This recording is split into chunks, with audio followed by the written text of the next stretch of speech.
Hey family, so we are back. We have been at it since 12 midnight. Well, let me start here. I'm Brittany T. I am the founder of Happily Better After, and have been curating many of the conversations that have happened and that you'll hear today in honor and in celebration of Juneteenth 2020. We have taken up the theme, We Honor Our Own. Really just owning our community, owning our experiences, owning our stories, and creating this platform as a way to highlight the emerging voices, the emerging pioneers that I know personally, that are in my network, that I think are worthy of you knowing about as well. And so we started this morning off with Paula Jones, who is the founder and creator of Black Men Live and My Heart Burns. That was such a powerful conversation, and that original live, that morning live, is now available for you to go back and watch. Of course, not right now because you're tuned in here, but later in the day, feel free to go back and watch that. We followed up with that conversation with Angel Gonzalez, who is a great friend of mine and someone who I actually partnered ministry with, called Fishers of Woman. And so that's a Bible study that we started with our friends. Initially, we started with ourselves, and then we opened it up to our friends. And so we talked and shared. And that was a great conversation. And then if you just tuned in, we just wrapped up a conversation with Tyrone Ayers, who is another great friend of mine, and as a Black man was able to offer perspective on what's going on right now in our nation and within the Black community, as well as give a spiritual and a faith-based perspective on just how we as the body of Christ should be responding.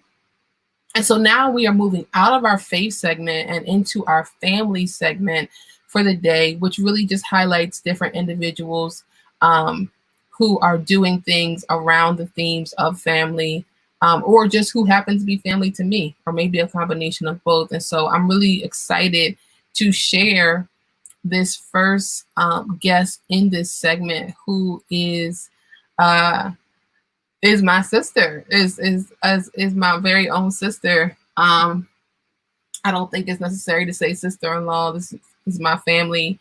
And I'm really excited about what God has put on her heart to do as a response to what I know as a issue of colorism and, just different things. I won't even get into it because I want her to share her heart about what the shade factor is and what it's growing into. And so I think I've said enough. I'm just going to bring her on. This is my sister, Nicole Thomas, who is joining us. Morning. Hey. Repping your Happily Better After tea. Yes. Appreciate everything you. is happily better after. Yes. Appreciate you hopping on. I know, well, I'm about to say it's early, but I guess this isn't really early for you, probably. No. Okay. All right. So this is early for me. I'm sure. I'm real sure. I texted you this early and didn't get a response. Right.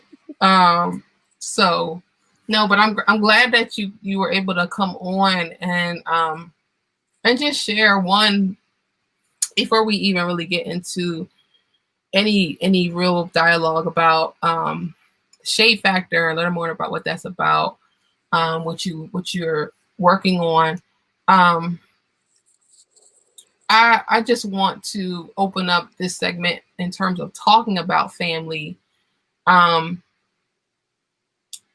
express to anyone watching the value of family, right? And that it is important, and that maybe that's like a given and doesn't need to be stated, but I think it does need to be stated. I'll say for me, I'm coming back around to the value of family.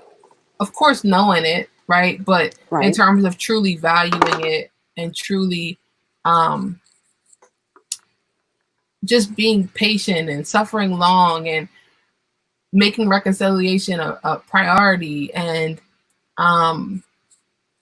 being present for people and not getting so busy where I don't have time for the people who are closest. So I guess just to open up, Nicole, like maybe just thinking about that question, like we're making that a question to you is like, you know, what, when you think about family, like what is important about family to you? Like just Love, most importantly, sharing, um, understanding one another. mm-hmm. That's what's important. And family time. Mm-hmm. Yeah. Yeah. And I think it doesn't like, it's not exclusive to the kids needing No. to spend time or the kids needing to be present. Like it's like even as we grow and mature, you know, there's still the need to take that time out to slow down and to, you know, make And time for family.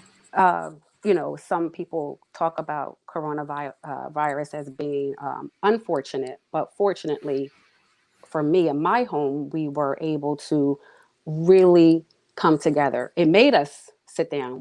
The world shut down. So we Mm-hmm. had to actually shut down here in this house. And in some homes, you were either going to make it or not. And I'm thankful to God that this home made it far beyond I could ever imagine or think. The unity, the way Mm-hmm. this home came together, far exceeded my prayers uh, for coming together. Yeah. I think that's a good point. I didn't even think about it from that point, but you're right. Like it's like we've all been put in a position where we have to slow down and, Right. you know, or we've been given the choice because not everybody has, but For it's a those of good. us, yeah, who had to, um, yes, for me, I'm thankful. It was an eye opener. It was needed. It was needed. Mm-hmm. It was very much needed. My relationship with our children, my relationship, and my marriage. Shout out to my husband, Stephen Thomas. We're celebrating our sweet 16 anniversary today. Hey. Hey, but him and the children, us together. Monthly family time. We actually sit at the table and eat together. Mm. So yes, I'm appreciative for the 70 plus days we had to sit in. I stopped. I lost track of time. I keep like I forgot it was almost. I almost forgot that it was summer because I'm stuck in like the last time that I was really going out every day where it was still kind of cold outside. Right. Didn't change your wardrobe over. Every day I'm like waking up like, oh, I wonder if it's going to be 50 degrees today. And it's like, no, Brittany, it's not because it's June. Right. So I know we're going to talk a little bit about um, just what you've been up to. Something that, you know, God is essentially giving you to work on. I'll let you introduce it and just share a little bit about, you know, what inspired it and just what it is. Okay. Well, I'm thankful for the vision Mm-hmm. to be able to start this. It actually started a few years ago, but it didn't start. But things have to happen for you to be able to have, God gives you, the vision. But in order for that to happen, I believe that you have to go through something because you Mm-hmm. can't talk about something if you haven't been through it. Mm-hmm. So a few years ago, I went something through with my youngest daughter. Mm-hmm. in regards to her skin color and her natural hair. And we still go through that today. So, with that being said, I wanted to do something. I wasn't sure what it was I wanted to do. So I came up with the shade factor. And so, with that being said, it's, we are all different shades. We're all black, but we're all different shades. And I just want to know why, even more currently, um, us black women, um, shades are a problem. Mm-hmm. Um, and as black women, we were once black girls. And Mm-hmm. so that had to have started even then. Right. And Right. so before even I get into doing, um, you know, uh, more live things, I want to do more podcasts and get more feedback on, um, did you experience this as a child? Or what was it Mm-hmm. that made you think that light was better than dark, or dark was better, or dark was this uh, disgrace to be? Yeah. You know, so, Mm-hmm. I just think, the shade factor, it's a strain um, colorism puts on, darker skinned Black American women and, of course, girls, Mm-hmm. And I just want to enlighten those who Right. who never had to confront colorism, but to also encourage a conversation still that's very taboo today. Hmm. That's true. I mean, in one of the earlier conversations today, we actually kind of started talking a little bit about this, and I was sharing, like, a whole phase, a period of life of not um, feeling worthy or feeling even desirable, right, to a man or desirable to anyone. It's one thing your parents tell you that you're beautiful, or you're, even, I have blessed to have a father who affirmed me in that way. But when it feels like everybody else has a different opinion, and like you're talking about young girls, as a young girl, you as a young person, you value what your peers think of you. Absolutely. And if you don't get that affirmation from them, and not even just the verbal affirmation, but being put in situations potentially where it's clear, right, that there's a difference between you and the next Next person. person, right. Because skin color is visual, Mm-hmm. and we respond to one another based on the way we physically present ourselves. Mm-hmm. Mm-hmm. So, if you see more relationships, like you were saying, that even being desired, Mm-hmm.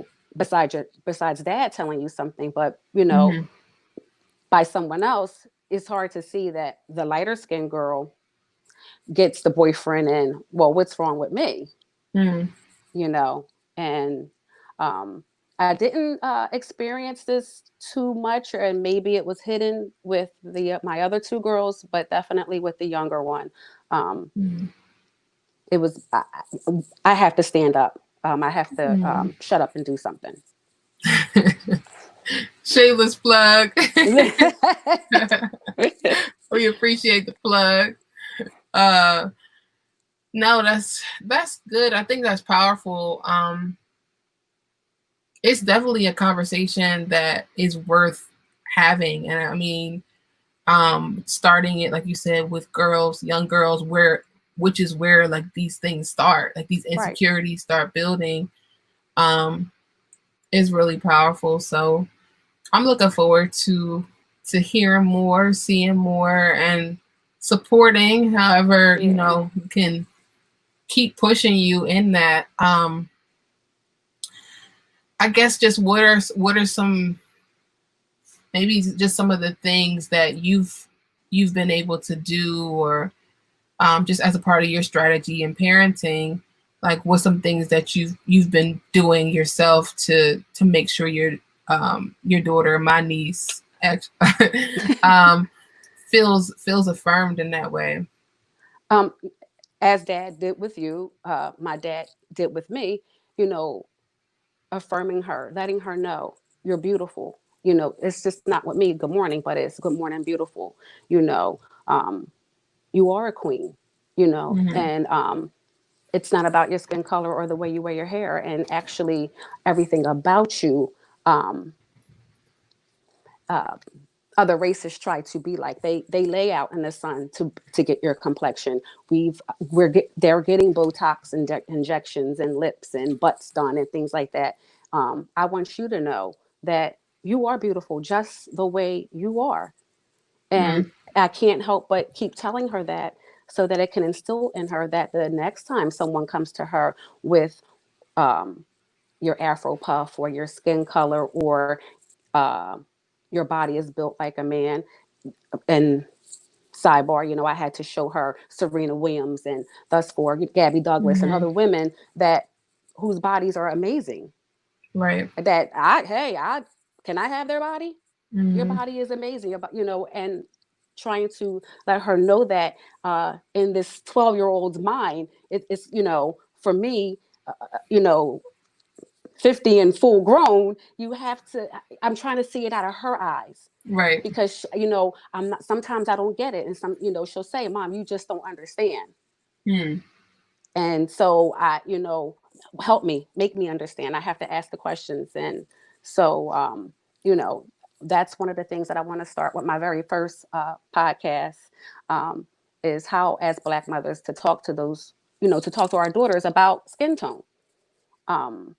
We, during coronavirus, sat and we watched Madam C.J. Walker. Very, very good, on Netflix. And one of the scenes, the daughter was on the phone talking to her mother, who the mother was a slave, and was raped by her master and had a light-skinned child. And she said, you'll get everything you want. Look at you. Look at your skin color. Look at this. Look at that. And she turned and looked at me and said, well, what does that mean? Mm-hmm. Well, so again, I had to explain it to her, you know, and this is why it's so important. That is our history, but that's our Mm-hmm. history.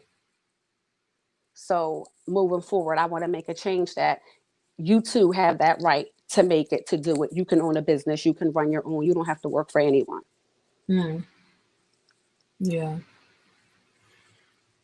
Yeah, this is, I mean, the topic alone is something that really, like I said, it resonates. Mm-hmm. It resonates. And I think like the shade factor for me is like, it's just another way, even in what we're experiencing as a total Black community right now, it's another way. It's a way of that you're doing your part. Right. You know, a part of your part. And I'm sure there's other things too, but it's just like all of these things matter in the greater conversation that we're even having about whether Black lives matter or not. Absolutely. Absolutely. Absolutely. And I want, and because Black Lives Matter, I don't want you to see color. But like I said, it's visual. And so you will. And I don't, you know, it'll probably never fully be erased, just like racism. Um, but I'm I'm going to stand for what is right, and I'm going to continue to, on my part, protest, advocate for my daughter, and for other young Black girls who grow up to be Black women. And you know, we talk about as women so much. Oh, let me fix your crown. Let me fix your crown. Well, let me start right now with this princess and fix hers, Mm-hmm. Mm-hmm. so that when she's older, um, that her skin color won't even, she can walk proudly in that, and knowing, and next to the fairest, lightest, and still know that she can walk into any room and demand the room. Right. It's true. And I mean, even from the point of like sowing the seed of, you know, you all are already entrepreneurs in more ways than one. And so, I mean, but I think to take on this type of endeavor with this type of mission attached to it is like a strong example of you know, for a young girl to see entrepreneurism through this lens now, right? That it's not just like, yeah, if you want to go start this other kind of business or this other type of endeavor, sure, go for it. But also, Absolutely. your story alone is a business and can be. And not even thinking about it from the point of monetizing or making money, but Right. from the point of your story has value, and when we own our stories and use them to create solutions, right, to things that we can see as being wrong or Right. that need a change, that's I mean, I think that's, I'm sure we'll see the impact of that even years down the line for her to have seen that. Absolutely. I mean, the discussion has to get more nuanced, and categories beyond black and white must be introduced. Mm, It's far more, it's and the more understanding complex. has to be absolutely. Hmm. Yeah. Yeah. And I mean, it's sad, but in the meantime, skin color will continue to serve as the most obvious uh, way in determining how a person evaluated. I'm sorry, and judged. Hmm. You know, especially Yeah. in this country, because of the deeply entrenched racism, we already know that dark skin is Hmm. demonized and light skin wins the prize. Well, I want her to know that. Guess what? You win the prize too. You've already won the prize. So walk with your head up. Hmm. Right. True. That's good. That's good. I'm looking forward to more on the shade factor, and when, no pressure. But No we'll be pressure. looking for, we'll be looking for the podcast, and I'll be looking. I'm here to push it forward. So even however I can help, or this platform can help, even just push and promote that, I'm down. Um, Thank you. for sure. Um, I guess just some other things too that I was thinking about as it relates to, not just the shade factor, but even you and being a mother right now. You have sons. Um, you have a black husband. Um, I think you heard a little bit of the conversation Tyrone and I were having, and Mhm. so um, we posed the question. It's just like, how does that even make you feel right now? Um, like, we talking about color from the perspective of young girls, but even in seeing how it shows up in this current moment right now with black men being seen as a threat, how does that impact you? um, I pray a whole lot more. Um, Mm-hmm. it's hard to watch that at any time that could be uh, my husband or my son's uh, grandsons, um, nephews, uh, brothers. Mm-hmm.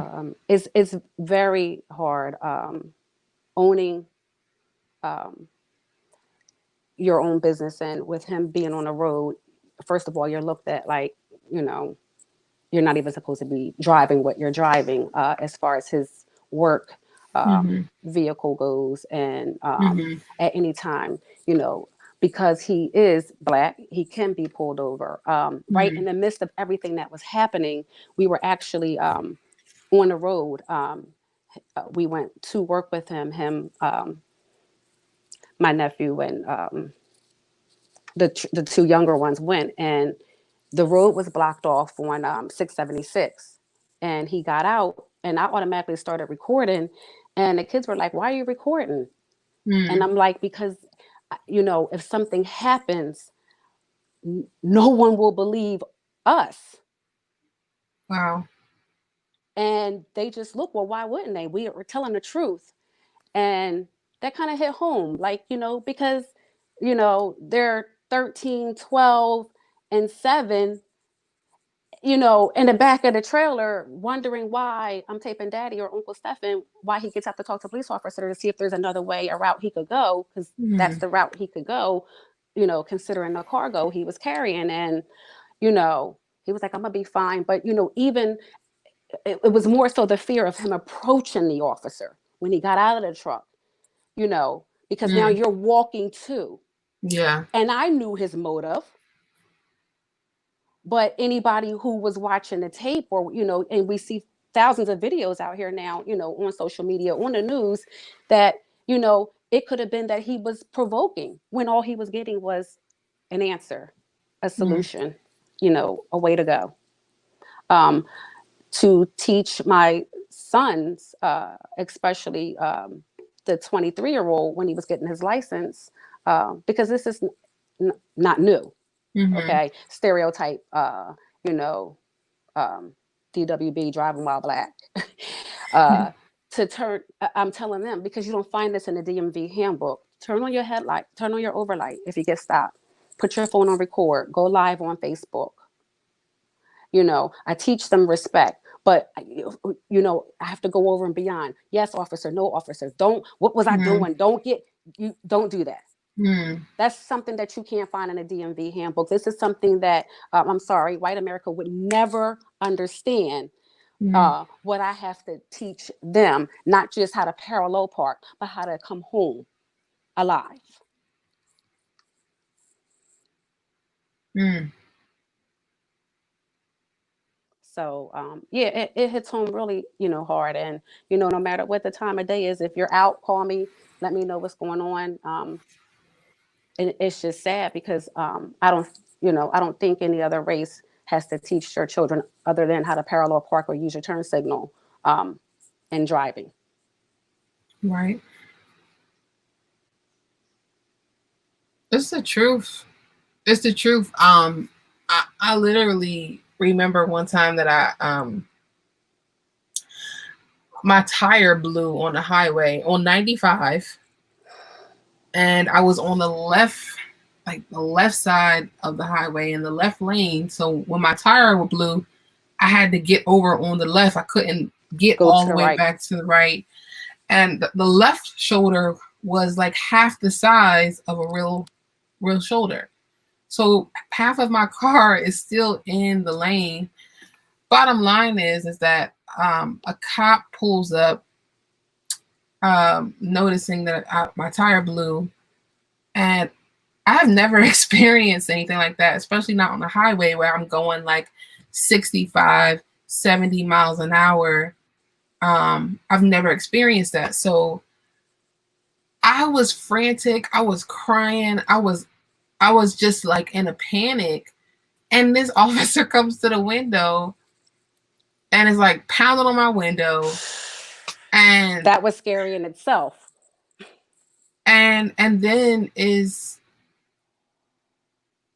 asking me like what's the problem? What happened here? I'm like, you don't see this tire? You don't, and then he's like, well, did you call AAA or do you have roadside assistance? And mind you, through my tears, I'm like, yes, yes, yes. And he's like, all right. And then like walks away and pulls off.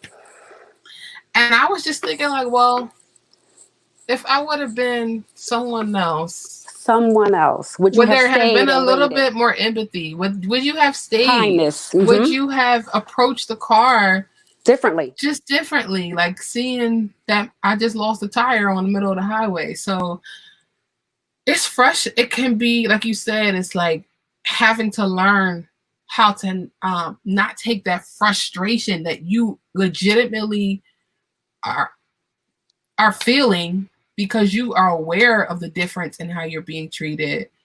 It's like you have to find a way to put it to the side and still for your own preservation. Absolutely, for your own good, and you're taught, like, why can't I defend myself? Well, because in defending yourself, it looks like you're trying to start something, because as you see me, I talk with my hands, or we get emotional because my tire blew, officer. Like, really, you can't see that? I'm a woman alone out here on 95. Yeah.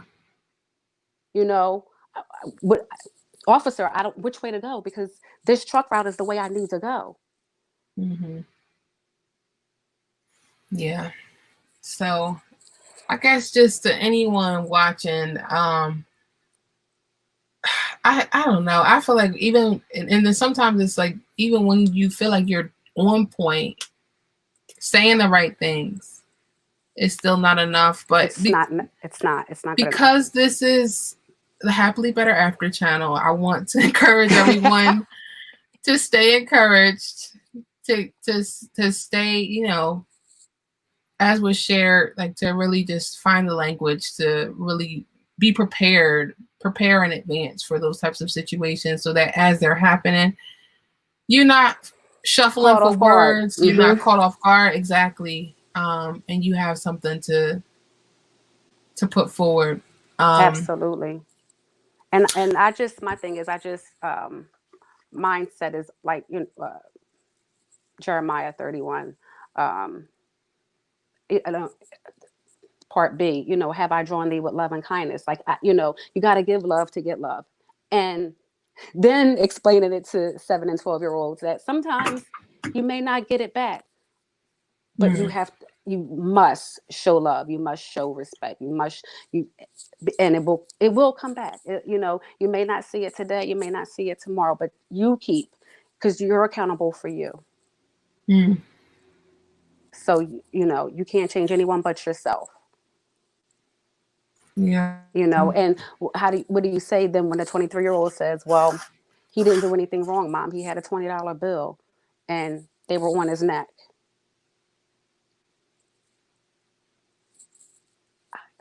What do I say? Yeah. It's real out here, and I mean, I'm glad. This is why I knew I wanted to start this day off with the faith segment, because I knew I was going to need to be able to pull them nuggets throughout the day as these conversations are happening. It's unfortunate. It's why we're out here protesting. It's why we're out here doing our part. It's why you're starting the Shade Factor. It's why we're doing this programming today to really just continue to keep our community encouraged and uplifted and you know, strong and strong and put out resources. And if anybody has questions or want to get in touch with me, the Shade Factor 3108 at gmail.com.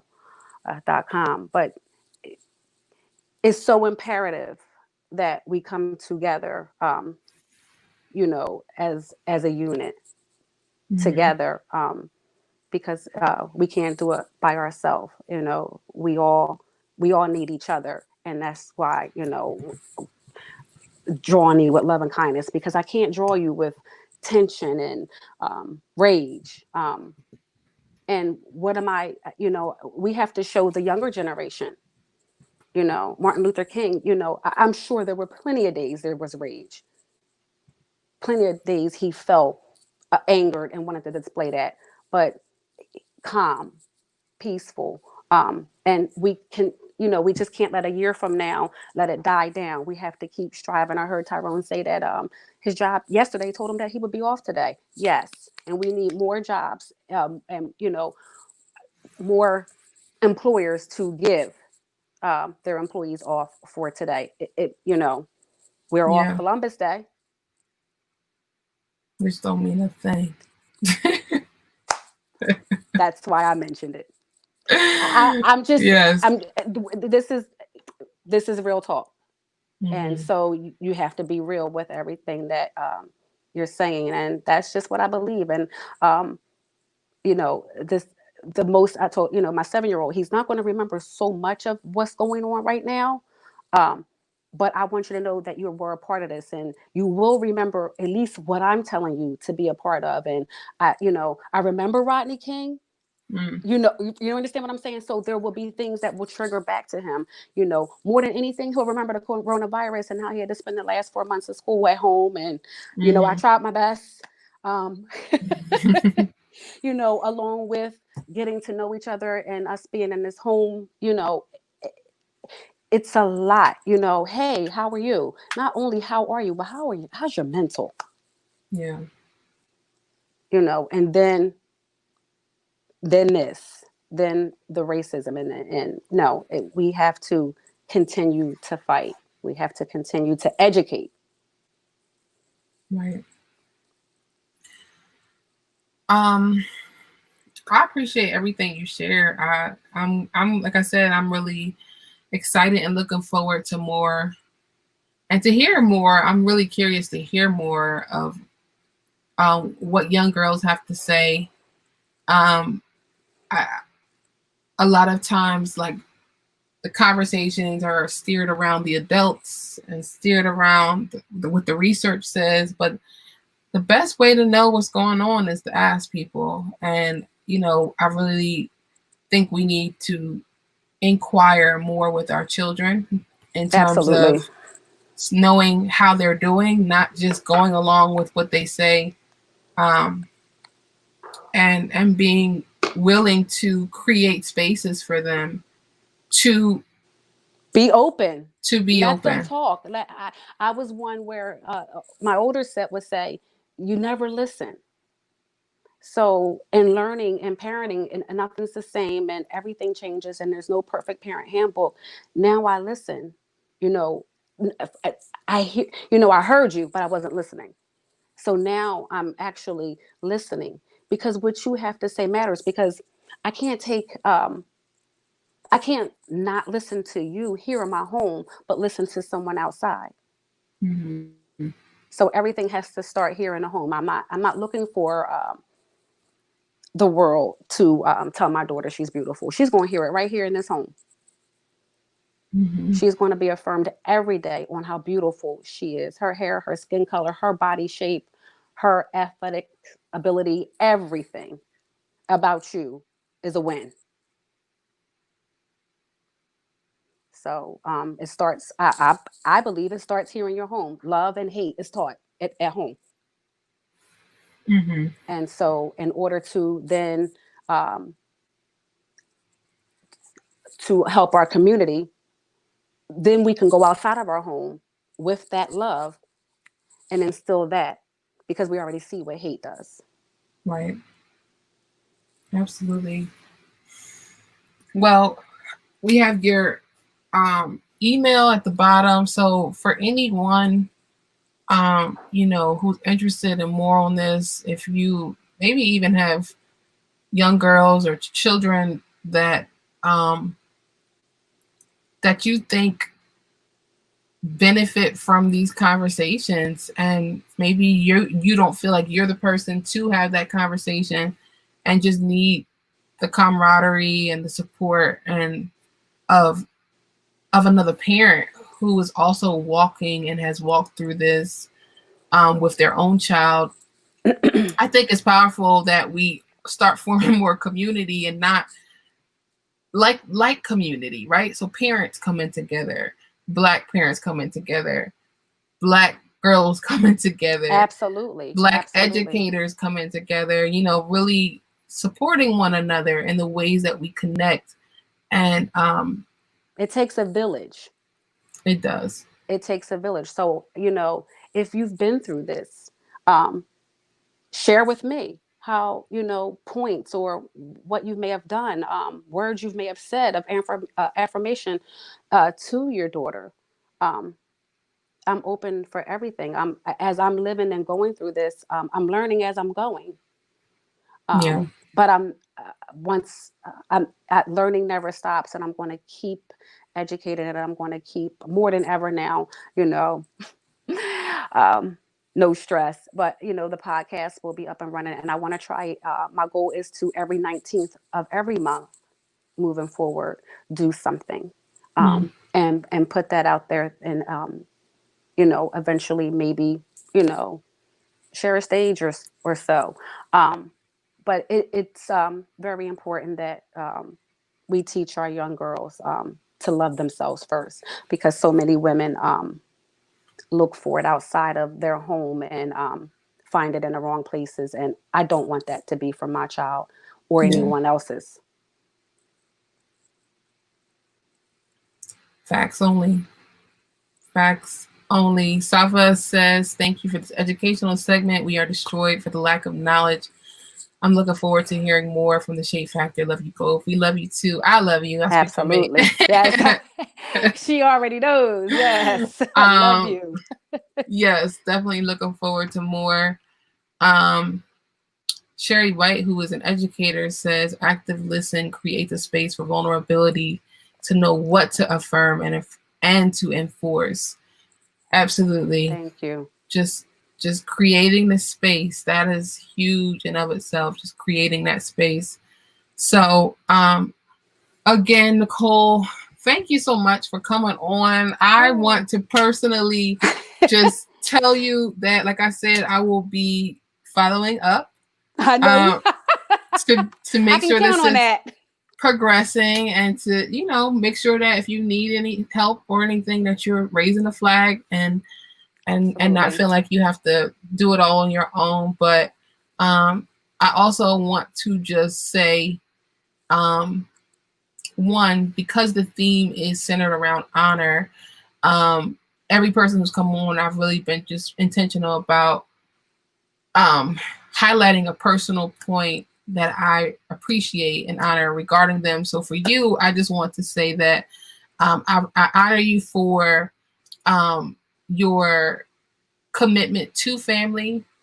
I honor you for your commitment to your children. You model that very strongly. I honor you for your commitment to your husband, and just even to, you know, us being connected through marriage. I honor you for your commitment to even the total family, and not coming into this family and shying away from just getting engaged and being involved and being hands-on. So yeah, I honor you for taking the step to start the Shade Factor, to come on this morning and even just start talking about it and putting it forth, and letting people know that this is a thing. I honor you for taking that leap. Thank you. Thank you. A time such as this, it was perfect timing, and God knew. I can't even look in the camera straight. I'm not even all the way, you know, all this social media and Zoom, and but you know what? It's okay. Moses had a stuttering problem, so I'm good. You know, I'm going to overcome, and it's going to be okay, because even if I don't look in the camera, or if I stutter or whatever, guess what? The goal is to save. The goal is to save our Black girls, and when becoming women such as ourselves, and other women we surround ourselves with, that we feel confident, that we feel love. First of all, that we love ourselves to be enough to, even for me to love you, I have to love myself. Mm-hmm. And, you know, to be happy with who I am. You know, shape, skin color, hair texture, all of that. So for me to be able to then show young girls, and of course my daughter, I have to pose that first. The first role model is me. So. Mm-hmm. Well, you are modeling today courage and boldness. And at the end of the day, I mean, I know for me, I'm still challenged sometimes when I get in front of a camera. It's like anything, you keep doing it, and next thing you know, you be on the TED Talk stage talking about the Shade Factor. So right, just keep going. I am. Thank you. But thank you, and thank you for everyone who tuned in for this conversation, which is a very necessary, important conversation on just loving on our Black girls, calling out and addressing these issues around colorism, and making the space, creating the space that gives our young girls and our young boys too. I hope there are men who are taking up initiatives for young men, because we need more of that too. Absolutely. Just to be reminded, and not just reminded, but for them to learn for themselves, to discover for themselves just how valuable, worthy, beautiful, excellent, brilliant that they are. So, um, one last comment that we have, Sherry's recommended, I think, a book called Push Out is one reason why this conversation and the shade factor matters. So Thank you, might Sherry. be something worth checking out. Definitely. Um, so again, thank you. We will be back on I'll be back on at 8 o'clock. So All right. gonna take a 8-minute commercial break, get some Listen. water, and do some stretching. I'm not It's all used to. for the cause. I'm so proud of you. I Thank you you. know, I went for a walk the other day, talking with another parent about the shade factor, and mentioned you and our Geets Diner dinner a few years ago. We remember that. Mm. And the space we both were in. And later, how you thanked me for being there for you. Absolutely. You not knowing the mountain that was on my shoulders at that particular time. Wow. So to see you overcome and now live in your happily better after is amazing to watch your journey. So I love you, sis. So proud. I love you too. I appreciate you saying that. I do. I do. I really do. I can only. I'm not trying to be. I don't got to get this disclaimer with you, but it's literally just the grace of God. It's not.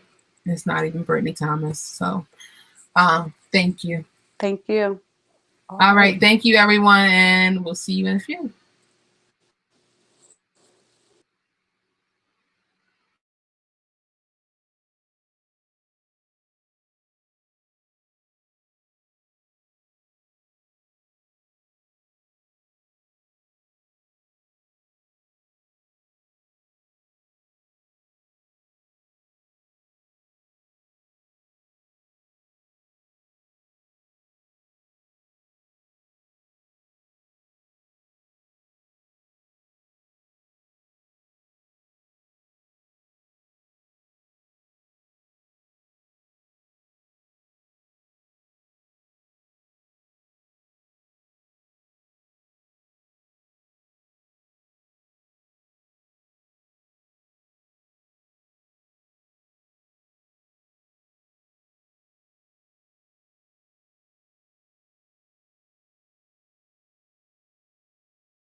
think I was muted.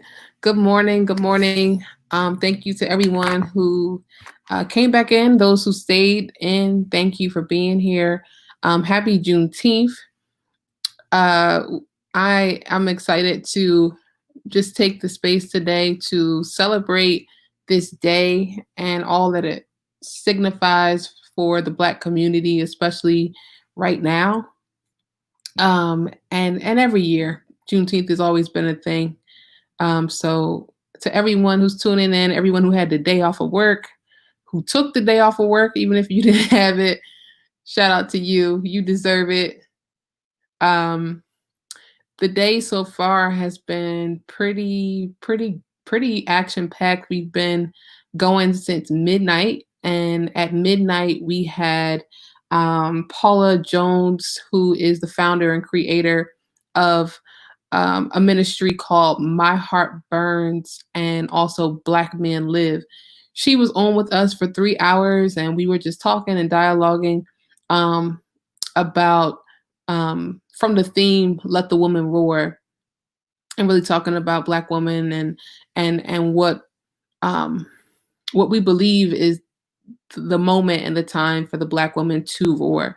Not taking away from anything with Black men, but as a Black woman, we were speaking from our experience. And so shortly after that, I had a good friend of mine, Angel Gonzalez, come on, and we talked about a ministry that we started with one another called Fishers of Women, just really being accountable to one another, not just as friends, but now introducing faith as a part of that friendship. And shortly after after a year of doing it with one another, we invited some of our girlfriends in to also be a part. And so we talked a little bit about that and just, that intersection of faith and friendship and how to navigate when you're adding that new layer in to a relationship. Um, following Angel, we had my friend Tyrone Ayers come on, and he spoke, really just giving perspective as a Black man who is, of course, being impacted, as we all are, by everything that's going on in our community, and really just highlighting, again, also from a very practical but also spiritual perspective in terms of how we as believers, and even more specifically as Black men, how he feels he is to respond in this particular moment. And then we just wrapped up our last conversation with my sister, Nicole. Nicole came on and she talked about a new project, a podcast that she's working on for young Black girls called The Shade Factor. And that's centered around the conversation of colorism, and really just empowering our young girls to know and to believe that they are beautiful no matter the shade. And so that was a great conversation. And of course, something that for me as a Black woman, as a darker skinned Black woman, definitely resonates as being valuable, important. And so I'm excited for her and excited for that project. Right now, we are moving into another conversation that I'm excited about. One of the guests we're still waiting for. Hopefully she'll be joining us soon. But in the meantime, I do have one of two here. And so I'll just say right out, I have my sisters on. I have my sisters coming on. I'm excited about this. We've never done anything like this. Speaking of which, I've never done anything like what I'm doing today. So there's that. But I have my oldest sister who's going to hop on and just join me in some conversation. We didn't script this, so it's literally just going to be a conversation. So without further ado, I'm going to bring her on. This is Stephanie, better known as Sister.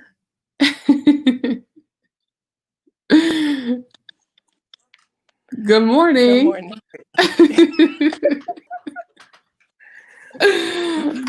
Oh, where are you at? Outside? No, I'm in the kitchen. Oh, okay. Just trying to let the sun in, but it might be too much. So Well, that's Mansion. good. Good Are morning. you get the day you took off today? Was it a day I off? took the day off. I was going to wait. I kept saying like, "Oh no, I'm not taking the day off. I'm gonna take the day off, but I'm not gonna request the day off. I'm gonna just call out." But then I had like some projects come up, so I had to actually request the day off. So I couldn't really do it like I wanted it, but I'm off. So Right. Has your company responded to anything that's going on? Like, have they emailed y'all or acknowledged y'all? they actually have like we have something called the hub, and all these last 2 weeks they have like different chat groups, different support groups. They also have like a thing like where you can get support if you need it. I don't know if you see my air quotes support. But on that link, they also had like pictures of George Floyd's mural. We encourage diversity, and I guess because it's also the excuse me, y'all, it's kind of early. I don't get out of Sorry, bed I'm not until laughing. 8:45 because I don't have to start work till 9. But the LGBT awareness, they have all that stuff on the hub. And so like for the last 2 weeks, they've had like different chat groups around George Floyd if you feel like you need support, talking about inclusion. One thing about United Healthcare though, they are pretty good like about having I'll say black and brown, because it's not just black, but they do have a lot of black and brown people in leadership that you can see throughout their organization. Now, they may not be at the tippy top, but they do place black and brown people in leadership, meaning black people as well as I would say more specifically Hispanic, and then some I would say they would be considered Asian people.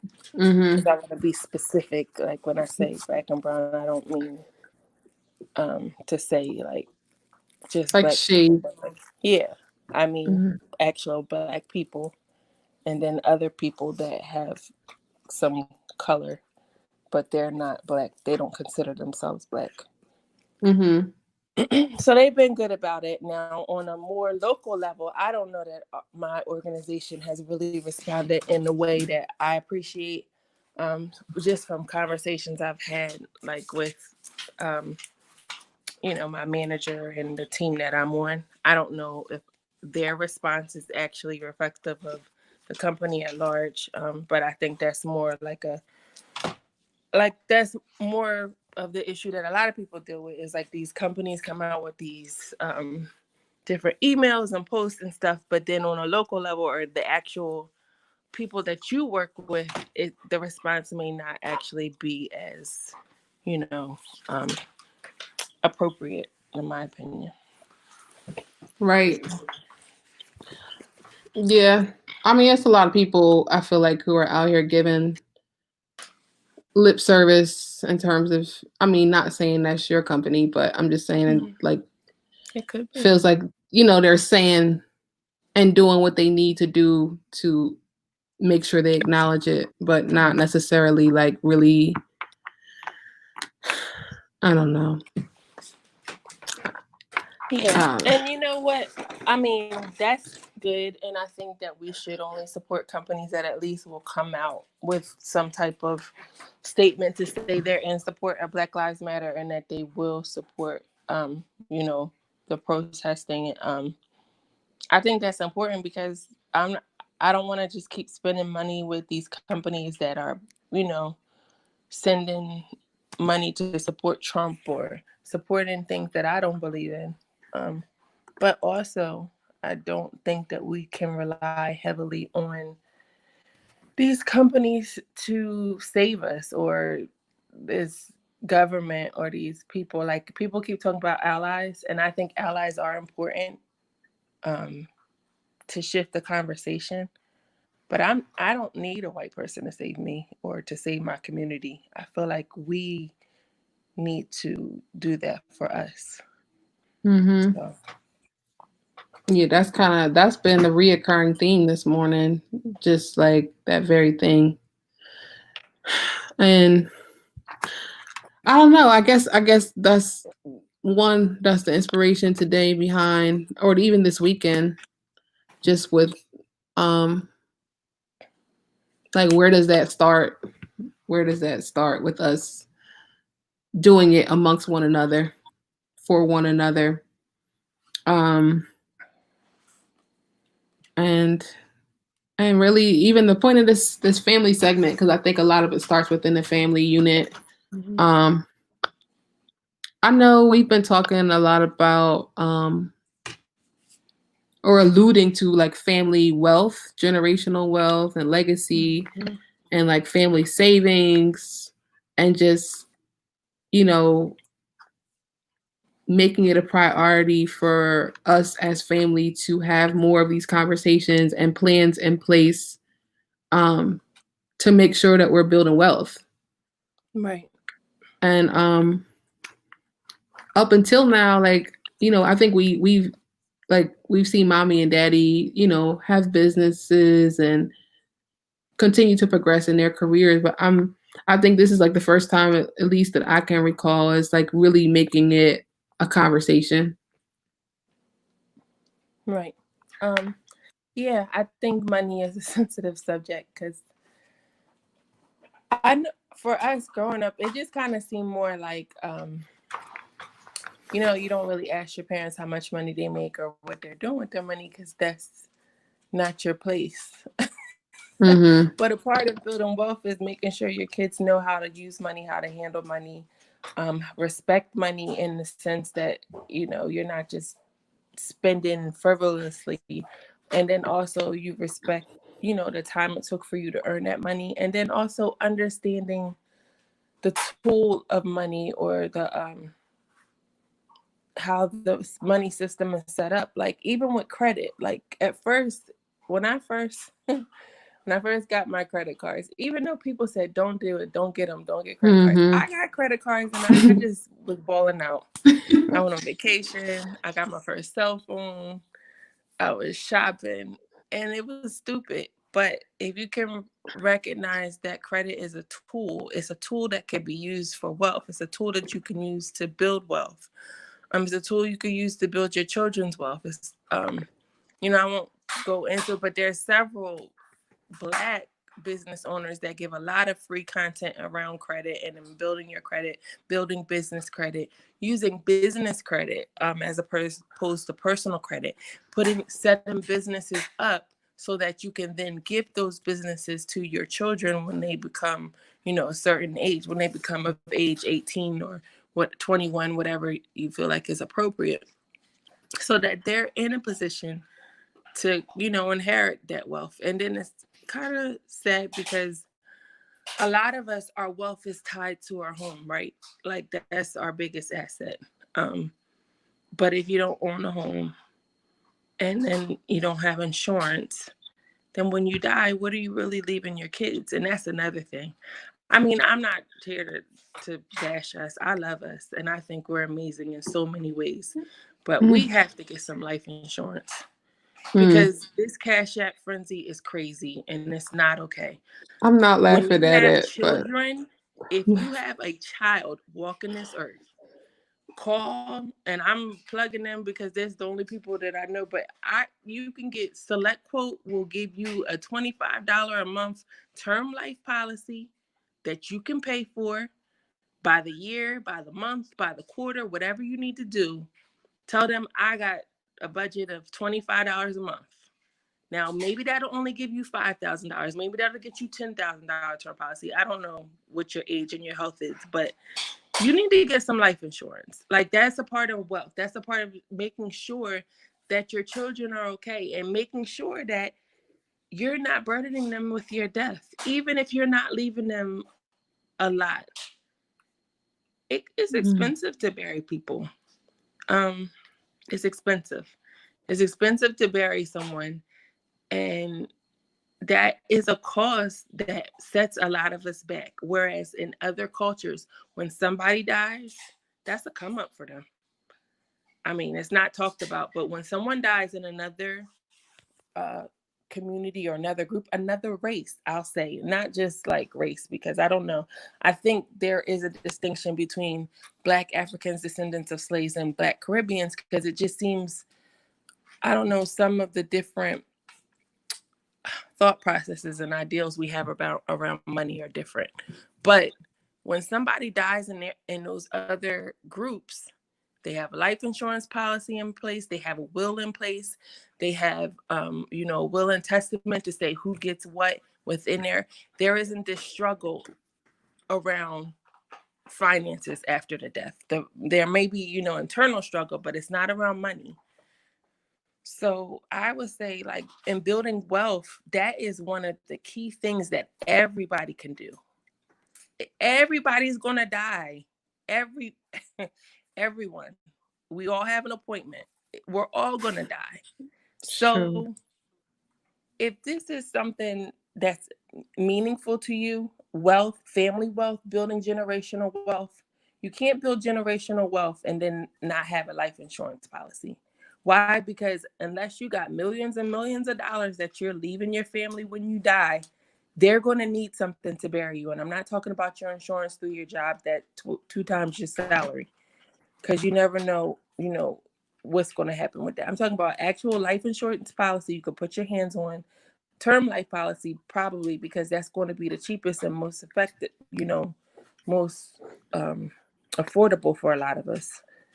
And you get that policy, make your children the beneficiary, and if they're like minor children and you're married or you're with their parent, even if you're not with their parent, even if you are not with their parent, if you have children, you make their parent the beneficiary. Or if you feel like, oh no, whatever, what about you make your sister or your brother? Like when I first got my policy, I think I had you, Brianna, and Tayshawn equally distributed. So it would have been distributed 3 ways. Tayshawn wouldn't have got his portion until, I'm trying to think. I think it was like 18 or something. And then, so it's kind of like you have to, if you're talking about generational wealth, like I don't want to beat a dead horse, but you can't talk about generational wealth and not talk about life insurance. You can't say that you're building wealth, or I'm building this business for my family, or I want to buy a house for my kids, or I want to make sure that I'm debt free so I don't leave this debt to my kids, and you don't have life insurance. Either get some life insurance or you're not talking about generational wealth, because, I mean, to me, that's very key. It's not the only part, but that's very key. And that's an actionable item everybody can do. There's insurance for every budget. There really is. If you can figure out a way to go spend $50 every weekend on, I'm going to just talk about me. I like to eat. I mean, I can buy some food. I could buy some crab legs and some banana pudding. And then I also like a good cocktail. So I'll go, you know what I mean? I could spend that just like that. So if I can do that in a week, I can set that money aside for 1 month. Okay, 1 week, I'm not doing that because that money is allocated to my son and to my sisters. And when I die, I'm going to make sure that they have what they need, and that this house, if they want it, they can keep it. And that he is not only sorrowing because he lost his mother, but also because now he has to figure out how he's going to live and what he's going to do and how he's going to pay my bills and all this craziness. But like I said, I don't want to beat a dead horse. I just feel like that's important to discuss, is that, do what you can. I'm not saying ball out. You don't have to go get $1 million policy, because that could be expensive for you. But start and do something. Sorry, Brittany, I'm doing a lot of talking. So, I mean, first of all, I feel like I better hang up from this call today and go get a life insurance policy. Yeah, you better. I'm like, oh, wow. Okay. That's fine. But, I think those are all good points, and things I just haven't thought about, like, since I left my job where, I had a salary and a pension and all these different things, like, and even like some level of life insurance should something happen to me, because I'm a single woman. I just kind of had the assumption that that would be sufficient, whatever, you know, if it's only my salary or twice my salary, like that would be okay because I don't necessarily have anything that I'm leaving behind um outside of me and my debt, which I don't think people like I don't know how that works. Like when you Yeah, you don't actually have to pay people's debt. When I say that, I mean like if you own a house or you own something that you're trying to gift to your family or will to your family, and you still have a mortgage or something on it, it's not an actual gift at that point, right? Like they still have to either transfer that mortgage to their name or, you know, I don't know the logistics of it, but they still have to pay it. Like it's still a debt. Like it can become an asset, but until it's paid off. right. But like you said, so as a single woman with no kids, then yeah, maybe that 2 times your salary would have been Right. sufficient, right? But it just gets to be like when you have kids, if you have a partner, I feel like, you know, that you should prepare for those things that you know are imminent. Death is imminent. When, we don't know. We hope it's a long, long, long time. But just be prepared. Mhm. Um, No, and I mean, I think like that's again, like when I became like an entrepreneur and like just decided to go with that, I didn't really count up the cost in advance. I kind of it's like, you know, you just figure it out as you go. And right. so the bottom line is just that it's something I'm definitely gonna I feel like I need to look into after this Mhm. conversation. Yeah, and I mean, I'm not trying to attack. Like I said, I'm not trying to attack this. I just think that's something that we all It's can do to necessary. help our families. And Mhm. then one of the other things that I feel like, because like, you know how it's a meme, or I don't know what it is going around saying like, if you didn't build your business or whatever during the quarantine, you didn't lack time, you lacked effort or whatever, Mhm. which may be true, but there's a lot of other issues. But Mhm. I will say one thing that I'm even guilty of is like we spend so much time for these corporations and these businesses that we don't really have a passion for. Mhm. Like you have to, part of self-care, I think, is doing what brings you joy. I sent you that video yesterday. I don't know if you were able to look at it, but With the Dana, speaker, I'm sorry.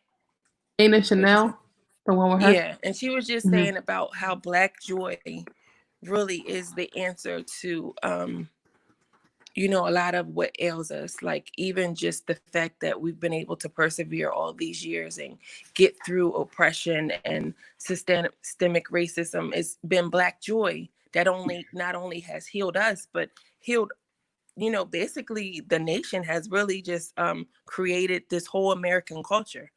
And I feel like if you're Mhm. not really practicing your joy daily, that's how, you know, that's a part of self-care. I don't want to put myself on the spot, but one of the things I really have let slip is like music. And I know for me, that's something that really, like when I talk about joy or happiness, that is really connected, right? But I don't practice it in a way that, um, you know, would actually benefit me, or in a way that I can Yes. actually, you know, say like, okay, yeah, I'm really, you know, nourishing my gift and I'm really, you know, working on because I have no aspirations to be like a professional singer, but just that release that you can get, it's Mhm. like just for myself, like Mhm. it's like that Black joy, I think, is a key part of wealth, because it's like, yeah, we need to do something to make money, but also make sure you're doing something that brings you joy, that you're passionate about. And I don't mean necessarily like you can monetize things, but I think a part of Mhm. that wealth, it's not just money, it's also, I'm sorry if you could see, my dog is like all in my face. um Kiss you. Part of that is like, just like I said, like her video was really explained it really well, but that Black joy component is so important, I think, Mm. for us to make sure that we included in our self-care, like doing the things that really bring you joy, like that thing that you do that, you know, it really brings that release. It helps you with that release of stress, and it helps you to kind of focus. And, you know, your meditation, like meditation isn't always just like a no thought process, but really just focusing your thought, so that you're not letting like outside influences stop you from maybe developing the thought, if that makes sense. Mm-hmm. It's the truth.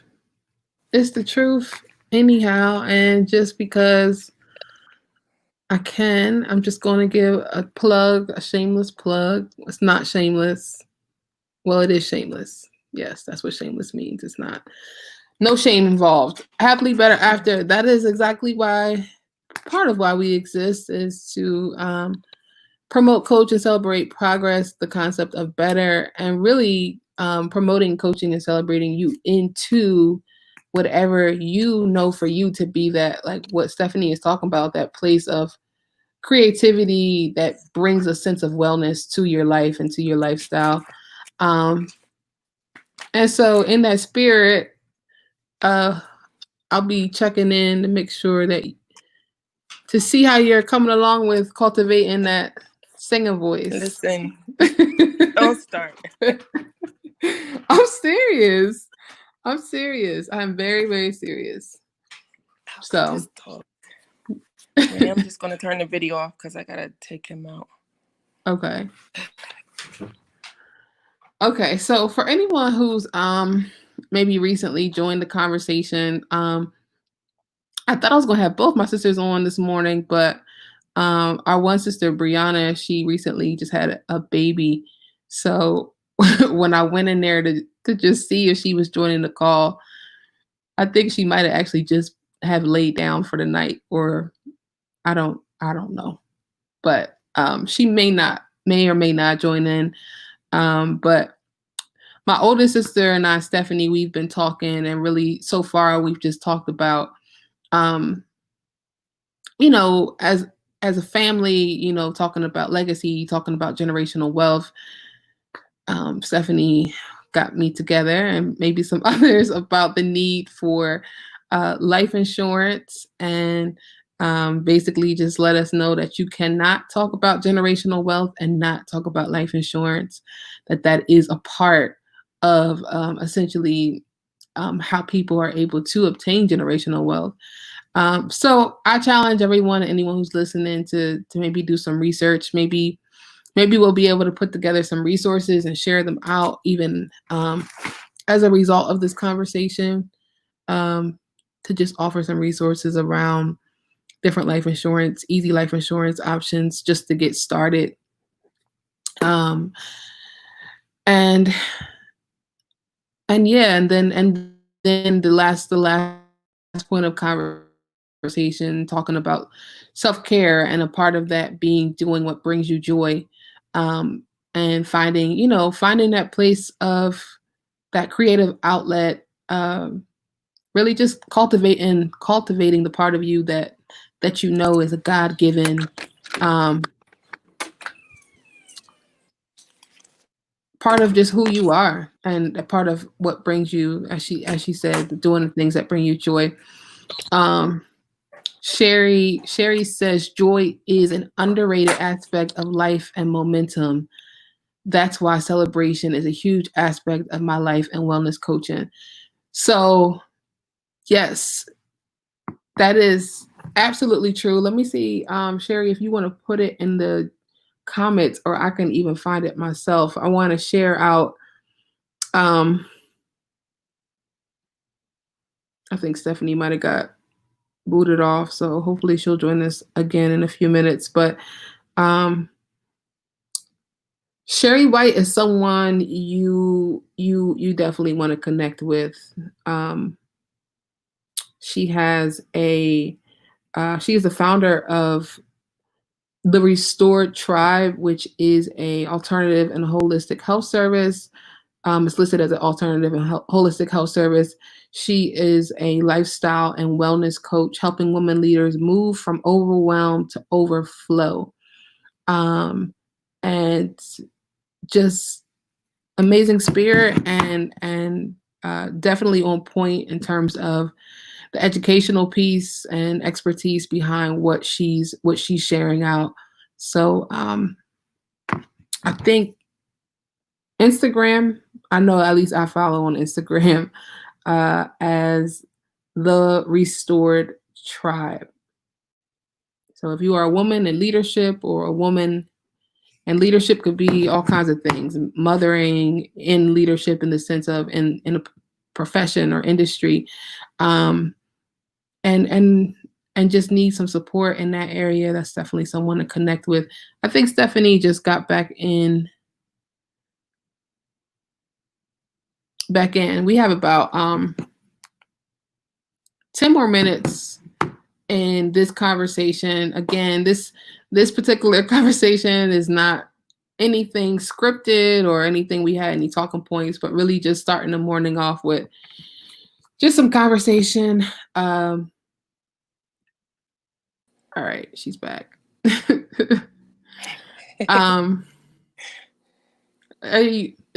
Kick Gunner out the house? Well, no, he kept trying to get out. He kept acting crazy, so I just let him took him out. Be free.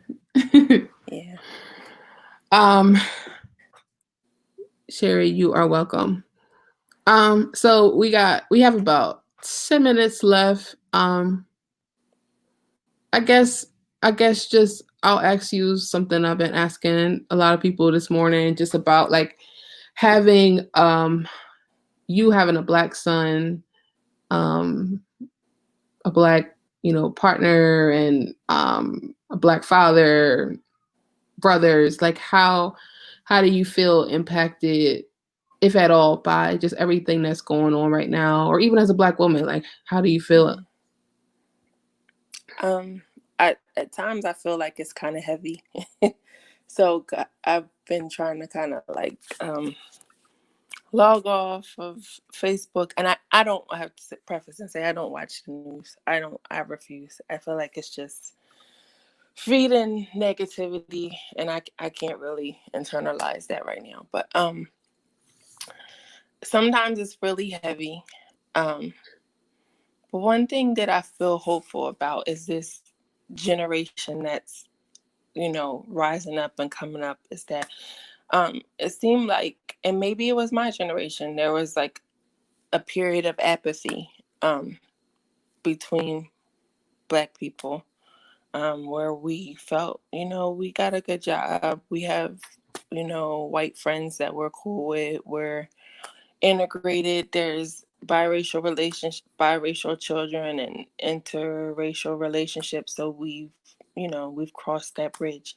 So I don't think we really continued to do the work that was needed to really dismantle white supremacy, and it kind of just festered underground, so that when it broke through, it was like this huge like thing, and nobody knew where it came from, but it never left. So I'm hopeful because I feel like this generation gets it, and that they are on fire, and they're not intimidated. They're not intimidated by rules. They're not intimidated by laws. They're not intimidated by bureaucracy or leadership. They're not intimidated by that at all. And I think that fire is, contagious, and getting us older people, which I'm not that old, y'all. I'm about to say, what?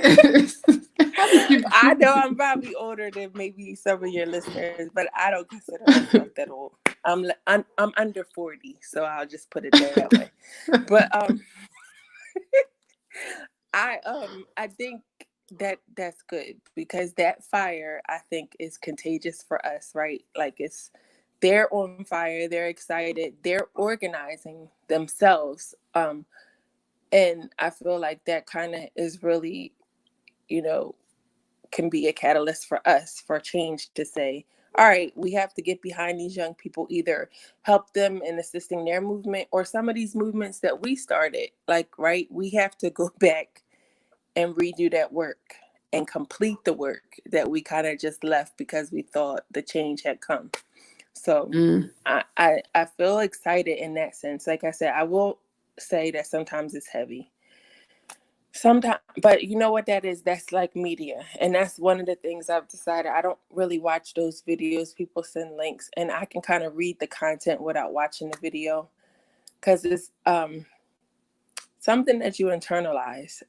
There was something I read about how every time you view those images, right, your psyche, you're breaking down in your mind, even subconsciously, you're internalizing it, and then it also is creating disappointment in you. So I just would say be careful, like not to not be aware. We need to be aware of what's going on, and we also need to be able to call a thing and not be afraid to confront what actually is going on and call it exactly what it is, but also just use wisdom. Sometimes take a break from the cause, not because you don't care, not because it's not important, but because just like with any other process, if you're grieving or if you're going through something heavy, you need a break. You need a break so your body can kind of rebuild itself and heal. And then you can go back and continue to do the work. So that's how I feel. I feel hopeful, like not just hopeful. Like I know that a change is coming. Like I don't know exactly what it's going to look like, but I see like greatness on the horizon. Like it always seemed like people have always been this underdog, but I feel like we're emerging more as community, and we're working together more, and we're seeking each other more, right? Like whereas before I feel like there's all these little separate groups within Black people where we don't necessarily always come together and use our numbers and use our community as a strength. But I see that more, so I'm excited about that. I'm excited about us loving on each other and building each other up and building our own communities up. You might be talking heavy on these on whatever, girl. Morning. Goodbye.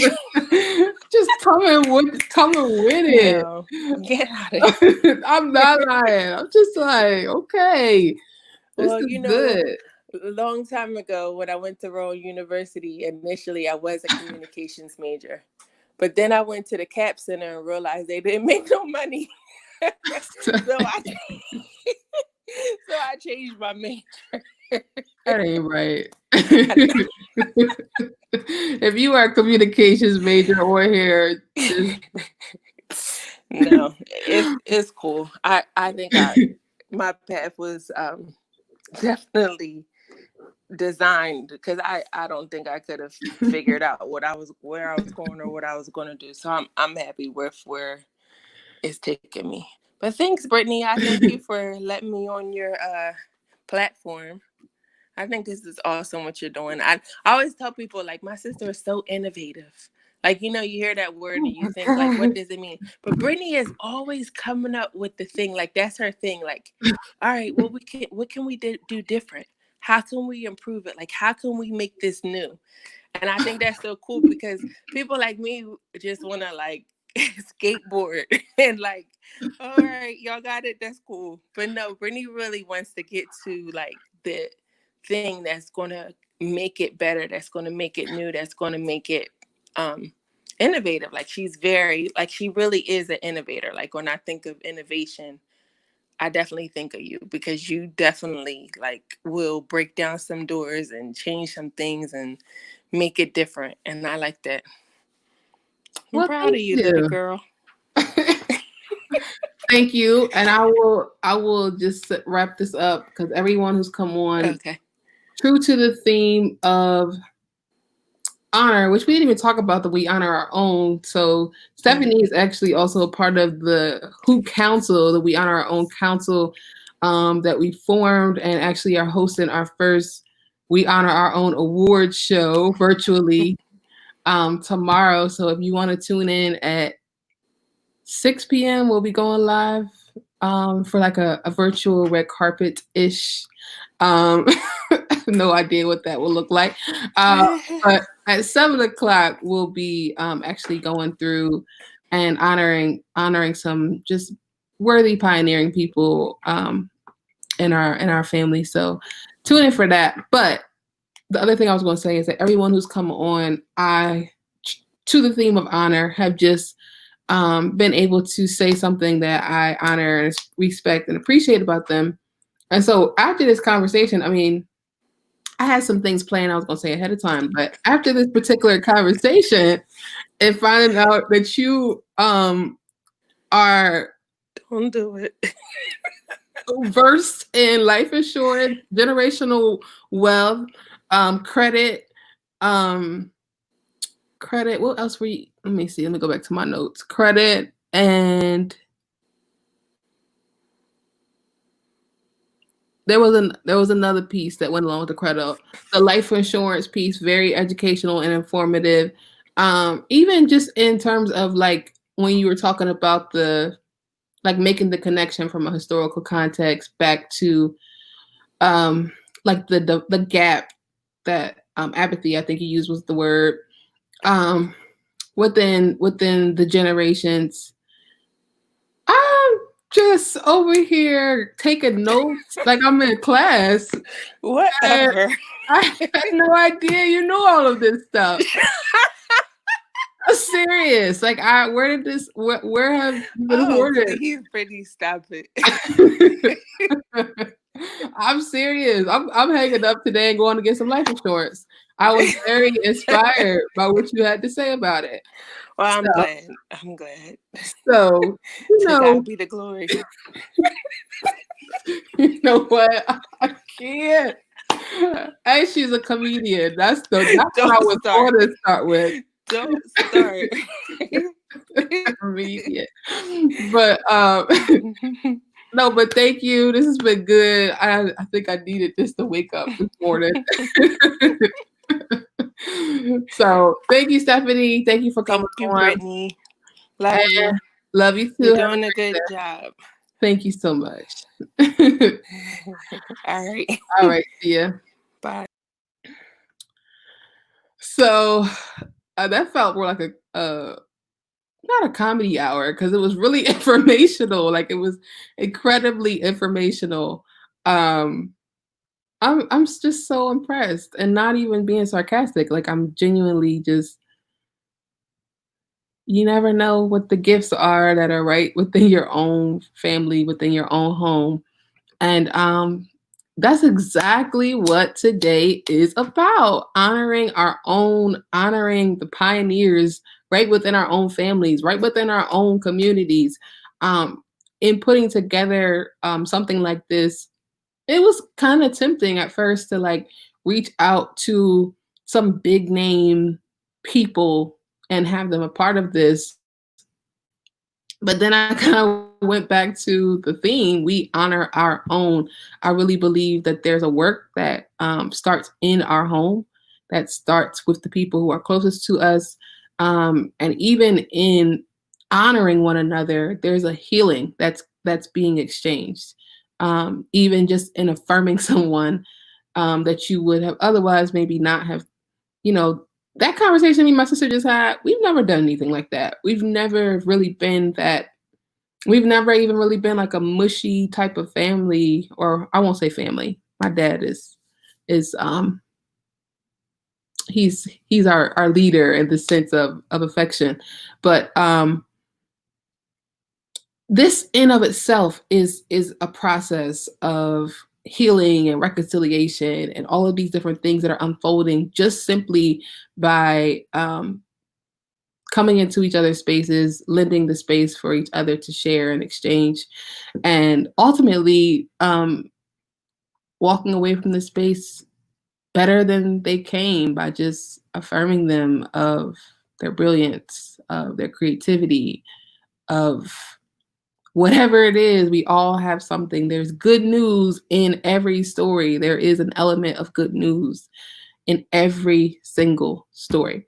So, wow, that was actually very dope, and I'm glad that happened.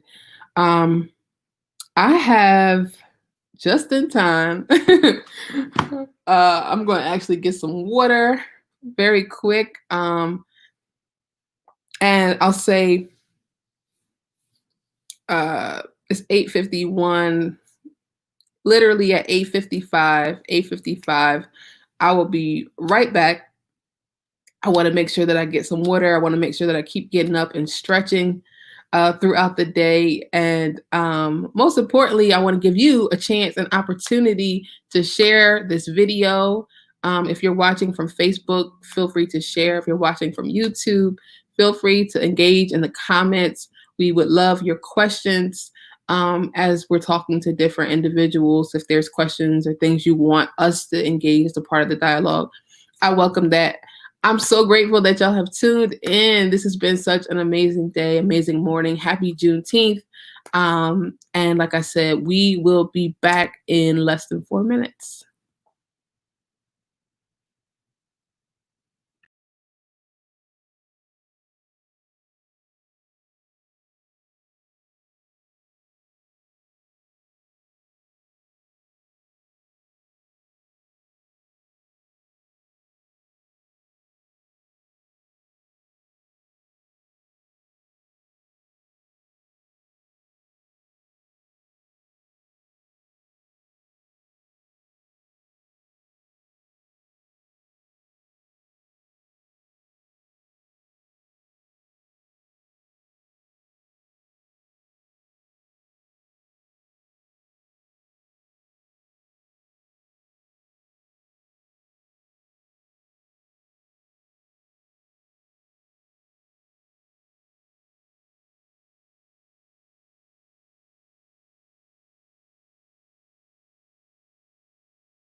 Good morning. Good morning. Thank you for those who stuck around and those who are joining back in even now.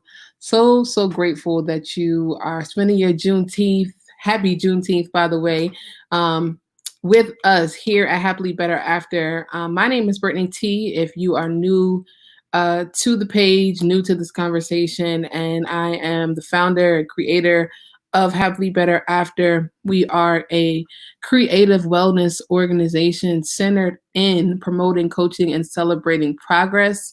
As you can probably sense from our theme of better, we really are excited for this opportunity today to honor our very own, the emerging, the pioneering voices right within our own families, right within our own communities.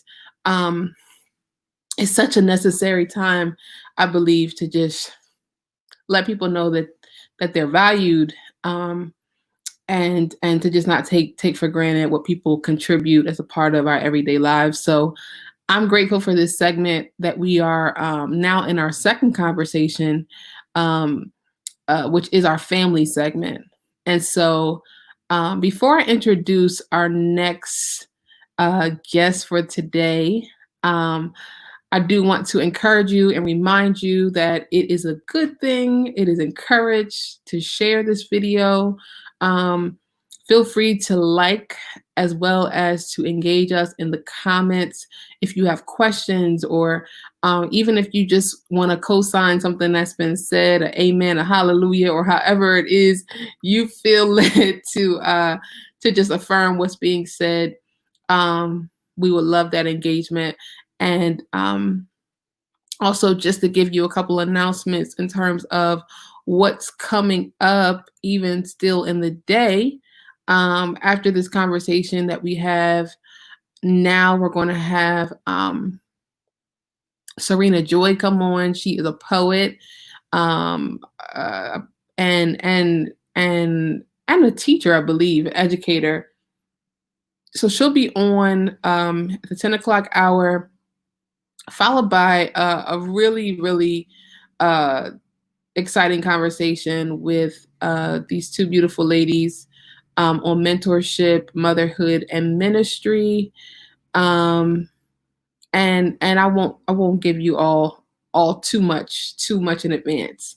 But right now, let's stick to right now. We are going to um, bring on my cousin, who is just such a dynamic gift to the body of Christ, to the body, which is the Thomas family, and to this body, this person here, Brittany Thomas. She is such a dynamic and just brilliant gift in so many different ways. And so I'm not going to get too far ahead of myself. I'm going to just go ahead and bring her in to join us. And this here is Angelique Thomas, also known as the Ready Writer and Pen. Good morning. Morning. How are you? I'm great. Thank You look you. You gorgeous. see me with my shirt on, my Happily Better After shirt. Listen, Thank y'all you. just I showing feel up. gorgeous. I feel like I'm the righteousness of God. I'm telling you, the Lord Yes. woke me up this morning and started me on my way. I have no choice. Thanks for having You me. better give him glory on Thanks for this doing morning. this. I'm telling you, thanks for having us. This is a sacred space. This is a space of worship and prayer and fellowship. So I'm honored to be a part of it. Thank you. Of course, of course. I will start just as a continuation of the last conversation that Angelique is also a WHO Council founding member, and we are so excited. And well, I'll say I'm excited. I believe she is too, about our first inaugural WHO Awards virtual ceremony that is happening tomorrow night. So maybe we'll talk a little about that. Maybe not. I don't know. We'll see how we flow. But I just wanted to put that out there again. Tomorrow night at 7 p.m. we will be going live. If you want to tag into the live, we don't mind. We don't mind. So we'll share that information again. But for now, I want to hop back to Angie and just hear from you. Tell me more about this Ready, Writer, and Pen that we see. Okay. To say that I just started a blog really picks up the story probably somewhere in the middle. And with any good story, there's an in the beginning or once upon a time. And as a writer, a really compelling opening is what makes things powerful and rich and dynamic and popping. And so I would say for me, all of my writing really began as a child. And I started keeping a journal, and I'm going to be 45 later on this year. So essentially, I've been keeping a journal for over 3.5 decades, for 3 decades. And so all of my childhood trauma that I went through, difficult things dealing with some of the issues that you and Nicole talked about earlier with skin color and being different or feeling like I was different in the family because my siblings are light skinned and I have always considered myself to be dark skinned, although other people contended, but feeling that push and pull of acceptance and rejection, not so much within my immediate family, but where that played out in the extended family. And then adding to that a feeling of rejection, not just from that, but also from different kinds of violations during childhood and my developing years. There were so many things that were at war within me that were also at war against me, that writing became my outlet. It became not only my way in, but it became my way out. And so as a 9-year-old little girl, thick glass, crooked teeth. I still have the crooked teeth, but now I just have contact lenses on. And my hair was crazy, which is now in twists and under a wig. So it doesn't matter. I love it now. But it took, you're laughing. Yeah, and I'm all the way real. Okay, so I'm going to just be who I am. It took writing and digging through. And really, I'll say that the Lord used it as a tool of deliverance and preservation for me, because even though I didn't accept Christ officially until I was 11 years old, starting that journaling at 9 years old was really pivotal for me in my healing process. And I want to say it's writing that has kept me alive. And so all of that, 15 long stories short, and I always go around Robin Hood's barn whenever I have a story to tell.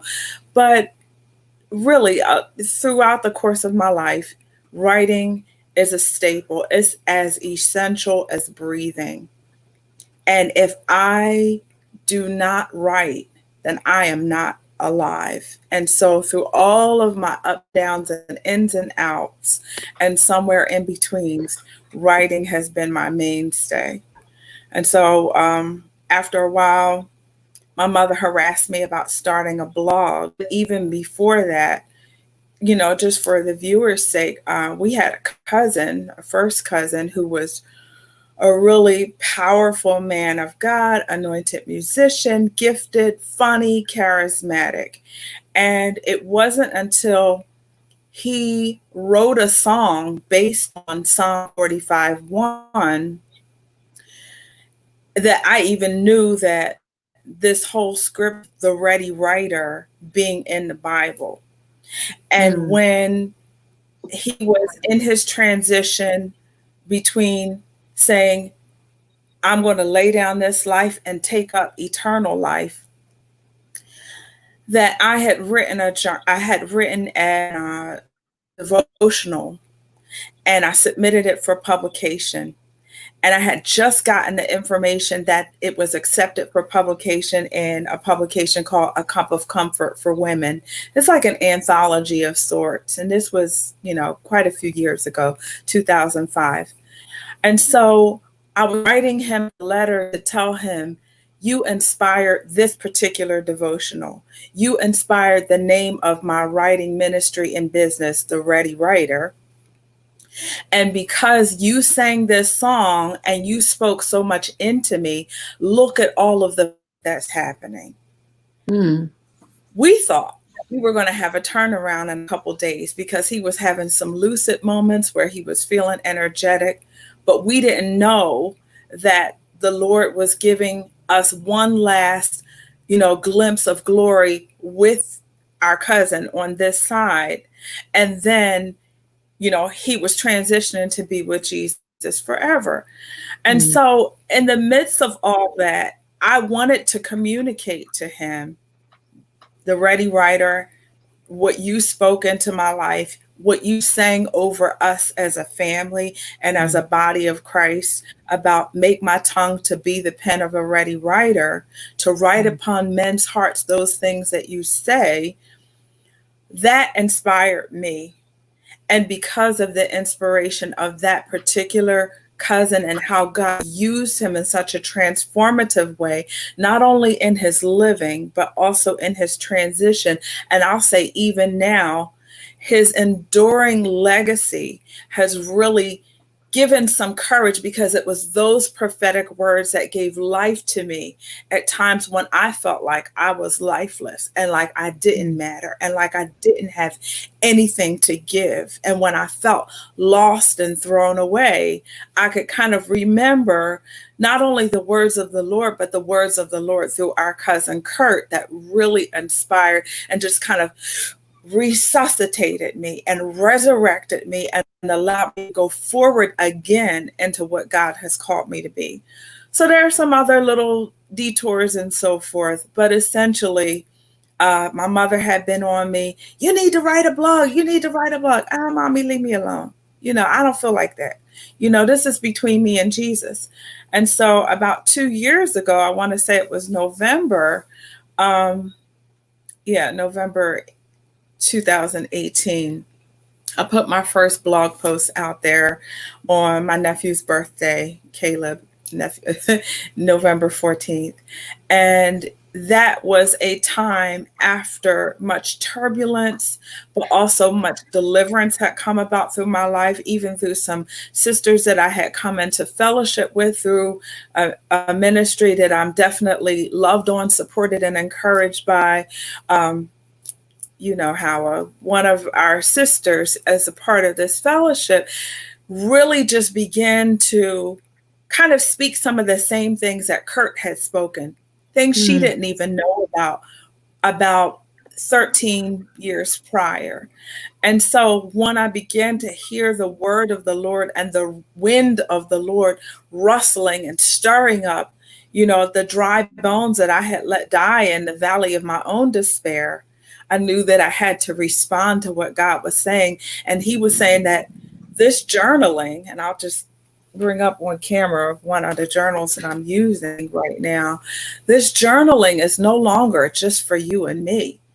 I've been grooming you there in this desert, in this wilderness, because there are things that have to come out of you. And so I named my blog, The Ready Writer and Pen, writing God's heart, or basically expressing the heart of the Father. And so when I talk about this blog, it isn't just me just tapping some things out on keys and click publish and I'm done. This is my actual life's breath, because at any number of points when I thought that I was going to die, either by some other means or take myself out of here of my own accord, the Lord breathed life into me again, and He has used different people, including yourself, in order to do that. That's the Robin Hood's Barn response to the question. But you already knew what you were getting when you asked. I'm about to say we don't need no more. We want the Robin Hood's Barn. Okay. I'm telling you. So we could just do away with that disclaimer because that's exactly what we're here for. Is Robin, Batman, and anyone else who can add value to this story, okay? Come on through, y'all. Come on through. Wow. Yeah. That's powerful. That is so powerful. And first of all, shout out to Aunt Liz for the push. Because since you have been putting these blogs out, I remember the first one, I was like, I was over here doing a little dance, was, resharing because I like to think I know how to write a little bit, but there is a grace that you have with that pen that is on another stratosphere. And, God has graced you tremendously with that gift. I'm just grateful. I'm grateful because it's so much, like, in terms of like what's to come, this blog, that's just the beginning. So it's just like, I'm excited. I actually pulled up a couple of articles of your blog articles. And if you don't mind. I don't mind. I never mind. Okay. So I want to read one, and I'll tell you, it is the one entitled Stay, Roaring from the Rock of Rest. And so if you're interested, I'm going to post the link where you can access Angelique, the Ready Writer and Pen. You can access all of the blog posts and just be able to see where the new ones are being posted as well. But I want to read this one. This is from June 6, 2020, and it says, stay in my presence, stay in the secret place, stay in the place of my power, the realm of authority that I have given to you. Everything threatens to jolt me from my peace, but like the old song I grew up singing, I shall not be moved. I will stay in prayer, in travail, in forgiveness. I will stay declaring the justice of my Father. I will stay calling from his heart of mercy.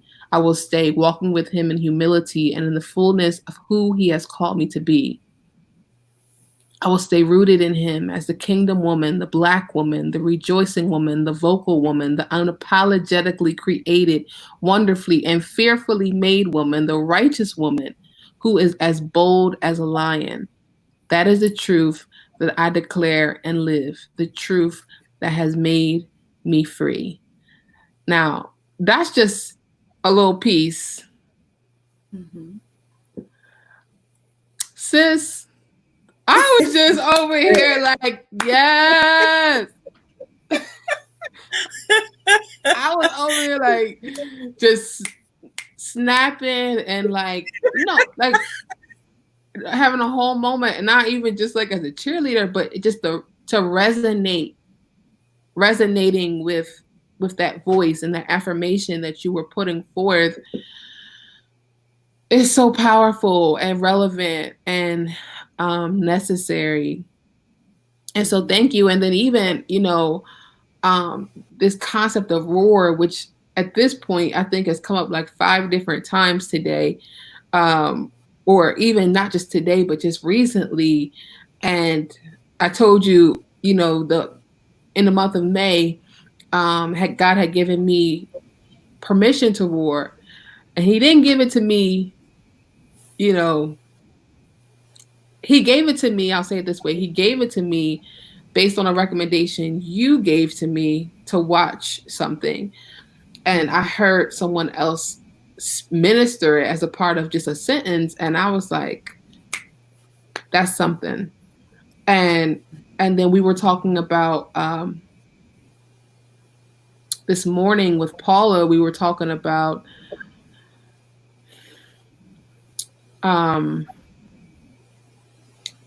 the woman rising up and roaring in this season.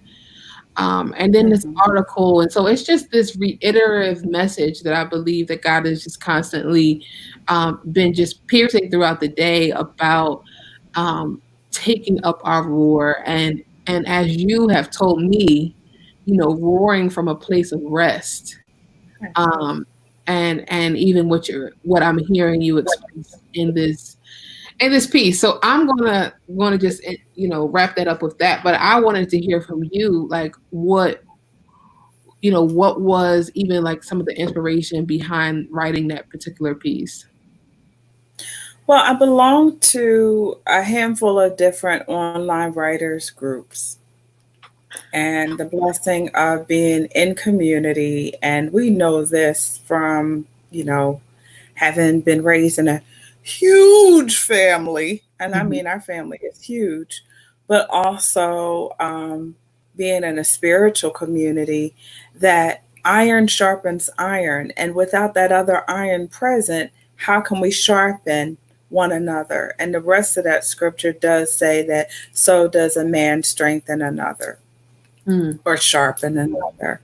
And so in this one particular group that I belong to called 5 Minute Fridays, there's a 1-word prompt offered every Friday. You set your timer for 5 minutes and you just go.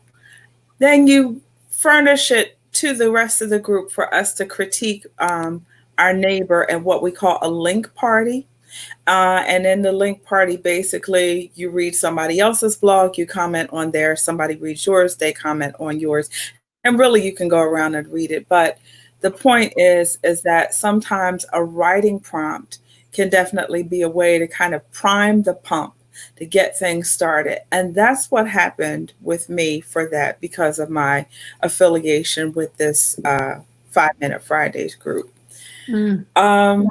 A lot of times what happens with me, even though I'm part of that group, because I'm such a long-winded person, and I think that's a gift, it's a good thing, is that I have a whole lot more to say than can really be captured in 5 minutes alone. But what it does allow me to do is to sit with the Holy Spirit and really ask him, what's the overflow of the Father's heart? This is kind of like my tagline, writing God's heart. What are you saying? It's a whole lot of people talking a whole lot of stuff out here. And personally, I've had to take a little bit of a detox from that and just go for just Jesus only. This is the one I'm listening to, I'm following, for right now. And everybody else is temporarily put on mute unless he directs me otherwise. But in that whole, not only the process of using the prompt and the 5 minutes, it's really helped me to kind of distill down, really to have a pure stream. What is it that he wants to say? Not all the fluff that Angelique wants to say, because Angie can talk some talk.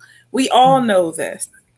But it really gives me the opportunity to take that, distill intense concentration of what is heaven saying, and really allow him to use that 5 minutes within the whole realm of eternity to speak what he wants to speak. And then I modified a little bit, just for like a few grammatical errors, or, putting some pictures and some scriptures and formatting and stuff like that. But it isn't just the prompt. It's the process. And even, some of the viewers, some of the listeners, may even gather from this that sometimes in the process of writing, that we'll hit a place in that stream of writing, even if you don't consider yourself a good writer or a quote qualified writer, there is something about writing that is divine. And so I know this is kind of blossoming a little bit here. I could say I'm getting off topic, but it's blossoming, is that God Himself wrote us a letter, a manual, a blueprint. And so, with all of this here and this, ancient, current, future book, these are the words of the Lord. And as Holy Spirit breathed, inspired by God for so many different purposes, for our instruction, for our reproof, for our correction, it's for our righteousness to align us with Him. And when we write, even if it's a list, a note, a letter, a card, a text, a post, in some way we are walking out, our divine nature with Him, because we are made in His image and patterned after His likeness. And sometimes things will come out that are really good in the process of writing that maybe one might not key into otherwise.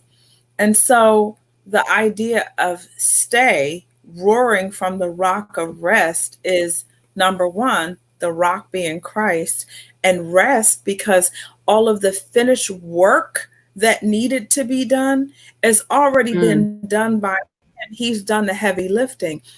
But there is a partnership where we come together in alignment with the Holy Spirit and resting in the work that's already been done to allow Him to be through us, where we are the activated hands and feet and parts of Jesus unified in the earth to be able to roar confidently. So it doesn't come from this braggadocious place where I think I'm so this and such, but it really does come from a place of confident rest and knowing who He is, primarily knowing who we are, and how do we relate that and extend and communicate that to others, not only in words, but also in deed. I fear that I have gotten off of the question, but it was good. It was good. It was good. Wow.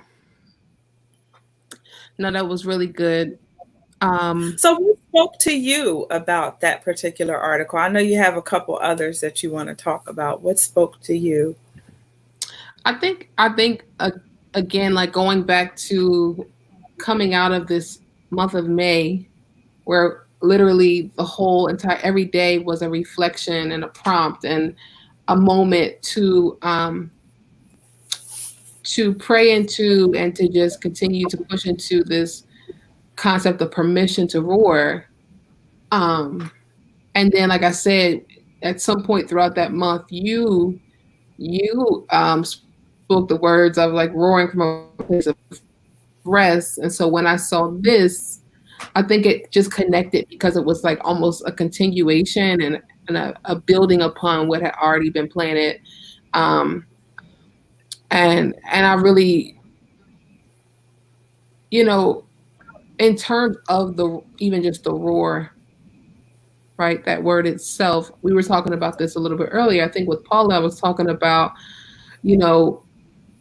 I can be very much guilty easily of going to this barky, like, let me just get you together place. And it's like, that's not the roar, right? Like the roar is what I hear you expressing in this piece, which is the affirming of who I am as a child of God, as you say, I will stay rooted in Him as the kingdom woman, the Black woman, the rejoicing woman, the vocal woman, the unapologetically created, wonderfully and fearfully made woman, the righteous woman who is as bold as a lion. And so I think for me, that's what resonates, is knowing that God has given me literally permission. He's even given language, which you highlight a lot of that language in this piece,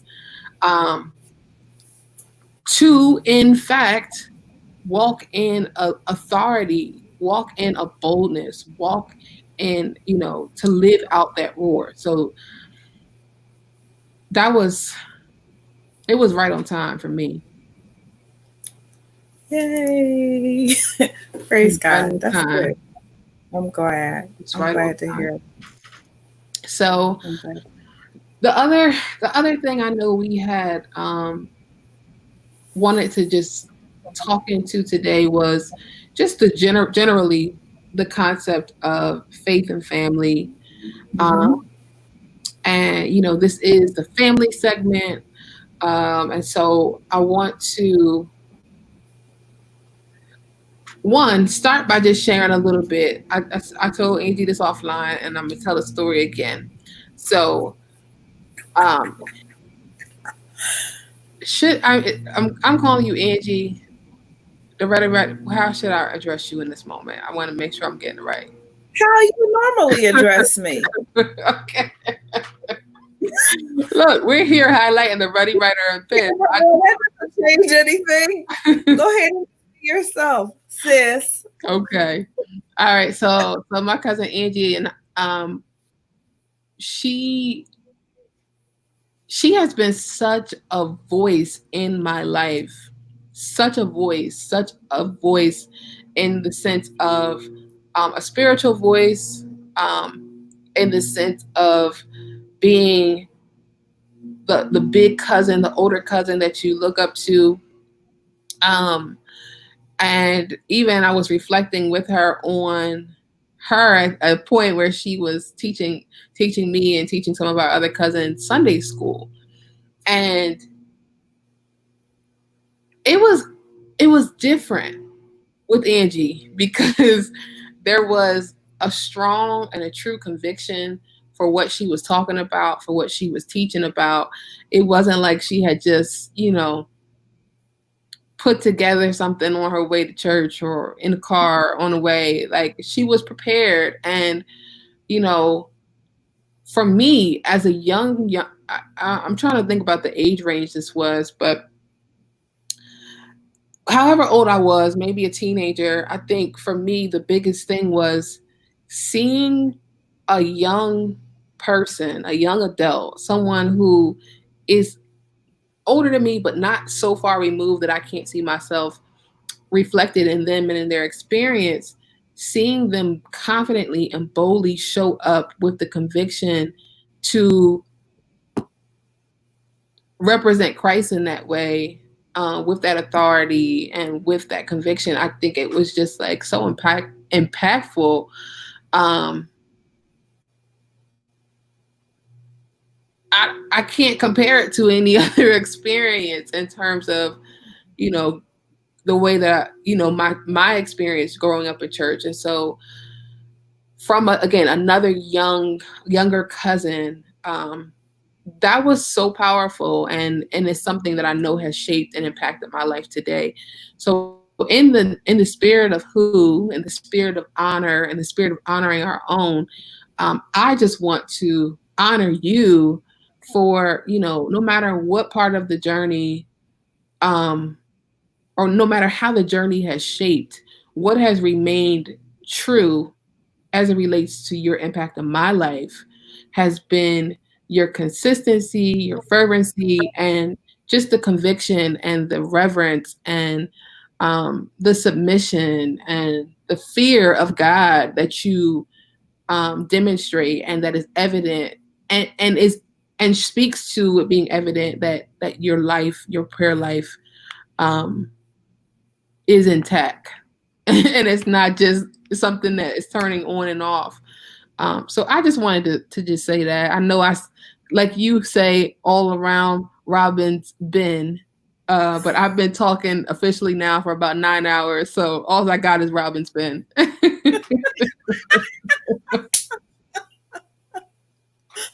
That's all right. We're here for all of it. We are here for all of it. So I thank you. That it's always good to hear words of affirmation. mm-hmm. Thank you. Praise God. I just, my life is whatever He wants it to be. Even in the points where I thought I was taking a God vacation and He just had me on a really long bungee cord. And when He got ready and said, it's enough of that, He snapped me back. He snapped me back and I got back on my course. But I thank God. I thank God for formative experiences, even for people who might be listening and watching whose formative experiences weren't necessarily positive. Mm. I think it's important to have those moments because I believe that God does give us little bright spots, even along difficult pathways. It might be a teacher, it might be a neighbor, it might be an experience. It might even be, a God encounter that an individual has where they maybe have had a vision or a dream or something that even in the midst of a really rocky place, whether it's in their childhood, their youth, their young adulthood, or some other point in their journey along the way, um, what you're describing, other people may even be able to identify and say, there was somebody who was inspiring. There was somebody who, and so that my life hasn't been all, fill in the Yeah. blank. I don't want to say bad, but I even think about maybe one of the very first questions that you asked me when I dial back to what got me writing in the very beginning was because I had some sexual trauma in my childhood. I Mhm. had some exposure to things that I didn't even know was wrong. I didn't even know was Mm. considered sexual abuse until I was maybe 28, 29, 30. I didn't know.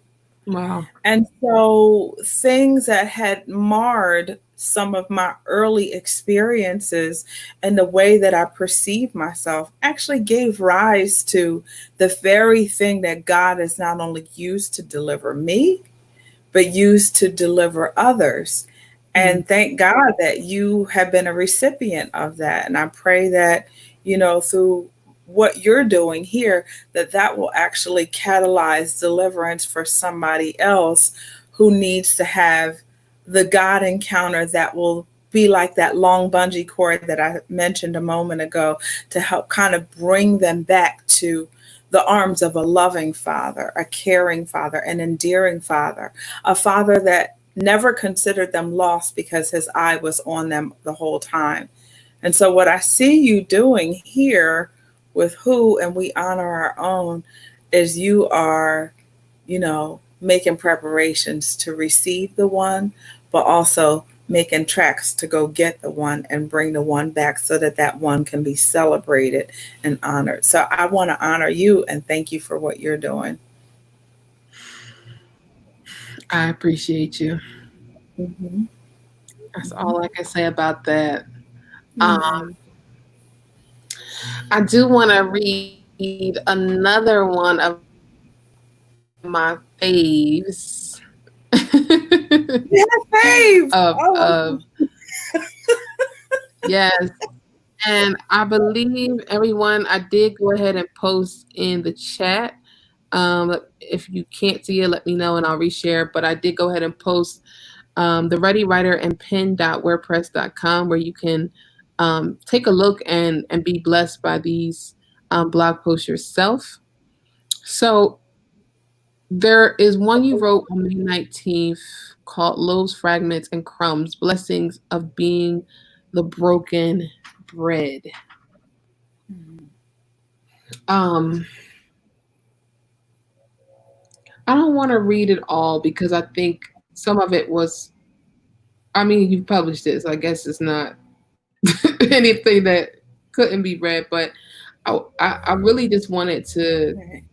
highlight the overarching theme that you're bringing forth in this. So maybe you can talk about it and share with us what that Mhm. theme is.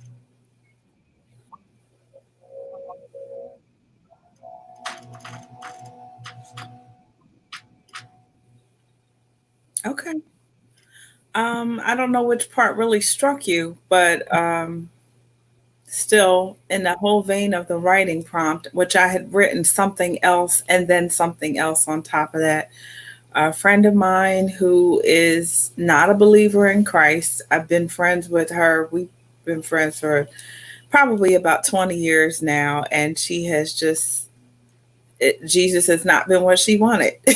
I mean, we talk, we eat, we laugh, we cut up, and I love her, and she is my good friend. And I don't want to see my good friend, who is a good person, go to hell, and that's a real thing.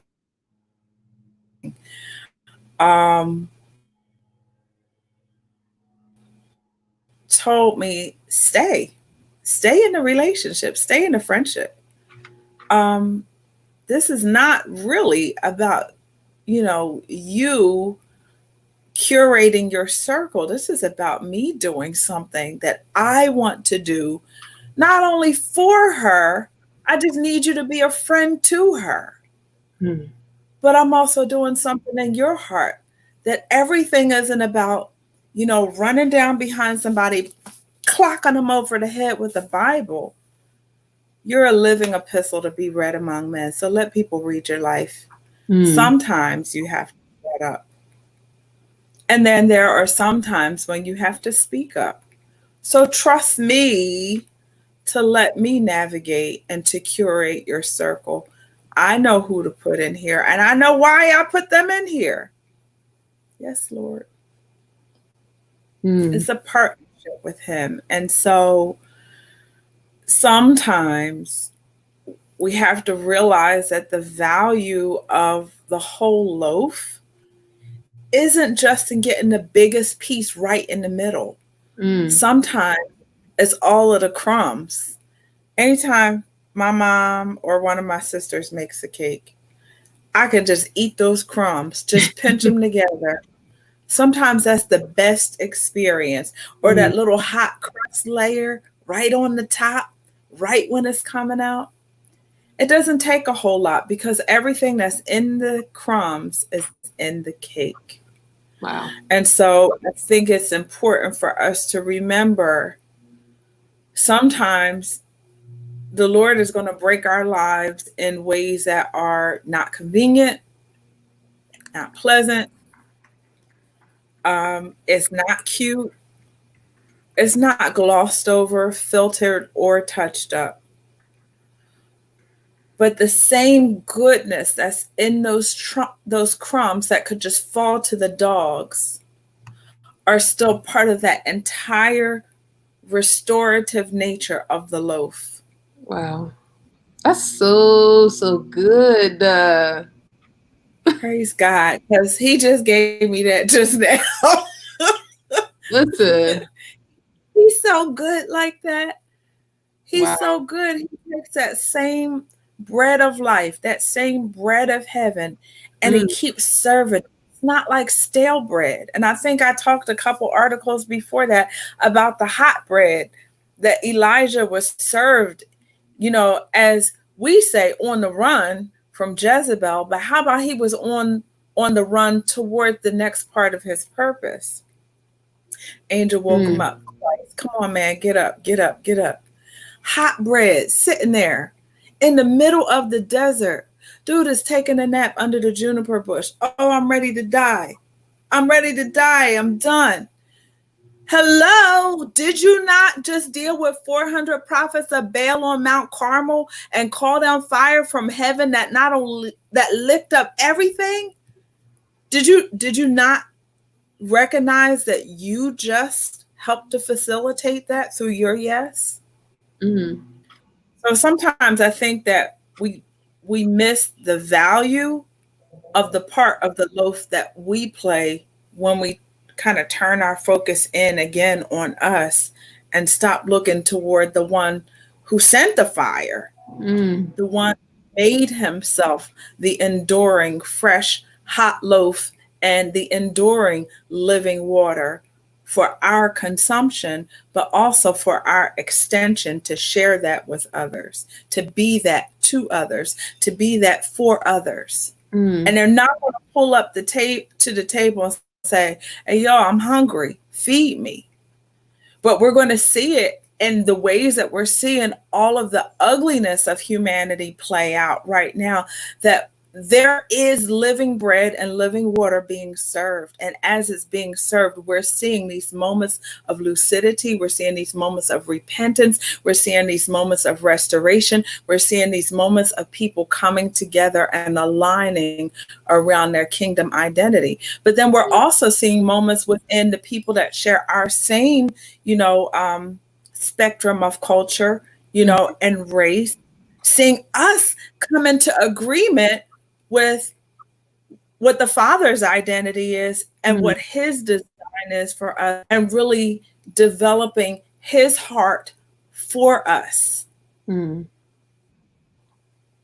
I feel like the loaf is being shared at breakfast, lunch, dinner, snack. It might be banana bread, it might be lemon cake, it might be pound cake, but it's the loaf. The loaf is still being broken and shared. It's being sliced, it's being cubed, it's being put in stuffing, it's being put in bread pudding, it's being served out, in croutons. It's the loaf. Wow.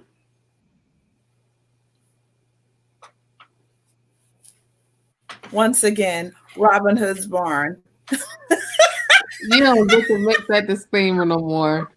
I don't need to, but you know what? I kind of like it. Okay, if you like it, but I'm just saying we are. Yeah. It's so good. It's so good. It's a lot to chew on, but it's good nonetheless. I guess just one of the last things that I'm thinking about is really just, I know we touched a little bit on faith and family, but I want to just go back to it and talking to it a little bit more is,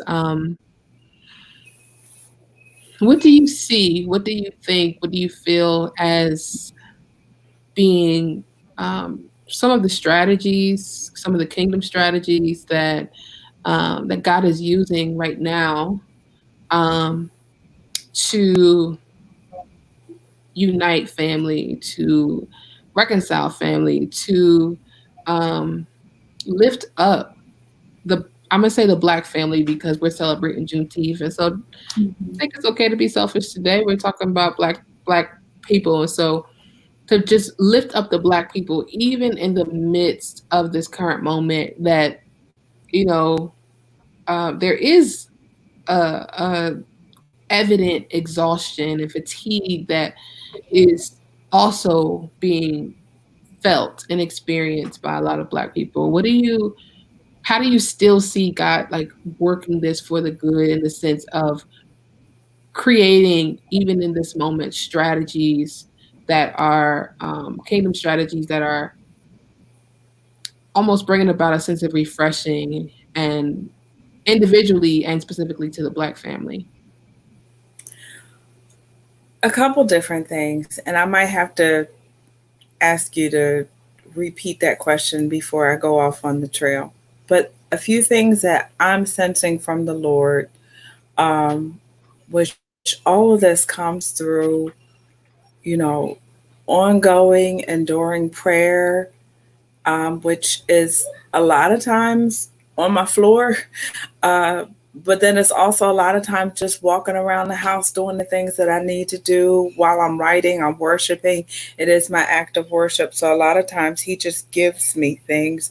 And then sometimes what he'll do is while I'm in prayer, he'll give me a very specific scripture.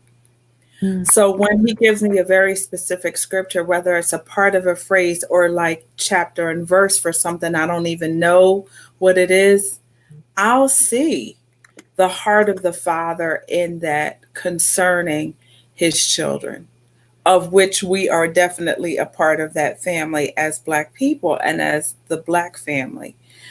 So one of the things that I definitely have sense about is that the Lord loves justice.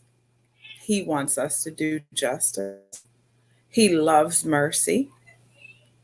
And he wants us to walk humbly with him.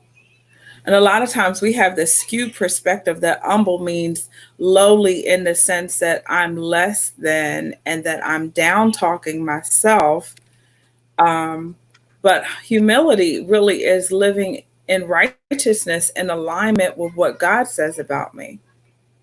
And so this is no different for us as a people. And I think this is actually a revival of um, our identity, because we as a people have experienced like a massive father wound, because we were not only stripped from our homeland, our culture, our language, our traditions, et cetera, you know, all the history, but also our men have been emasculated and have been removed from their rightful place, Mm, which, you know, when we look to the men in our family, they represent also how we see God. And having that father wound as a people, we have lost so much in terms of identity. But what I believe that the Lord is doing is He's restoring that. And He's not only, as I want to say, as in Malachi 4, turning the hearts of the fathers toward the children and the hearts of the children back toward the father. He's the father that never left. He's the father that was never taken. mm, So, whatever people's fatherhood narratives and wherever their father wounds may have emerged for us as a mm, people, the Lord is actually, to use, you know, a term that we like to use a lot, especially, you know, with the ministry that I mentioned before, the Lord is resetting that. mm, He is resetting that. Um, and even through the current pandemic, the Lord is giving people, and I know Nicole talked about this earlier, He's giving people who are at home an opportunity to reset and to reconnect. mm, Um, Reconnect with family, reconnect with Him as provider, as keeper, as healer, as comforter.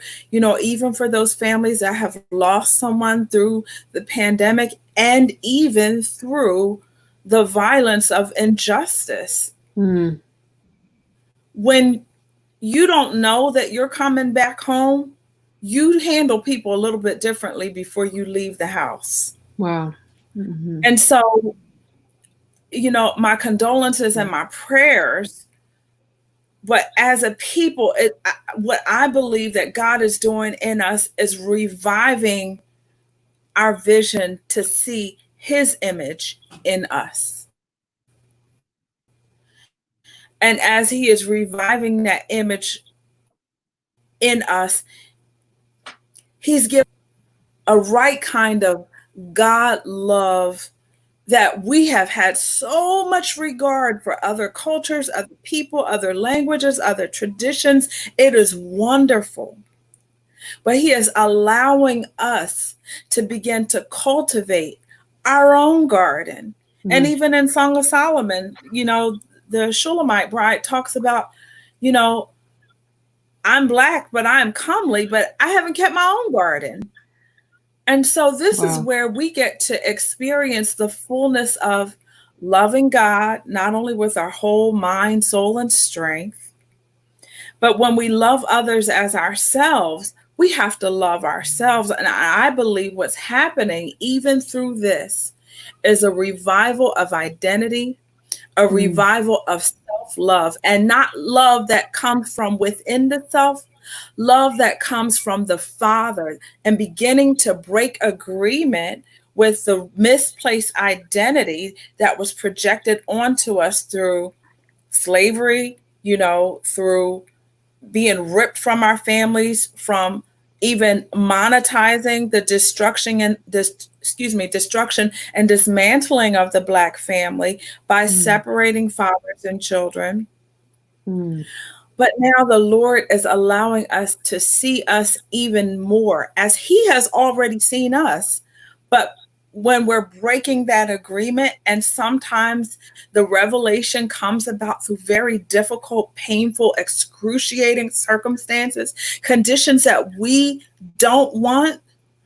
But even though he himself does not want this, he is still moving through this in order to draw us closer to him, to unite our hearts with his, and to unite our hearts with each other, so that not only do we see ourselves the way our Father God sees us, but we begin to regard ourselves with the same love and care that we have so willingly, and even not so willingly given away or had snatched away, where we had to affirm and esteem others. The Lord is allowing that love and esteem from heaven to minister his grace and his peace in us, not only as individuals, as family, as community, as an entire network of diverse people within the diaspora.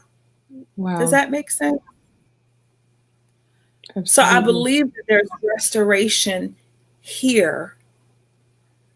As hard as it is to see, and there are lots of people who don't have a hashtag in front of their name. Wow. There are lots of people, more that I've seen, that are turned up hanging from a tree.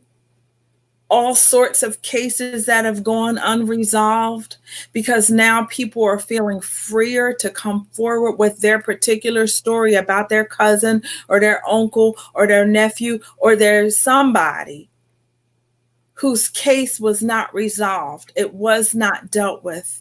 But what I also believe is that the Lord is restoring empathy and a place of godly compassion, where we are moved with compassion. If God so loved the world that he gave, that we who are made in his image and patterned after his likeness, we are also moved to act, moved to give, moved to serve, moved to connect, moved to go beyond our individual little selves and to come together, because there is a restoration not only of what's happening with the individual and within the various households and within the various biological and adoptive families, but also within the family of God, of which we Black people are a part of that. We all have something to contribute, something that's valuable, something that's worthy. And I think that what's happening now in the revival of hearts is that we're now beginning to see what the Lord has known all along. And now that revival is catching on like waves of glory fire. If you can almost imagine, like when the tide comes in to the shore, we see waves of water, but the Lord is just allowing fire after fire after fire after fire wave to kind of build a momentum in order to bring to the shores of our lives what he has already known, what he's already placed within us. But now we're finally, now that we're breaking agreement with that place of misplaced identity and coming into agreement and alignment with what he already has said about us, it's generating something that cannot be stopped, because he's shaking things that can be shaken, but the things that remain are the things of God that cannot be moved at all. So this movement that has its roots in identity with who God has made us and caused us to be and called us to be, that cannot be shaken. That cannot be moved. So when we find ourselves weary, even in doing well, we have to return back to the one in whose image we're made and after whose likeness we're patterned after. And allow him, even as Tyrone said in the earlier interview, allow him to refresh us. Do what God says. because it's in that place you will find the place of grace. You will be mantled with what is impossible for others, but what is only possible with God. And he's mantling us for such a time as this, even for the so-called impossible, because we are his righteousness in the earth. We're the ones who are made for the impossible. And as Black people, we've been living the impossible for centuries, for millennia even. Wow. So does it not follow that the Lord would use what he has put in us to begin to model that and to demonstrate that, not with fear or trepidation, but with confidence, and to borrow from the words that we used earlier, to roar from the rock of rest?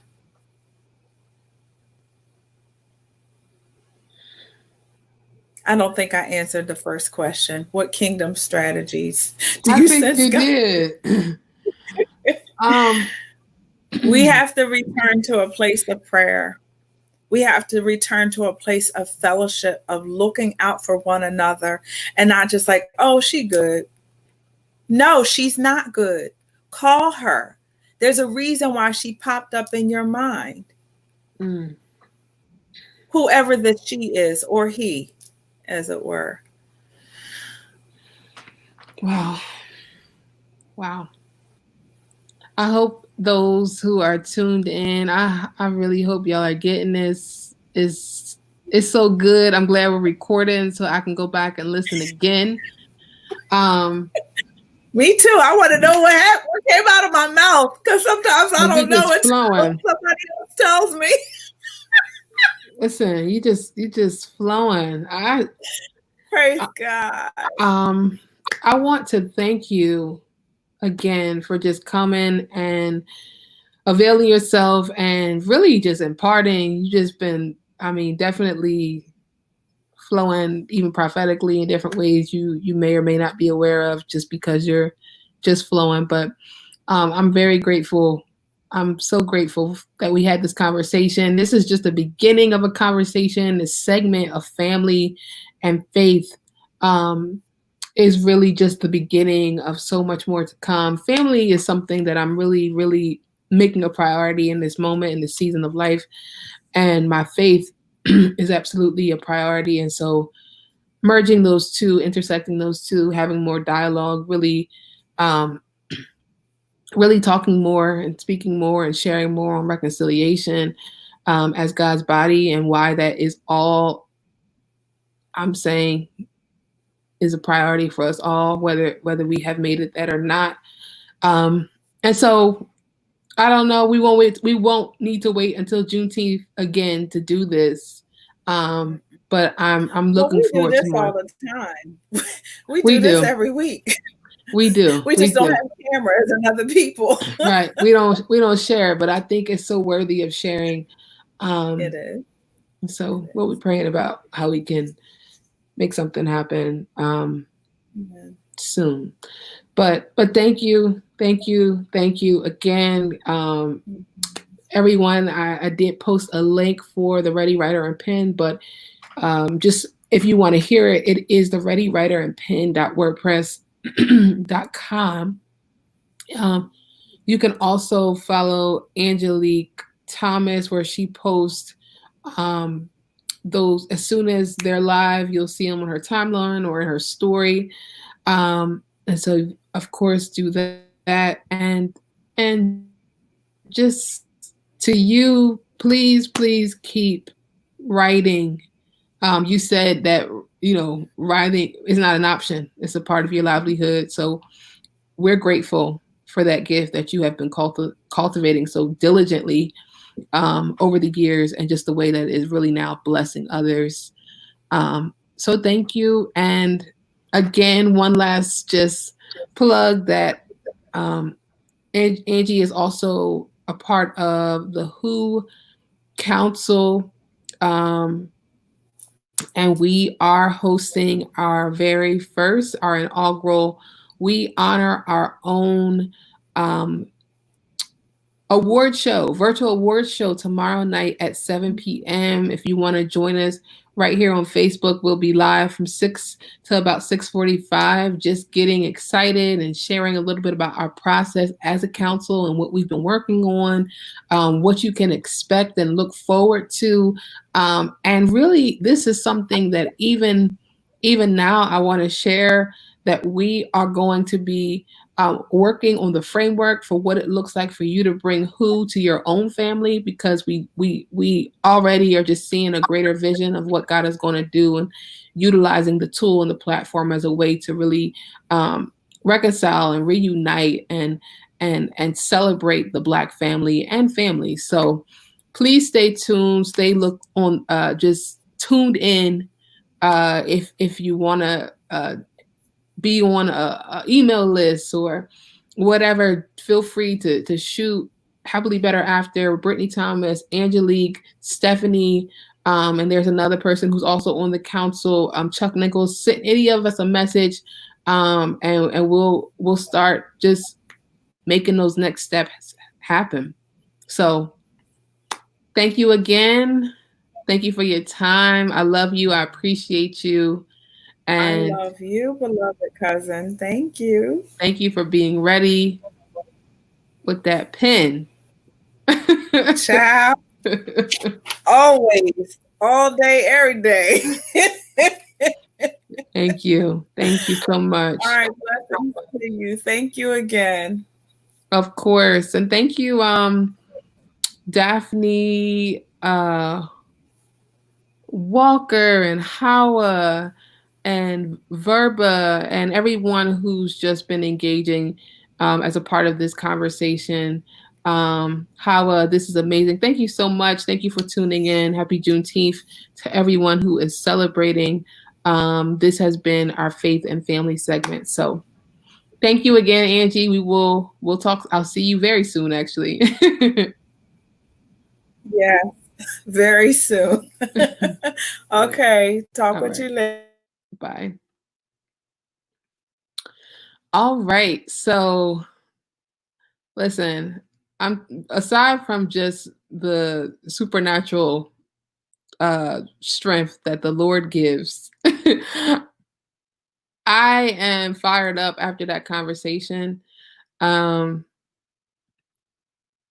If you don't know, I have been on since midnight, and just engaging with different individuals who've been a part of our day-long 24-hour series. And so, it's a journey, but I'm so committed to this. It's a beautiful cause. And as a part of this 24-hour broadcast, I have not said anything to anyone about money, because I'm not here for that purpose. But if you enjoy the programming, if you're enjoying what you're seeing, if you appreciate the content, if you appreciate even just the theme of honor and celebration within the Black community specifically, and starting within the Black family, Happily Better After is great ground. We are great ground, not just good. We are great ground. And just again, a little bit more about who we are, who I am. I am Brittany Thomas, the founder and creator of Happily Better After. Happily Better After is a registered organization within the state of New Jersey, where we create wellness solutions for and alongside emerging communities. And our mission is centered in promoting coaching and celebrating progress. How do we do that?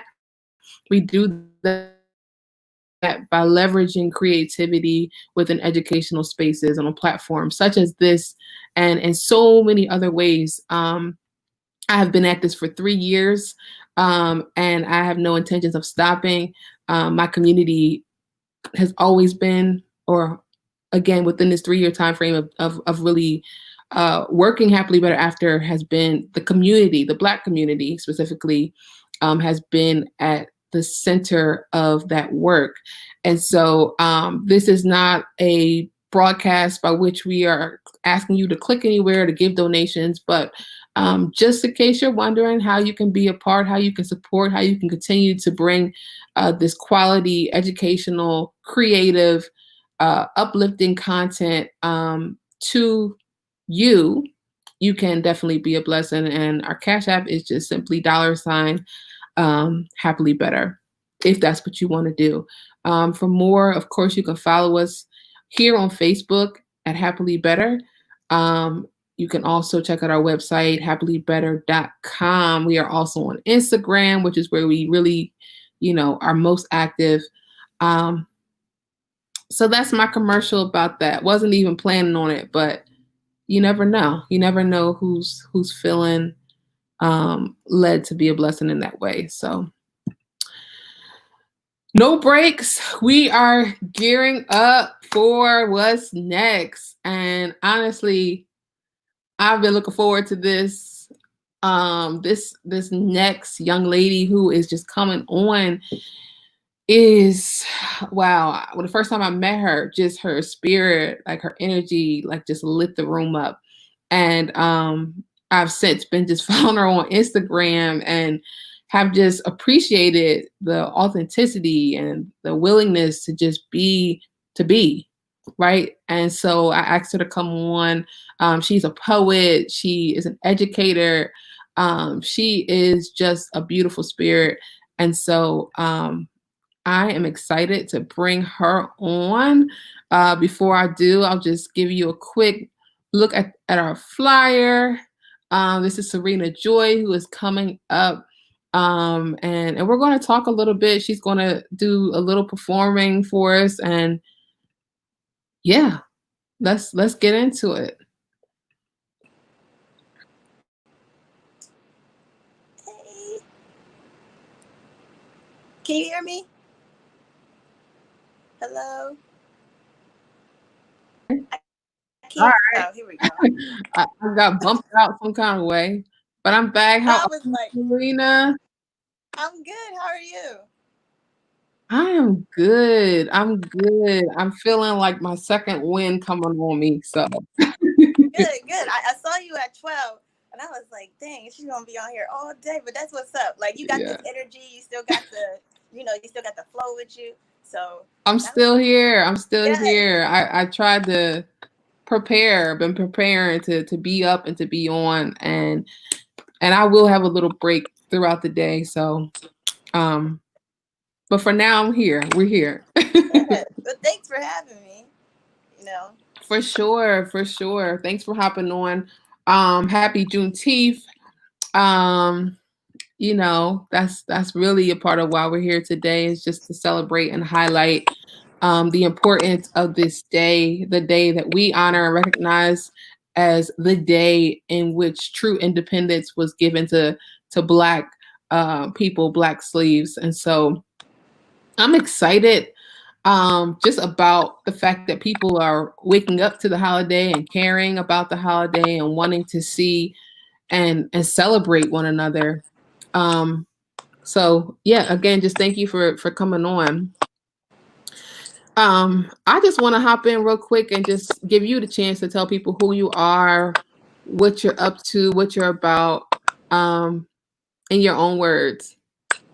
Well, I am Serena Joy. That is my real name. My mom prayed for my name. She got that name. I said I should probably use that name.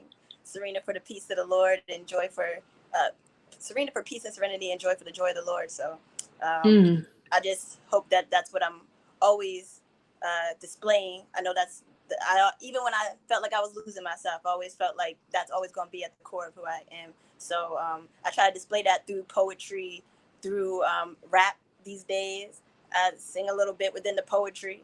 I put a little chorus in my music. So I don't consider myself a singer, but I said, if the Lord put it in me, why not give it a try? Yeah. And then, as you were saying, I do social emotional learning workshops.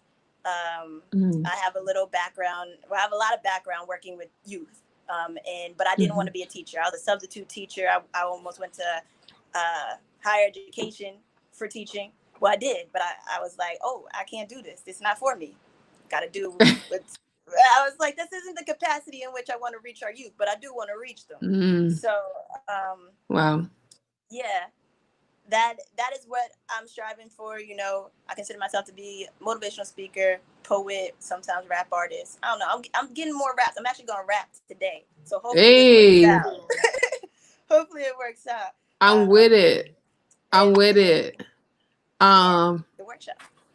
yeah. So how did you, I mean, get even connected with um we'll start with the arts, like in terms of poetry and rapping and singing. Like, is that something you've just been doing your whole life? Is it a turning moment that kind of really triggered that for you? Well, so my mom, she writes poetry, and from what she tells me, because I can't always remember, you know, she would write, and she was going to school at the same time. So whenever she was writing, she would just give me a piece of paper and a pen, and I would just write. Now, who knows what I was putting on the paper because it was scribble, but Mm, sometimes she would ask me to translate, and then you know, I think she has like a letter that I wrote once that she translated, and you know, so I think writing has always been a part of me, but I was really focused on sports growing up. I wanted to be a basketball player at one point, and okay. I felt like everybody wanted to be a rapper, everybody wanted to, you know, do these things. So I was like, that's kind of cliche, even though a lot of people want to be basketball players. But to me, Mm, it was like, nah, you know. So I didn't really get into music that much, but I was always writing and singing. Like, mm, I have a whole recorder of songs from when I was little, and when wow. it's just like me making up songs, and it was always centered around God, except for I remember one song. I'm an only child, and it went like this: what I want is what I want. What I want is what I want, and that's all I want to have. So you know, Okay. we had to work on that a little bit, but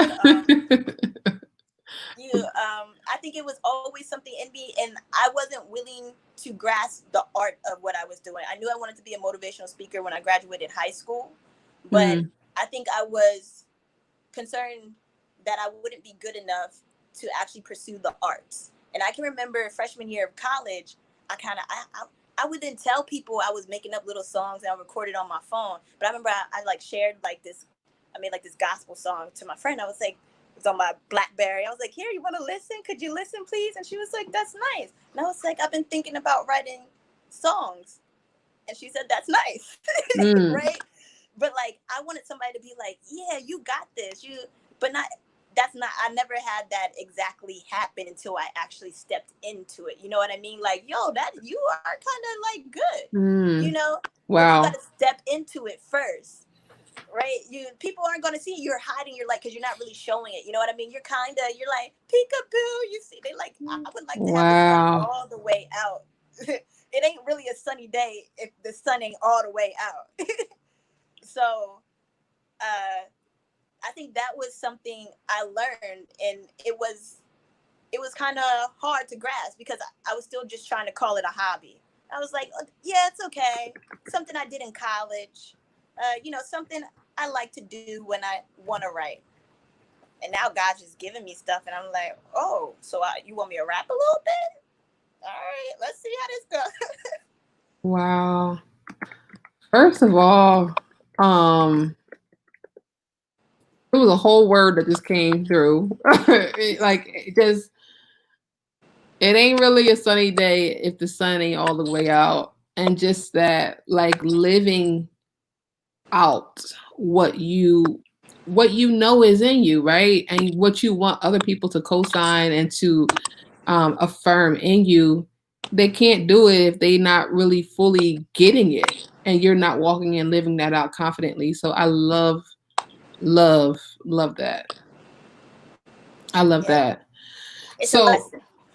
yeah, no, it's a lesson, and I think it ties well into a lot of what we've been talking about throughout the day in terms of just you know, we the boldness, the courage, the authority, walking in that authority. We were talking about, like, you know, knowing your Christ identity earlier this morning, and just it it just loops right into all of that conversation. Um, that to me is even a good segue to talk a little bit about what you mentioned about social emotional learning and being an educator in that regard in terms of teaching youth and doing workshops around social emotional learning. So I guess just talk a little bit about that. Like, how did you get interested and involved in that?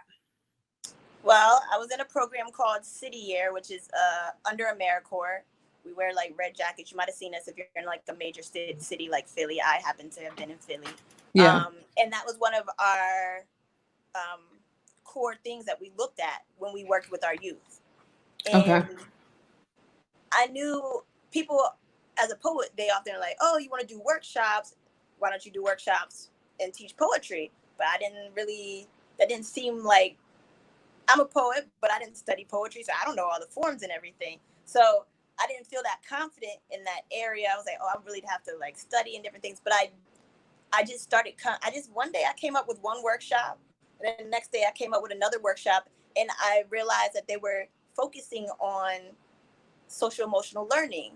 And, so there's like 5 core competencies when you look at social emotional learning. So like the first one I ever came up with was about your dreams. Cause I was really, at that point in my life, I was really passionate about reminding people that you have to hold on to your dream, and that's kind of like having a goal and having grit, and those things all go with social emotional learning. And I came up with like this workshop where you put your dream in a balloon and you have to protect it.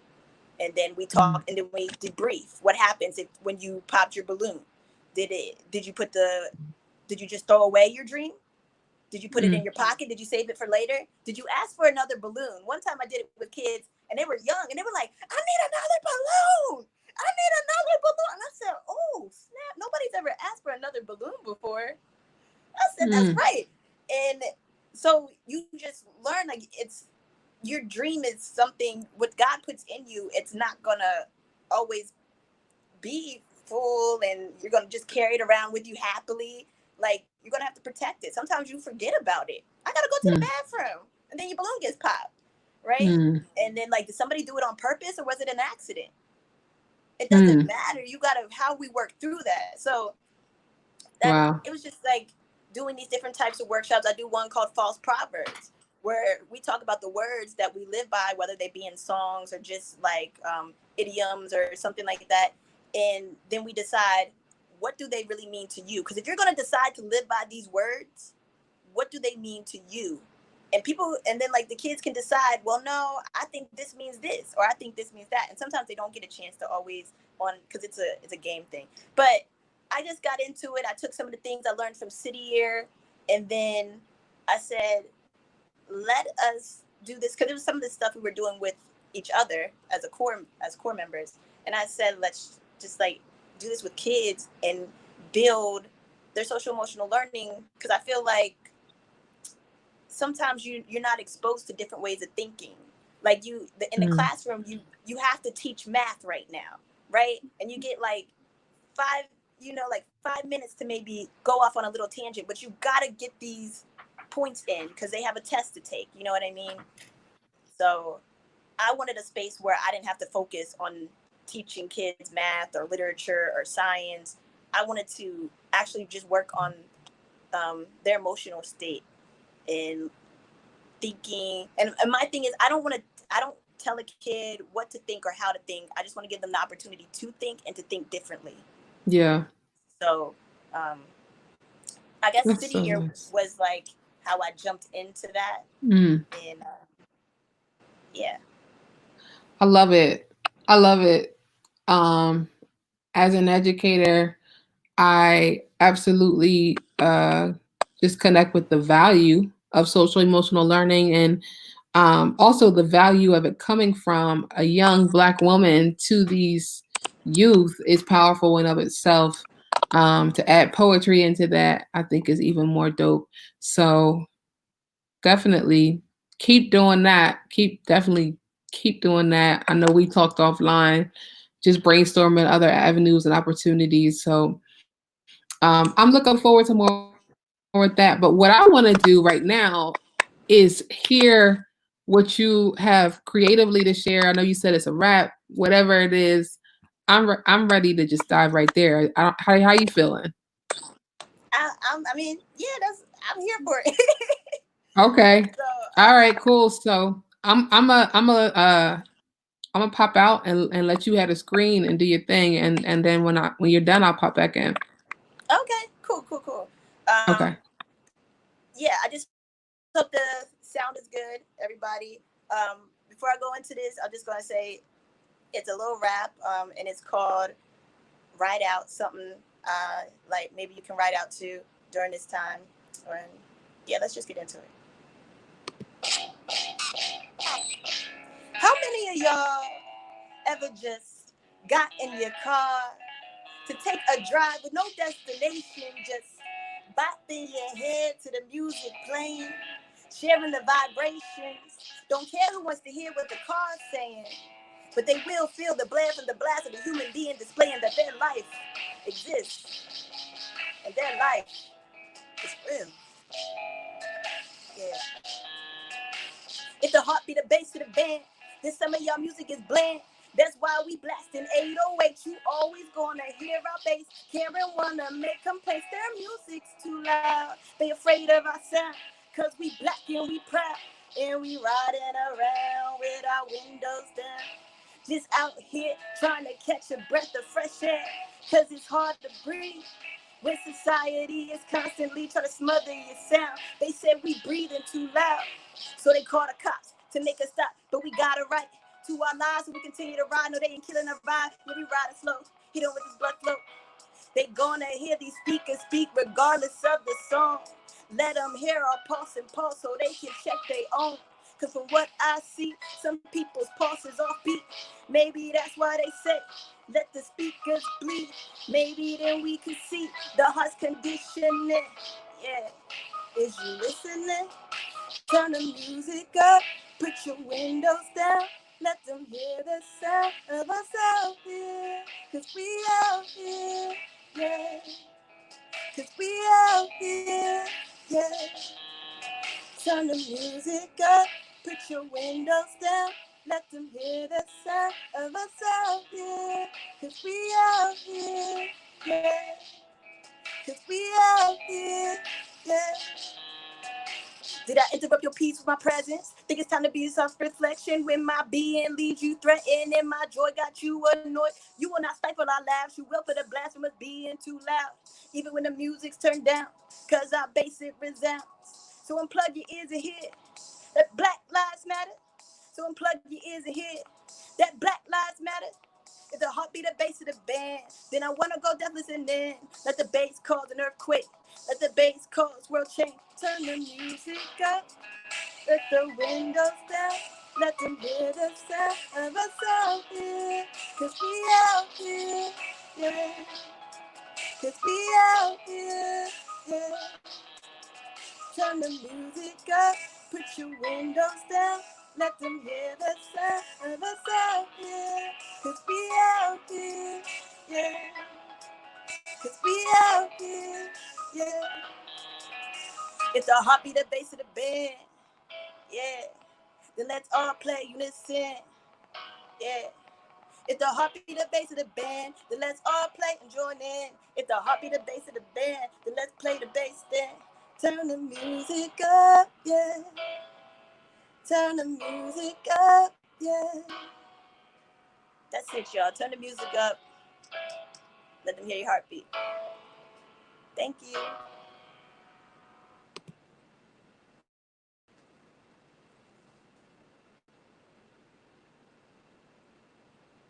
I'm talking and I'm on mute. So dope. Can you hear me? Yes, I can hear you. Oh, I there we can hear go. you. Okay. I love it. I love it. Turn the music up. What's the rest of the words? Oh, turn the music up. Put your windows down. Let them hear the sound of us out here, cause we out here. Yeah. So, yeah, the whole idea was like, I mean, I live in the city. Hopefully, no cars drive by, cause you probably hear them, right? But you know, I can even remember as a kid, you know, like my cousin, she had a bass in her car. She had like this pink car and just loud. It was just like a loud pink, a loud bass. But low key, I'm like in the car, I'm like, yeah, we out here. You know, just having that feeling of just being like, feeling like I'm alive and I'm young and I'm having fun and I'm just riding out. And I feel like during these times, a lot of people probably already heard me say this, but like our greatest power is love. And it's like, in order for, like, you look at the history of all that it has oppressed us as Black people, in order for them to have like this cognitive dissonance and do the things that they did to us, you had to remove your heart from that. And it all had to be mind driven. Like, oh, science says that Black people aren't really people. You know, like basically that's what y'all were proving. And you took the heart out of it. You took the humanity out of it. You took the reality that, like, now when you see us out here, it doesn't equate with you. So that whole line was just like, if the heart be the base of the band, then some of y'all music is bland because you're not using it, you know. And then so we always, and you know, what is it, Ephesians 4:26, what does it say? Be angry but do not sin. And like, to me, it's like, don't let that sin or don't let that anger consume you, right? I heard Torrey Roberts talk about it. He was saying, like, when it says do not sin, it's kind of like, don't miss the mark. And so when I talk about, don't forget, like, don't let it take over your heart. Don't let it, like, keep living loud as Black people, you know what I mean? And living out your heart, you know, like what's inside of you, what God put inside of you. Don't let it be stifled by all that's going on around us today. Wow. Because it is so easy. I remember when everything was going down, and in the beginning, I didn't even want to, and I feel like it's sad to say, but I didn't even really want to recognize, I recognize it, but I didn't want to give it my attention with Ahmaud Arbery. Right? Like, yeah. I was like, I don't have time to cry right now. I don't have time to like another post about a Black man who's murdered. Yeah. Like, I can't. And so when George Floyd happened, and I'm like, oh, you look, yeah. Breonna Taylor, there's so much I couldn't keep up. And I was like, I'm angry, but I'm like, Lord, I still believe in responding in love. So what does that mean? And because I'm like, how do you respond in love and be angry? And I realized it's okay to be angry. Like that, I needed that scripture, right? Like, it's okay, but don't let that consume you. And don't let it overpower what God has given you. I think there's a lot that's going to come out of us because of what's going on. You know, out of pain, a lot is produced. But even that, like, God, what he's placing in us, we must, you know, like, use and release and keep moving forward. So yeah, the song is kind of like a rebellion kind of thing. Like, yeah, I'm gonna play my music loud, but it's also like, you're gonna hear me living, and I'm still gonna live out my heart. I'm gonna live in love. And yeah, and I don't know, I'm trying to think of the lines in the song, but it's like, it just, to me, I wanted to, like, make you think just a little bit, like, yo, if you don't hear, if my being makes you annoyed, maybe it's time you think about what it is. Yeah. Are you just not hearing and seeing the life in us, and we're just we're just a subject and not like just matter, but Black lives matter, you know, like it's a lot, but that's where I was going with it. No, I like it. And while I was listening to it, when you were actually doing it live, it was like making me just think of, like, you know, music is its own form of resistance. And, you know, even historically, it's been a form of activism, just to be able to put those words out there in a way that people are almost forced to listen, right? So I love that. I love that. Thank you for sharing. Yeah, no, I came up with it not too long ago. I didn't finish it, so I like started it, posted it on my IG, and then I finished it, and I was like, okay, like, I want to share it. You know, give people something to, like, make you just vibe out to, but be proud, and like, maybe do, like, just check your heart every once in a while, because we all got to do that. Like, where am I right now? Yeah. You know, how am I feeling? And then, like, how am I still going to continue to walk in love? Because love is a choice, right? And so with everything else going around, we may not feel like doing it. We may feel sad. So it's like, oh, I'm not having a good time right now. I'm in my own. And yes, take time for yourself, because you have to love yourself and, make sure you're doing okay.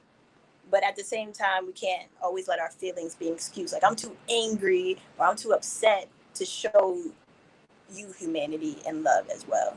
Yeah. So, And I think I remember seeing you post an Instagram video where you were talking about this very thing, and like you were talking about even some of the encounters or engagement that you've had with some of your young people, and them like saying like how I'm supposed to love, everybody. I can't love everybody, and challenging, like what is the source from which you're getting that you're, essentially refueling, or that you're being filled up so that you do have the capacity to give that love.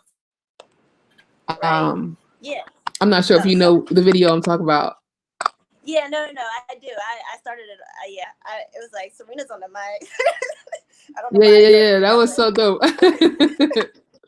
But yeah, no, I wanted to display to people that love is like, if you know me and you've talked to me several times, like every once in a while I try to put in there that like love is our greatest power, but so often we're afraid to use it because it doesn't look like one. And so it doesn't always feel like one. It leaves us vulnerable. But it's like the greatest thing to cause change. That's why, in the song I'm like, if the heart be the bass of the band, then I want to go deaf listening. Then I want to let the bass cause an earthquake, let the bass cause world change. Because that's your heart do this changing. Because even as they change the laws, we know people break laws all the time. Right. So we hold them accountable and put them in a system that doesn't really help them mentally or emotionally. We don't put Yeah. them in a system that really teaches them or gives them time to really see anything different. So we're not really helping them. We're just putting them in the system. Yeah. And I'm like, if we really cared, our system wouldn't look like this. If we really started using our heart and stop putting money first, that's another thing, for me, is like, a lot of these things at the end of the day, they boil down to money. So then I just get upset sometimes. I'm like, but Yeah. it's like, take the money part out of it and start seeing people for their actual value. Money has no intrinsic value. We give it its worth. So like, start seeing us and seeing how we can help each other, and learning that forgiving isn't a weakness. Forgiving is probably more for me than it will ever be for the other person. And we grow from there. But yeah, so like recognizing that love is a source, and for me that source comes from God. And so I'm never gonna run out of love to give. Yeah. Even when I'm tired, I can still make the decision to love. And when you do that, I think ultimately, especially as a Christian, that is when people start seeing, the God in you. Like, hey, when you show up and you're just showing love, you're displaying God, because God is love. And if that's just a simple way people get to meet him, so be it. And I think there's so many ways. Like, people often think that like love only looks like one thing. Like, oh, especially for kids, it's like, oh, you gotta like hugs, kisses, and all that. I'm like, no, love. Love is when your mom told you to do something, you didn't do it, and then she reprimanded you, and you didn't like that. Love isn't always comfortable. Love holds you accountable. Wow. Love will take you out of your comfort zone, for one. So, yeah, that's where I am. I'm like, and I want to, like, in a lot of things, when I read the Bible, I'm often searching for this message of love as well sometimes, because I do believe it's just all throughout. Yeah, for sure. Yeah, so For that's our sure. power. That's my favorite power. We got a lot of powers, but I think for me, that's our biggest one. Yeah. Definitely. I mean, a lot of the ways that I've been thinking about in terms of love and even it being a point of power is even thinking about my gifts, right? Like as a singer, as a songwriter, and like essentially thinking about those being vehicles of love, right? Like to gracefully um, convey what, at least for me, sometimes I'm not always able to just convey, or I won't say I'm not able to, but I find more confidence in letting my gifts speak in the way that you did through that song, like really putting the energy there because I know it's more palatable and the sound I can give it a sound and that sound will that alone will come with its own message and its own vibe and its own energy that will reaffirm that what I'm saying I mean well, right? But that truth is going to go forth either way. Um, so I definitely resonate with what you're sharing. Um, I guess just what can we? I themed this conversation under a segment that we do on a podcast called "It's a Different World with Creatives on Campus," and the reason I did that is because I really see you as a creative in the sense of having like all of these gifts that you're not afraid to put forward, and then also leveraging your creativity in an educational sense by, you know, doing the social emotional workshops and really being a social change leader essentially in that way. Um, but I wanted to, I guess, just start to wrap up this conversation by asking you, um, what have your own educational experiences been like, whether post uh if you went to college, didn't go to college, just I'm always curious to know how creatives are connecting, or if they're connecting in traditional learning spaces, um because of my own personal sometimes diverse learning challenges with with sitting through traditionally orchestrated lectures and different things. So So learning wise on how to, I don't even know. Like I never really taken any classes on much. I may look up um stuff every once in a while. Like as far as I'm trying to think, like nobody taught me how to write a song, so I'm not sure if I'm doing it right. But you're doing it nobody your way. right. So I probably haven't invested too much time in learning like about my arts per se, as far as like poetry and song and rap. I've reached out to people, like producing wise, like, oh, can you help me and familiarizing myself? So like I learn within the spaces I find myself in, if that makes sense. For Where sure. where else? But I did find Creatives Philly has like a critiquing group that they're doing I once a month. did see that. Yes, so they had the second one. I missed the last one, but the first one they did, I hopped on that, and that was pretty cool. I'm not really one to share my art until it's done. I shared something that was unfinished. So I was like, oh man, I was off balance and everything. So I was feeling really vulnerable, but it was nice. Everybody like gave some pretty good feedback, and so I would definitely do it again. I just happened to miss it. Um, but yeah, outside of that, I think my base in my art, as far as poetry and whatnot, came from just schooling and my mom. Like my mom, she's like, okay, piece of paper and pen. Like we didn't have iPads back then, right? right. So, Mhm. it's like what keeps my little daughter occupied? Paper and pen. That's all she needed to have. I was doodling, writing all throughout church because I sat in regular service most of the time. And so if I wasn't engaged in what the pastor was saying all the time, I was doodling and writing. And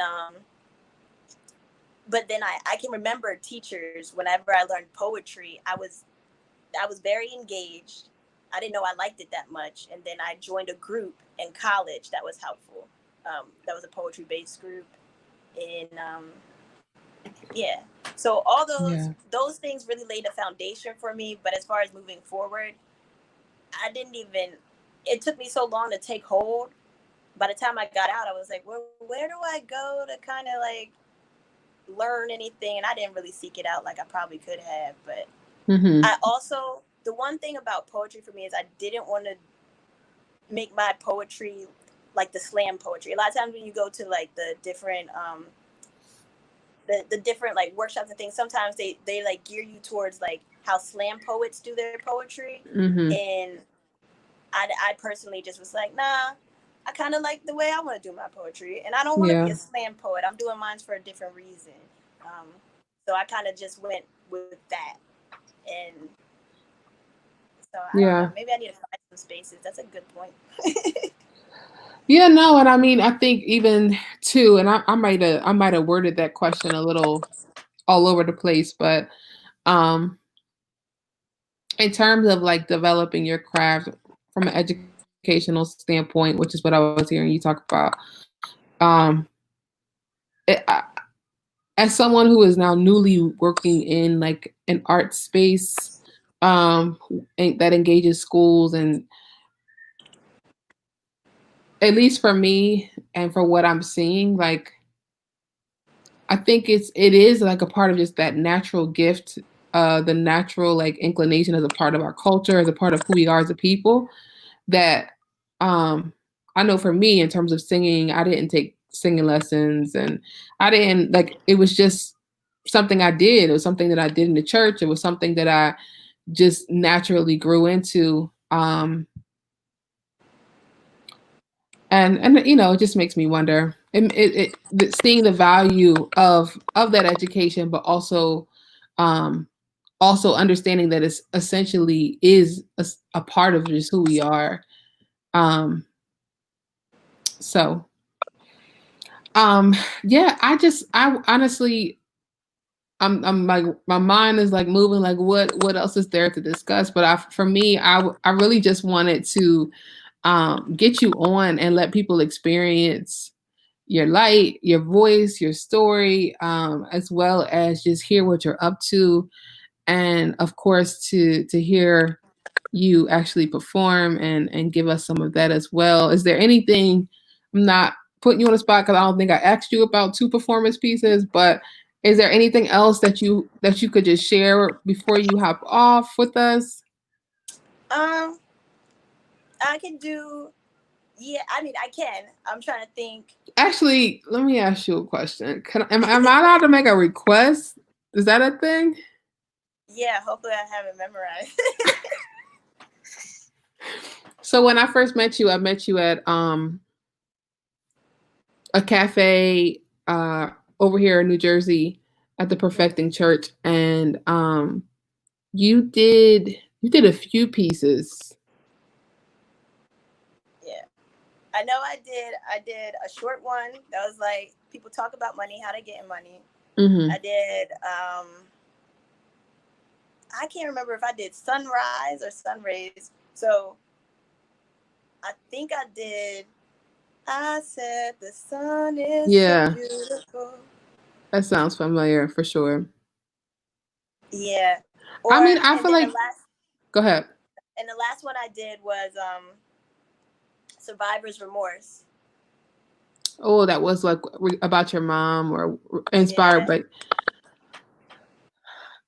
Or it um, might have been rise.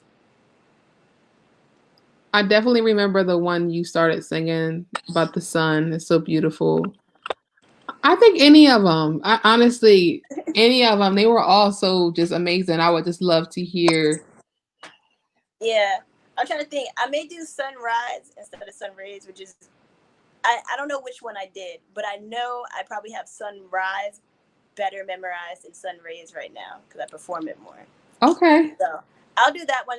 They have the same idea. Sun rays on the album comes before sunrise because sun rays is kind of about you're still hiding.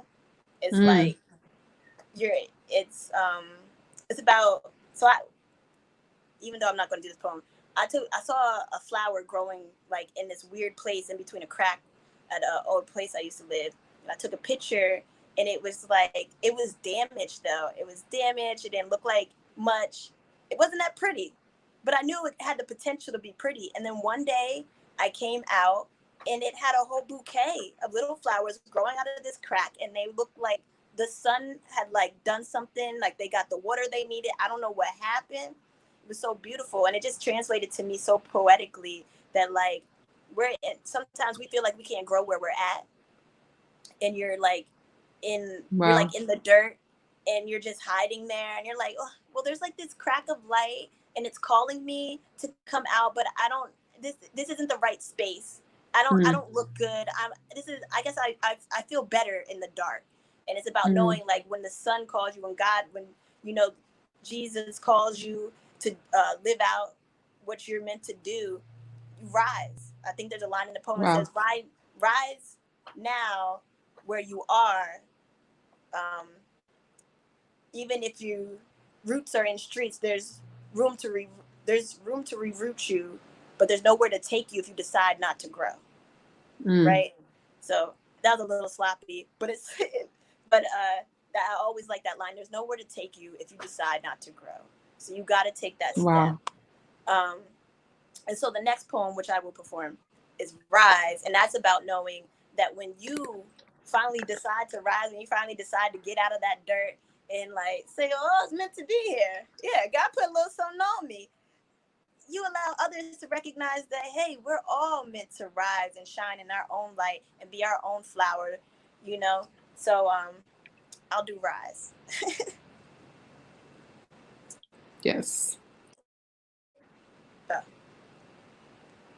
Your smile like the sun, don't underestimate its power. Your smile like the sun, they're waiting for it to rise. Your smile like the sun, don't underestimate its power. Your smile like the sun, they're waiting for it to rise.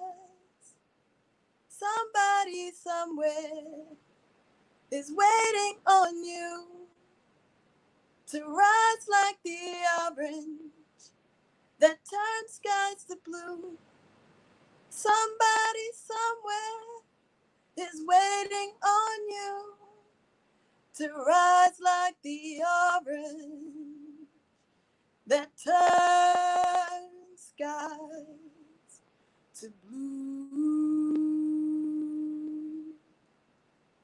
Somebody somewhere is waiting for you to rise over the ledge you wish to jump off of. They are waiting for you to rise out of the mud God played you out of, because you are more than the dirt you've done and the rain you've bathed in. There's a reason why you were created. Somebody somewhere is waiting on you to rise like the orange that turns skies to blue. So rise like the waters from storms that broke levees of your past. Rise like the waves from hurricanes, but be the eye of every storm that thundered your existence insignificant. They are waiting for you to cross your T's and ascend from ash like 3 days after you felt death.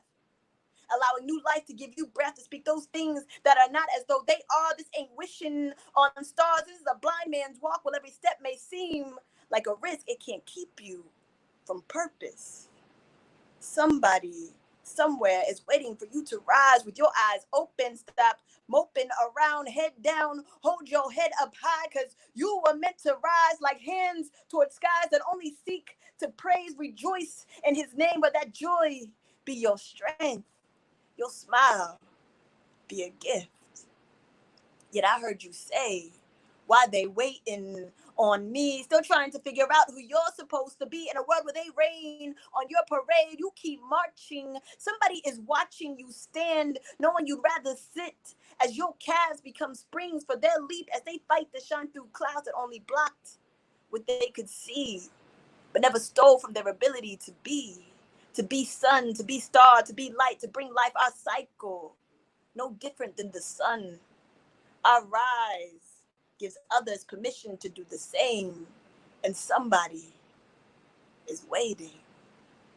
Somebody somewhere is waiting on you to rise like the orange that turns skies to blue. So rise, rise like the trees from mustard seeds, shine like the coats of pedigree, the power inside of you, inside of me, like there are two suns in the sky. We are solar power, so don't ever underestimate the reach of our rays and the strength of our shine, because we were meant to rise. As the speed of light is much faster than the speed of sound, they see you before they hear you. You will be felt. Just be yourself and rise above the surface of this earth before they flatten you out with iron thinking, telling you there's too many wrinkles in your being. Some people will be clouds, others will be beams. Just remind them the sun is always shining, even if it isn't always seen. Your smile like the sun, don't underestimate its power.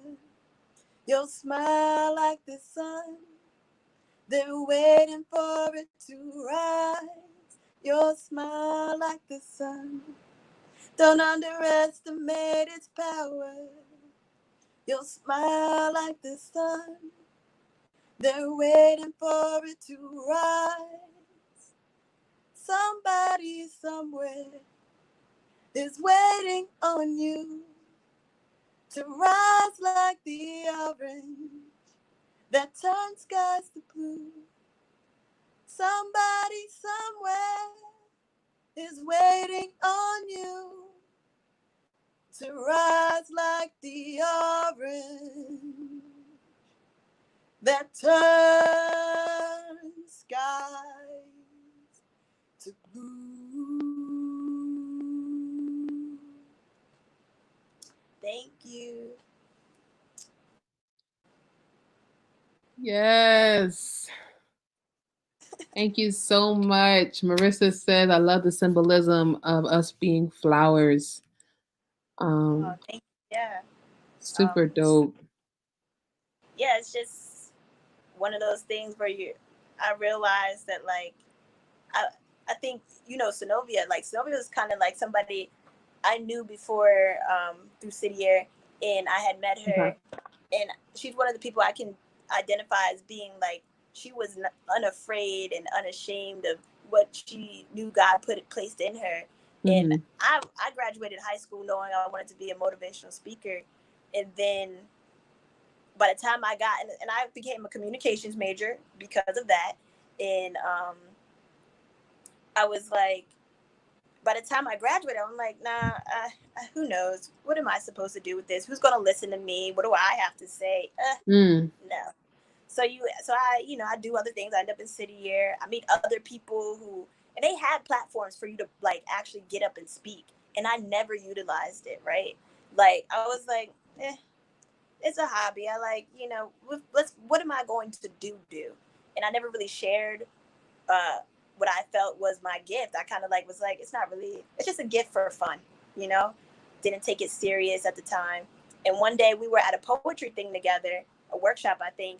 And at the end, I think she asked me, what did I plan on doing with poetry or something? Or one of us asked somebody. And I remember my answer was just like, oh, it's just for fun. But when I asked her, she was like, oh, I'm going to be a motivational speaker and I'm going to do this and the next thing. And I remember her saying those words and me being like, no, that's what's up. Like, she's so empowered and like, that's good for her, but that's not meant for me. Like, I just had like, that's good for her. Like, that's brave. And she's got that. And then I realized when I went to grad school for a month, it was just a month. I had like a breakdown. I was crying.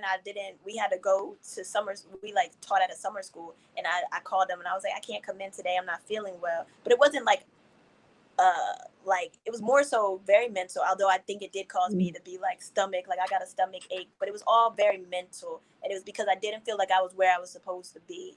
And, I cried and I was trying to figure it out. And I called my mom, like, Mom, if I quit, will you be mad? And she's like, you grown, you can do whatever you want to do. And I'm like, okay, well, I kind of thought you was gonna give me an answer from God. Like, you know how you, I was like, Mom, you always, you stay connected, right? Like, let me know what he said, because I've been praying. And she was not the avenue he was going to use to let me know. And I was like, okay, well, thanks for keeping it real. 100, she ain't paying no bills of mine. So we'll keep it moving. And yeah, and I realized though, but like, she was one person I identified as like her light being light for me to say like it is possible, you know. Mhm. And I can remember somebody else in City Year. He was also a light, and I can honestly say like at first I was probably kind of annoyed of seeing other people's light at first sometimes, because I was like, okay, like they, you know, like they're doing their thing, and it was probably me. And I mean, I know for a fact it was me not being honest with myself, and so I think they're doing too much, but that's not true. That was something I had to deal with myself with. So moving forward, it's just like continue and just being you and what God placed in you, because you never know who you're inspiring. You know, you never know who's watching. You never know who's looking. Even when you think nobody's paying attention, it's in the small things, right? Like it wasn't when, like Synovia was performing at that moment when that I was able to say like, yo, like it really hit me when she said I'm a motivational speaker, and she just had that confidence. And I was like, dang, where did mines go? Because I was a confident little kid. Wow.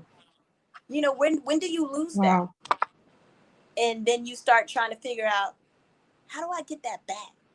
How do I like what things were hitting me? And that's why I do that workshop with the balloon, because it's like people will pop your balloon on a daily basis. You gotta be willing to get another balloon, blow it back up, and say, my dream still lives. It still has air. Wow. I still breathe. Right? And the other thing about that poem is like, when I say your smile, you know how it's like your smile is contagious, you know, people say that, but it's also like knowing like between the joy of the Lord being our strength, and also knowing that like, you got to find something to be grateful for. Cause like that's something that I really realized through these times. And it's just like, when you just find a moment to smile, it allows, and to just be grateful, it allows for so much to open up, instead of just allowing the heaviness to compile all over you. It allows you to open up a little bit. And that joy, I think even that joy allows us to love, right? Just it's just a different space to be in. And so when we find gratitude in our days, it really changes a lot. It's not always easy, but it's possible.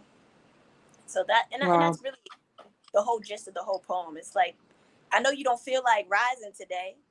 I know. And I think that whole year when I started coming up with like the poem and just seeing like the flowers, and I remember I just started, my mom's a big sunset and sunrise person. And I just really started taking that in as well. Like, just, I want to go see the sunrise. I gotta see the sunrise. And it's like, the sun always rises. He never, like, the sun never says, today's not my day, I'm not feeling well. He's got one purpose, and he does it all the time. The sun just goes, I'm gonna shine for you. Now I can't say if there's gonna be clouds in my way, but I'm gonna still do it. Right? I'm never gonna stop shining. And that's what I realized. It's like, I got one job, and that's to do what God placed in me. I remember when I really got confirmation that I am to go out and to like be a voice in this world, right? I remember asking God, why me?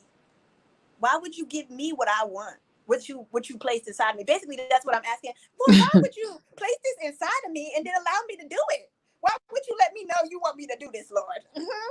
Because he wants me to do it, right? But the thing I realized is like, we all have it. He placed something in all of us, but my first job was to say, I'll do it. And then to take steps to do it. And I didn't know what I was doing. I still don't know what I'm doing half the time. But the one thing I am committed to is knowing that if God placed something in me, it's not to be void, right? It's not to just be like, oh, I got this. Let me place it right here.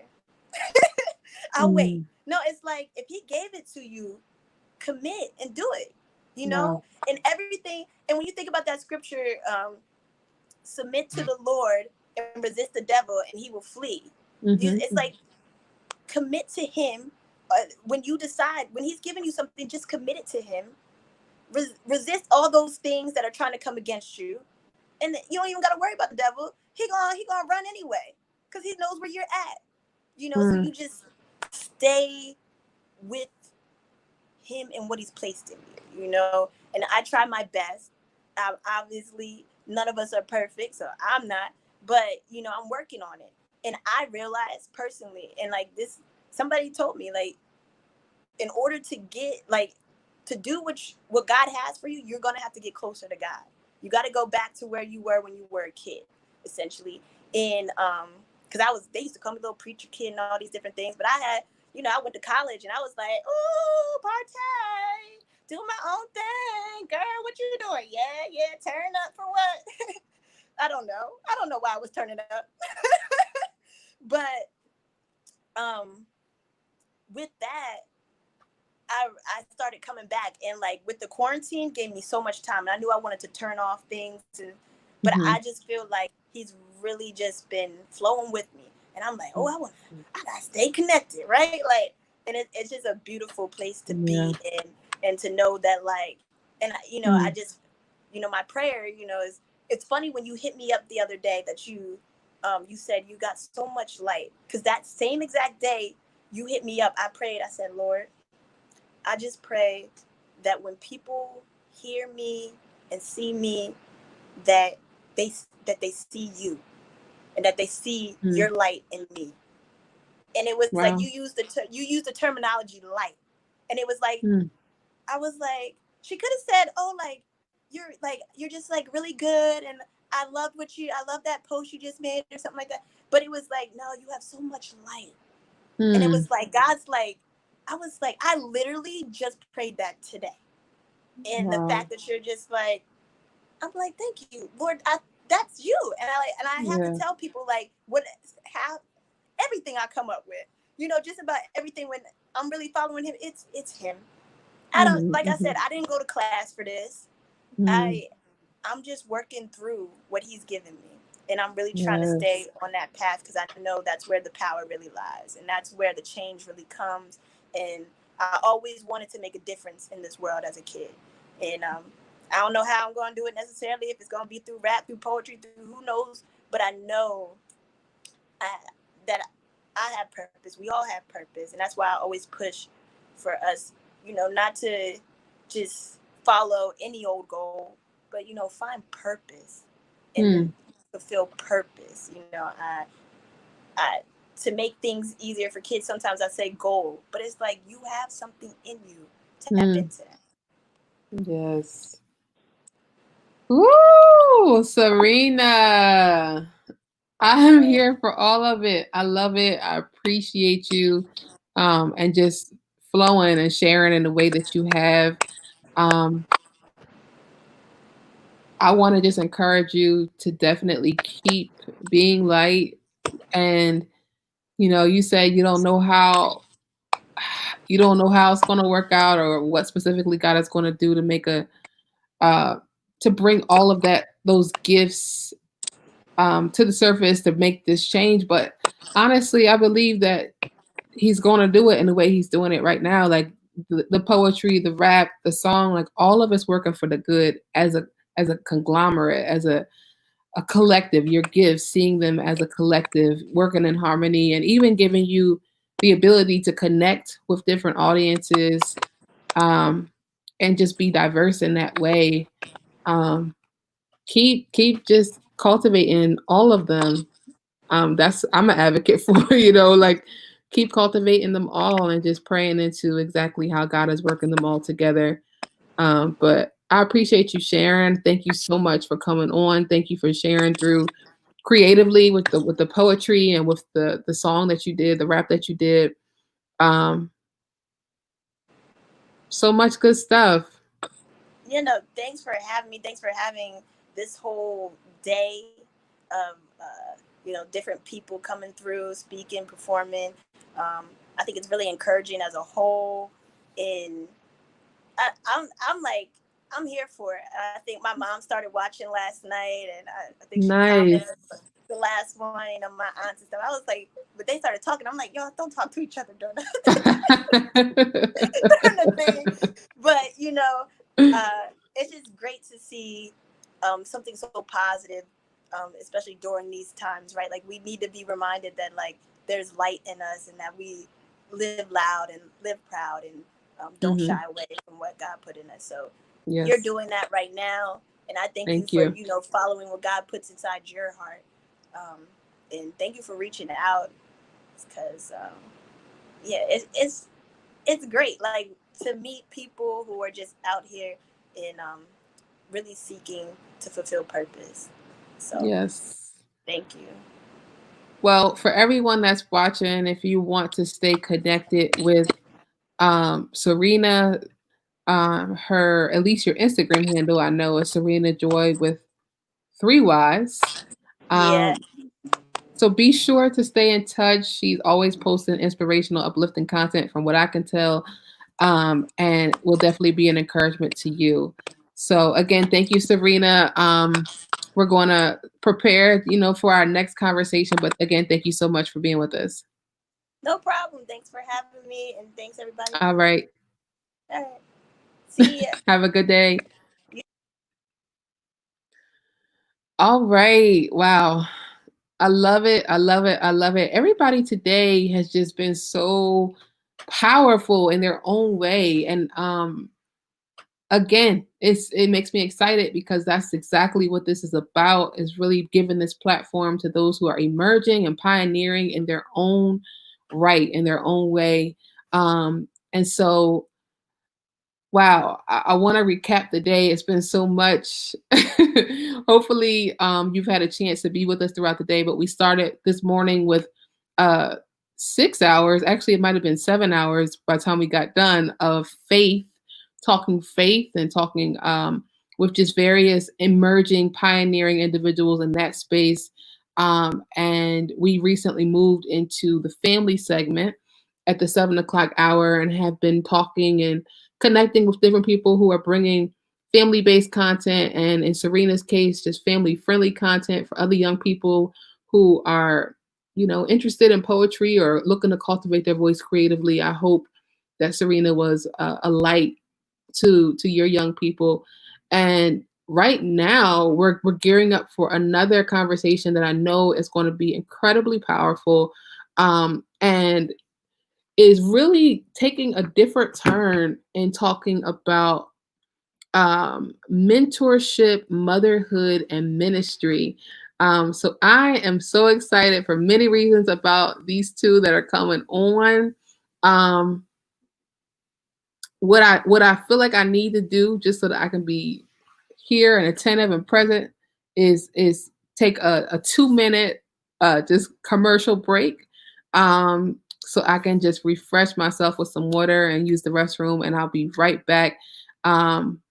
Thank y'all for hanging in there with us. We are really just getting started with this day, but sit tight. We will be right back. Do not go anywhere. You do not want to miss what's coming up next with ministry, motherhood, and mentorship, motherhood, and ministry. All right, we'll be back.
All right, all right. So we are back. Thank y'all for hanging out with us.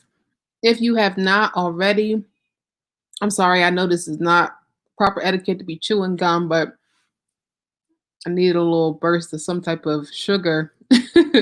So if you have not already, please, please feel free to share this video out so that we can just, this ain't gonna work. I'm sorry, y'all. We all family today. Please share this video out with your family, with your friends, on your timeline. If you know a mother, if you know someone who you just think needs to be a part of the conversations that we're about to have regarding mentorship, motherhood, and ministry, please, please share this out. And I'm not going to prolong this. We have our guest on, so we're good to go. What I do want to do is just give a quick introduction. Two young ladies that are coming up is Miss Lauren Spearman and Tashira Ayers, both two pioneering women and voices who are going to share with us today. So I'm going to bring them both on and we're going to get into this. Hello. Hello, ladies. How are you? Do we like this better? Do you like this? Okay. Sure. Thank y'all so much for being on. Lauren, how you feeling this morning?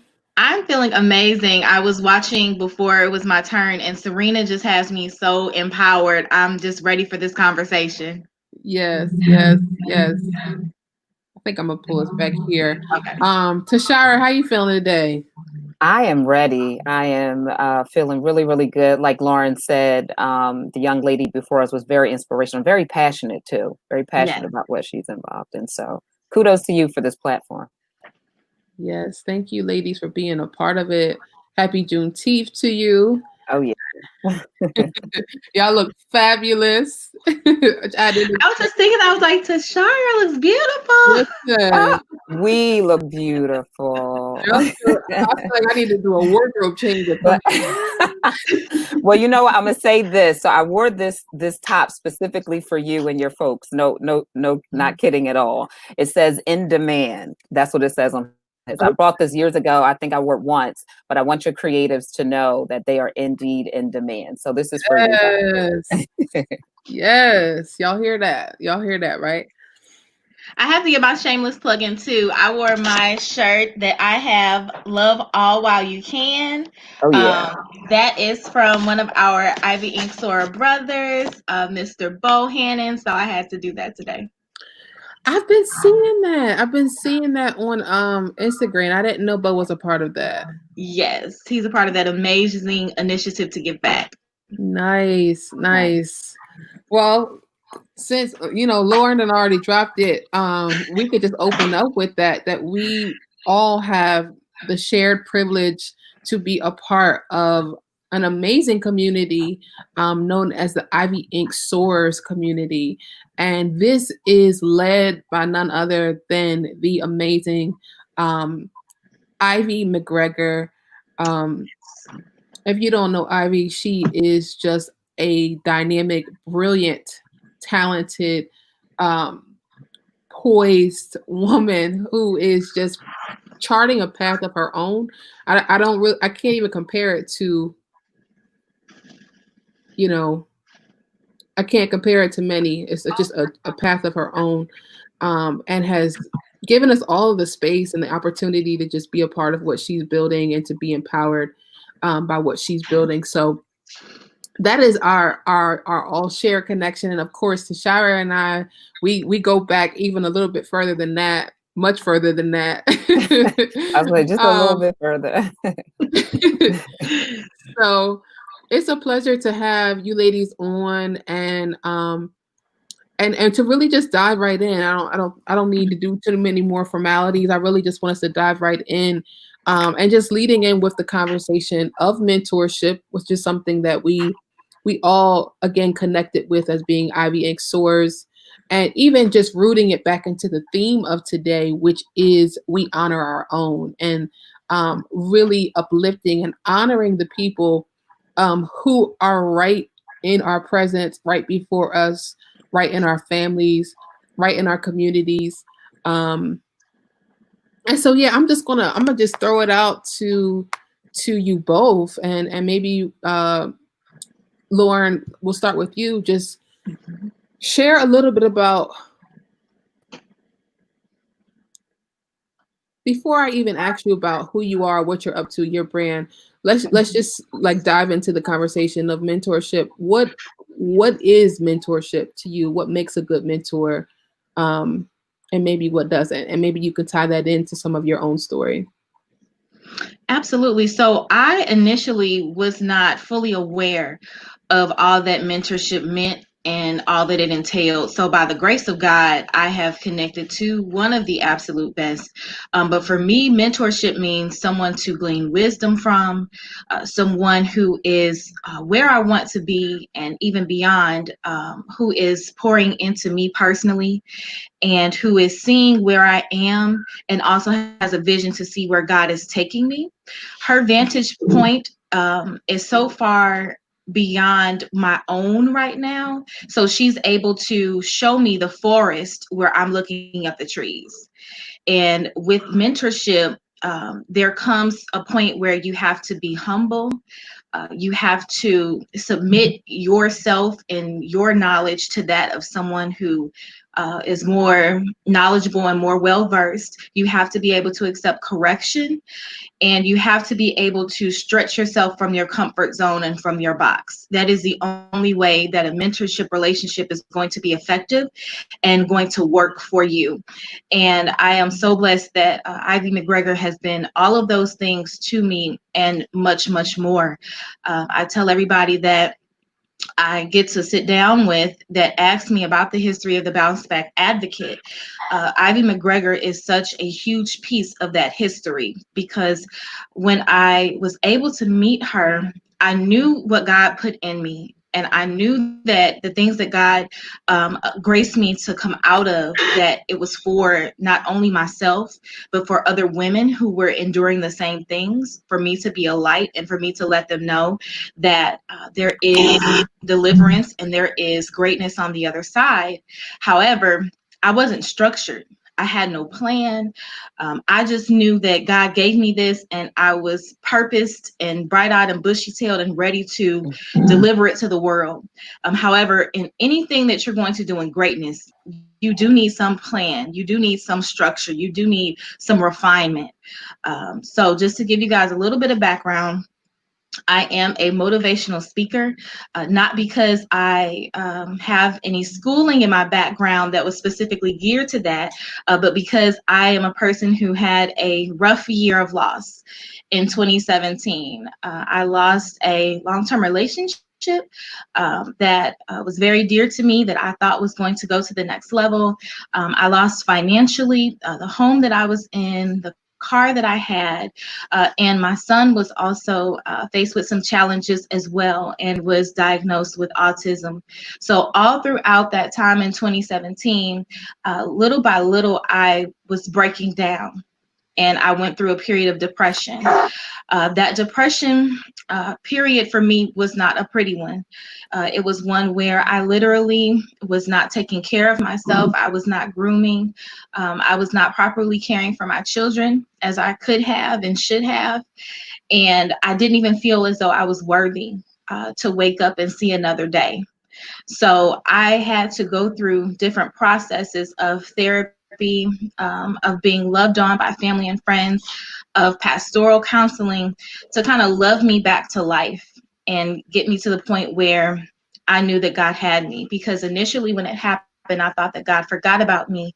But through that transition period, he spoke to me and told me that the house that I was in, which was representative of myself, it could not be renovated. He couldn't come in and fix it up here and there. He had to completely demolish it and start over because my foundation was faulty.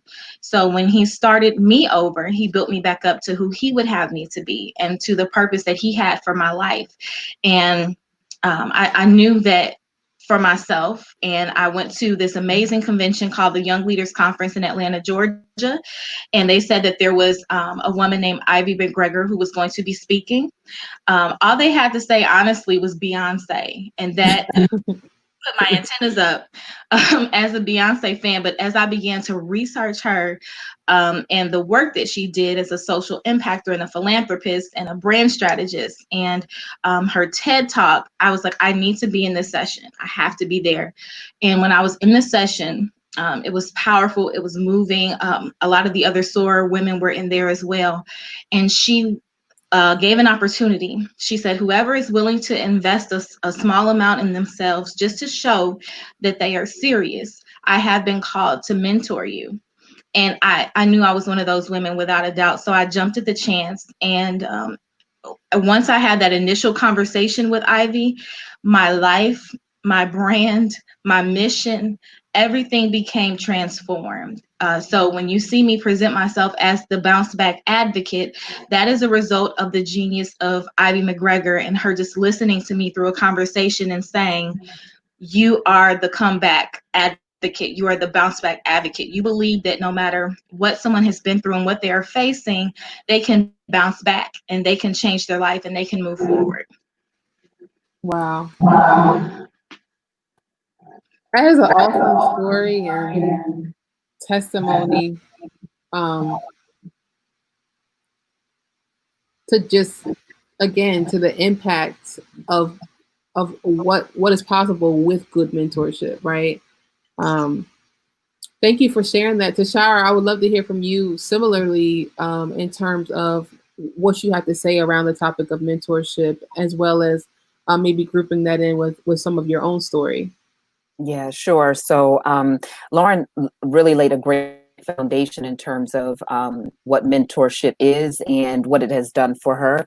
I think a lot of what it's important to remember that is when we're seeking a mentor, to understand who they are in terms of what to look for. I think one of the conversations that we had offline was there were some people that came in our space and we labeled them as mentors, but they weren't necessarily that.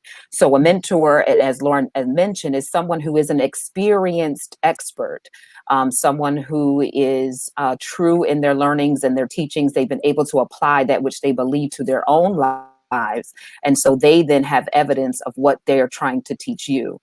And so those mentors can come in a variety of facets. It could be a relative, it could be someone on the job, it could be a total stranger, someone you meet at a professional or spiritual development conference.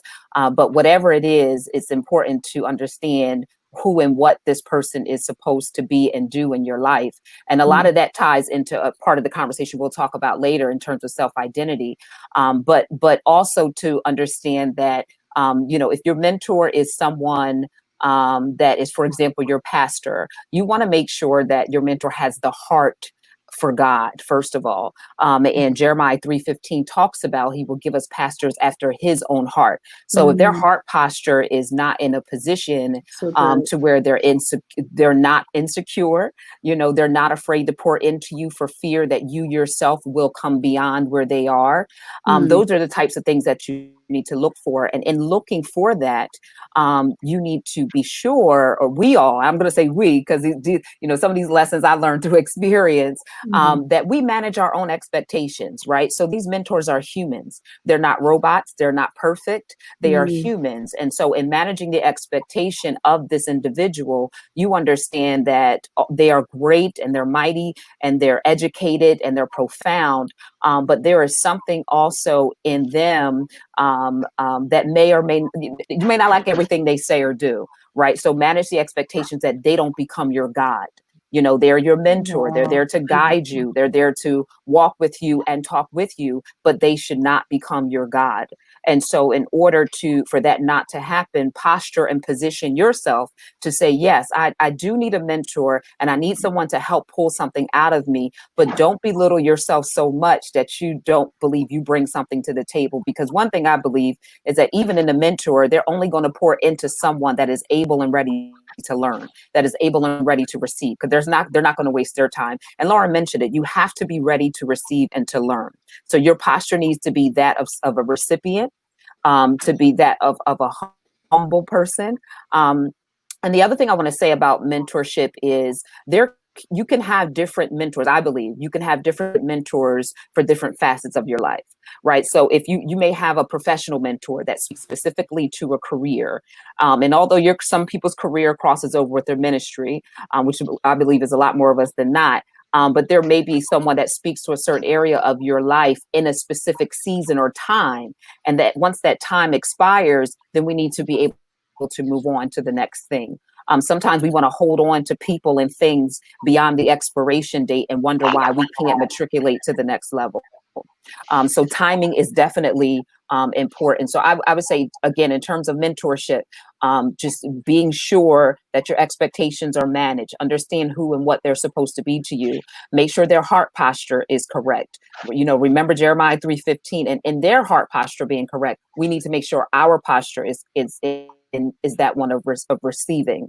And then obviously, if you have different needs in different spaces of your life, you may find yourself engaging with and confiding in different people. I have friends that I don't tell, one person everything. I tell some people one thing because they can relate on one aspect, and other people other things because they can relate on that aspect. So I would say the same thing about mentorship. And as it relates to a personal space, I find that my experience has been a culmination of things, right? It's been a culmination of loss, as Lauren mentioned, house, car, job. It's been a culmination of having people in my space and then losing them right away. And I've lost, who I thought mentors would be around. I'll give a real life example. I was working in a corporate position, and I thought a woman that I met that worked for the city was going to be my advocate. I mean, my person that was going to be there for me and walk me through this thing. And she literally passed away a month later. Right. And so, but what I had to realize is that she facilitated, or I helped her facilitate an introduction between the city and this organization that had not happened in the history of the organization. So although the moment was brief, her words, they are so powerful that even in her death, people were able to go back and say, so-and-so validated that interaction or that introduction. So she may not have been a mentor, but she was someone that was in a space that helped me gravitate or evolve into another space that probably otherwise would have been more difficult going through red tape. So I think it's been a series of those interactions, some not as short, some a lot longer, but I have to be very transparent and tell you that I've experienced a lot of leadership, because when we're talking about mentorship, we're talking about leaders, right? I've experienced a lot of leadership that was not able to authentically mentor me beyond their own insecurities, if that makes sense. So if they weren't able to control what the Lord put into me, if they weren't able to control what God had given me to give to the people, the world, the kingdom, then there was, a shift in mentality and attitude. So I think the difference with me is I really had to, and I'm a writer, I'm a journaler. So I go back and I reflect a lot. I've had to reflect over time, over circumstances and incidents. And if you're like that, if you're watching and listening and you're like that, you're like, oh, well, I don't have one person that I can talk to or one time that I've had an individual over a span of time. I encourage you to go in your memory bank if you are a writer or journaler, and then remind yourself of instances where key terms or outcomes may have stood out to you. And then those things together tell a story, and you'll find yourself or your mentoring moment in that story. I've had, family mentors in terms of raising my son that I had when I was 14. I've had mentors in my currently in my career shift, and I'll go into that now. I guess I'm a voiceover artist and a media personality and a speaker. As a voiceover, I do have published audiobooks available on iTunes, Amazon, and audible.com. As a personality, I'm a contributor to Reach Gospel Radio and reachgospelradio.com. The host of Tashara Talks Tuesdays and a News and Two segment on that station. And I've spoken as far out as the Netherlands and London, and I speak locally to teen moms in Philadelphia and in Delaware. So my task and what God has assigned me to in this season is really the art of vocal expression, using my voice. In times past in marketing and PR, I use my voice to speak on behalf of other people's brands and programs and events. But it is really time for us to step forward and tell our own story. And that's what I've been charged to do in this season. And Ivy said that. Ivy did say that. I want to mention Ivy did say that.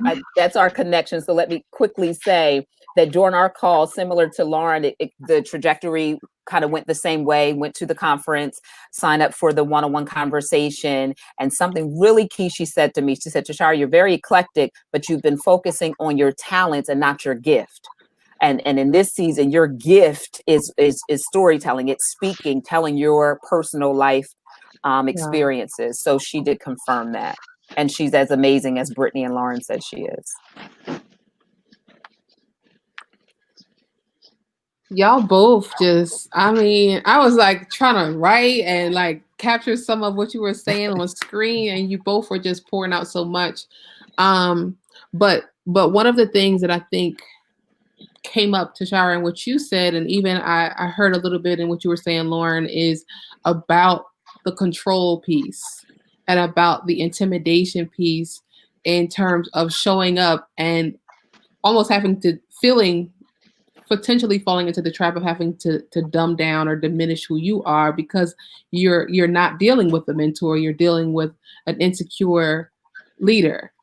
And so I want to use that. I think it's a good segue to really even lead into one of the things that you brought up now under umbrella of motherhood, which is about identity.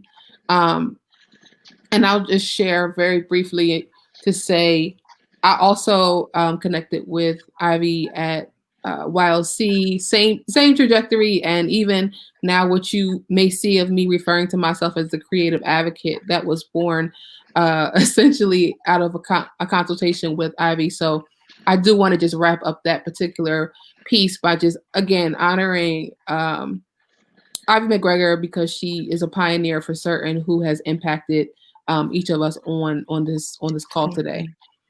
But just transitioning and really, again, kind of staying in that vein of the control, the intimidation, and ultimately connecting that back to one's own identity, that they're even able to be tolerable or to recognize when they are not in a healthy mentorship relationship.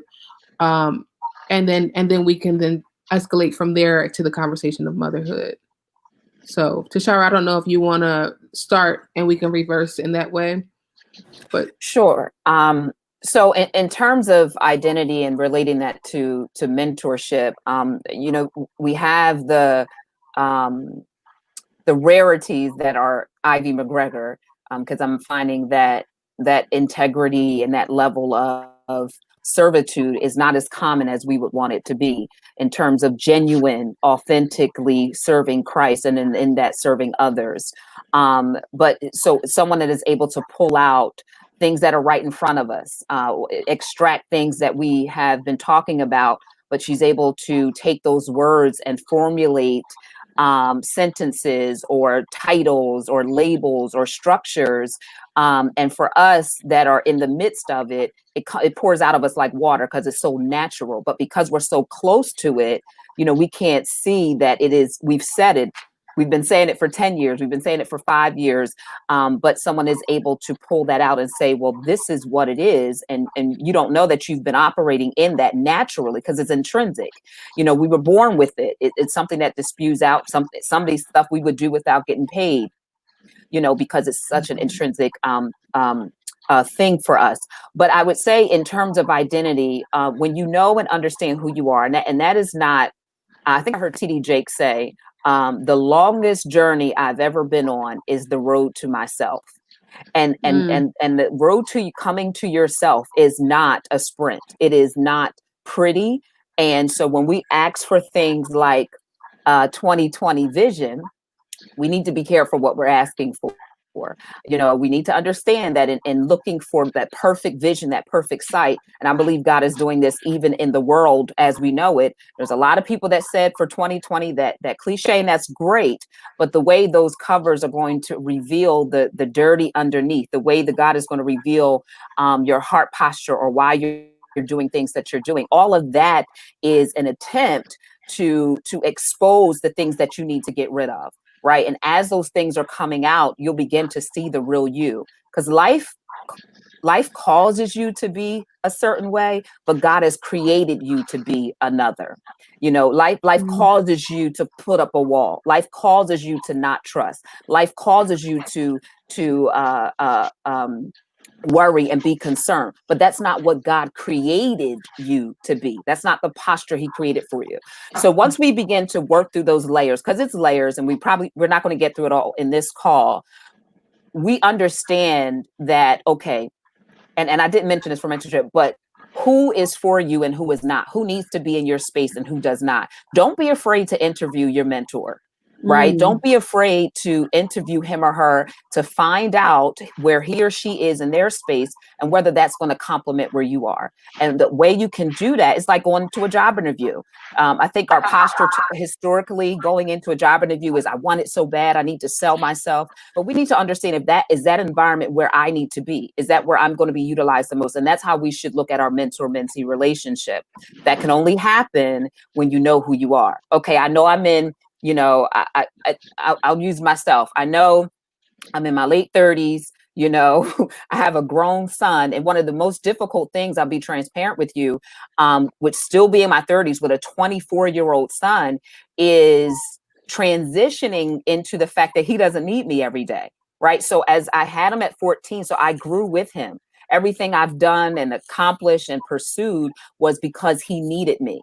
But there came a point where he didn't, and he does it, on that daily basis. So that was a transition for me that was very difficult, because everything I had become was wrapped up into taking care of someone else, and not just him, other family members, but specifically him. So when those people are not around and you can't hide yourself in the responsibility of taking care of other people or other things, you're left with you.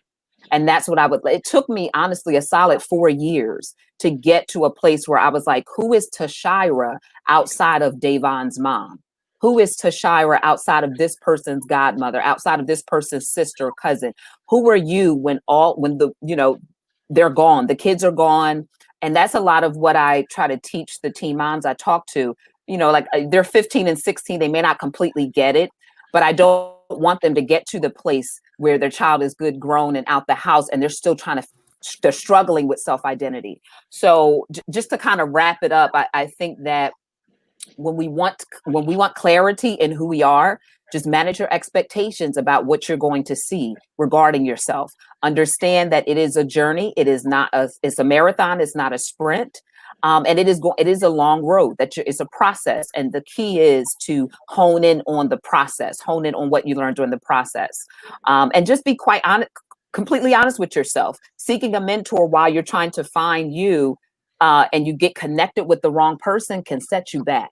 It can set you back when you're connected with someone that doesn't have the heart posture of God or doesn't have your best interest in heart. So while you're going in your journey of self-identity and you're seeking someone in your space, I'll close out by saying, again, don't be afraid to interview your mentor. Wow. Lauren, jump on that same topic of identity, and now, Tashira started talking a little bit about that in relation to motherhood. How does that play into the bounce back advocate and your own journey and you finding your sense of identity? Absolutely. So for me, initially, I did not know who I was. It was more important for me to start out in my journey with whose I was.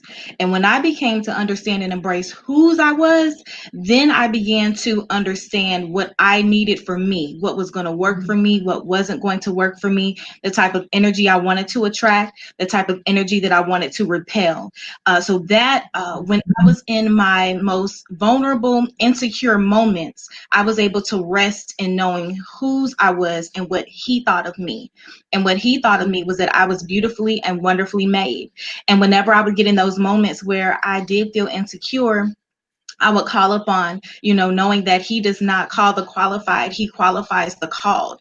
So those are things I was able to use to affirm myself as I was building my identity and building who I was knowing that if God thought all of these amazing things of me, and if he knew me before I was formed in my mother's womb, and he knew who I was going to be, who I was going to speak to, the audience he had for me to reach, the people he would have me to touch, if he knew all of those things about me and he still chose me in spite of my past, in spite of the ugliness, in spite of the things I went through, in spite of my flaws, if he still said, I want her, and if he still told me to yet go, then I knew that I could build a platform around exactly who I am, where I am right now. I didn't have to necessarily get all polished up to be able to imitate somebody else and to be able to try to, have such eloquent speeches, if I'm a minister or an orator.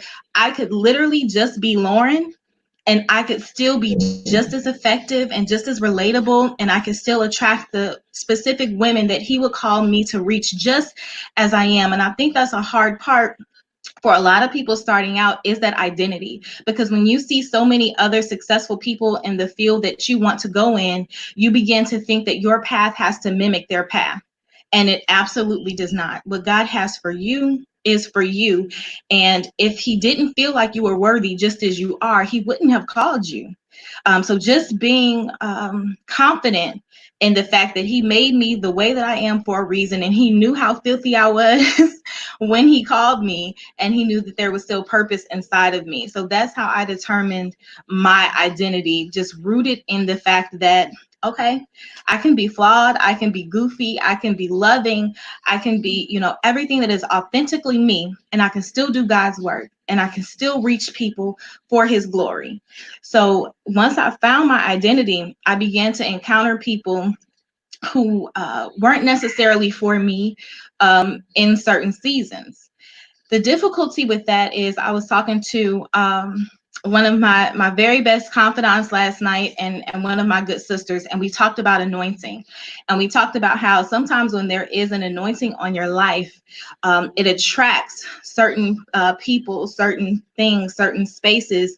And when it comes to mentorship, as Tashara was going into, sometimes it attracts people who not necessarily are qualified or fit to lead you to the next place that God has for you, to that next place in kingdom building. So you have to really be careful about who you decide to let into that space. And the last thing that I would say is don't seek a mentor.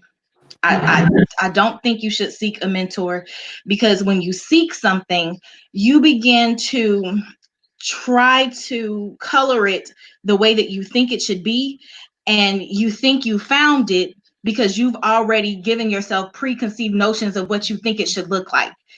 So it's easy for you to grasp on, just like in relationships. When you really want to be married, you may, the first or two men that you see that may have some of those qualities, you may just be like, okay, this is the one. I would say do not seek, in mentorship. I would say just retreat and just let God send. When I went to YLC, I went with expectation of receiving something, but it was not a mentor at all. But it was God that aligned it just right and put me in a space that I needed to be in to receive from Ivy McGregor, and for her to open that invitation. It was all organic. It wasn't forced. It wasn't planned. So do not try to seek a mentor. Just allow yourself to be found working. Retreat to that secret place if you need to. As we all know, sometimes eagles have to retreat and pluck off their old feathers and let their new feathers grow. And once you are doing God's work, He will send and He will align you with the person who you are supposed to glean wisdom from. Wow. Wow.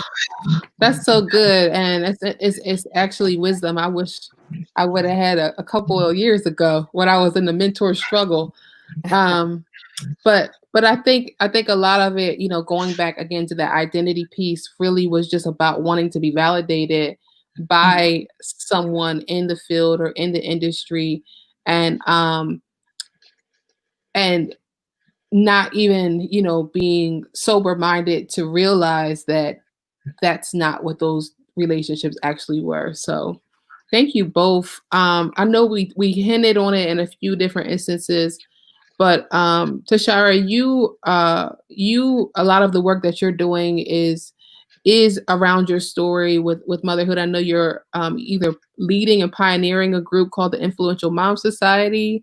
Can you tell us a little bit more about that and the work you're doing with that? Sure. So it actually began as an annual event. Well, you know, it began with me being a single mother at 14. My mother passed away a few years after that. And so, you know, life, you know, just kind of went along that wise. So fast forward, it's the Influential Mom Society, or IMS, actually started as an annual event for single mothers. So I hosted a Mother's Day brunch honoring single women in Philadelphia. We started, this would have been the third consecutive year, but we ended up doing virtually because of COVID-19.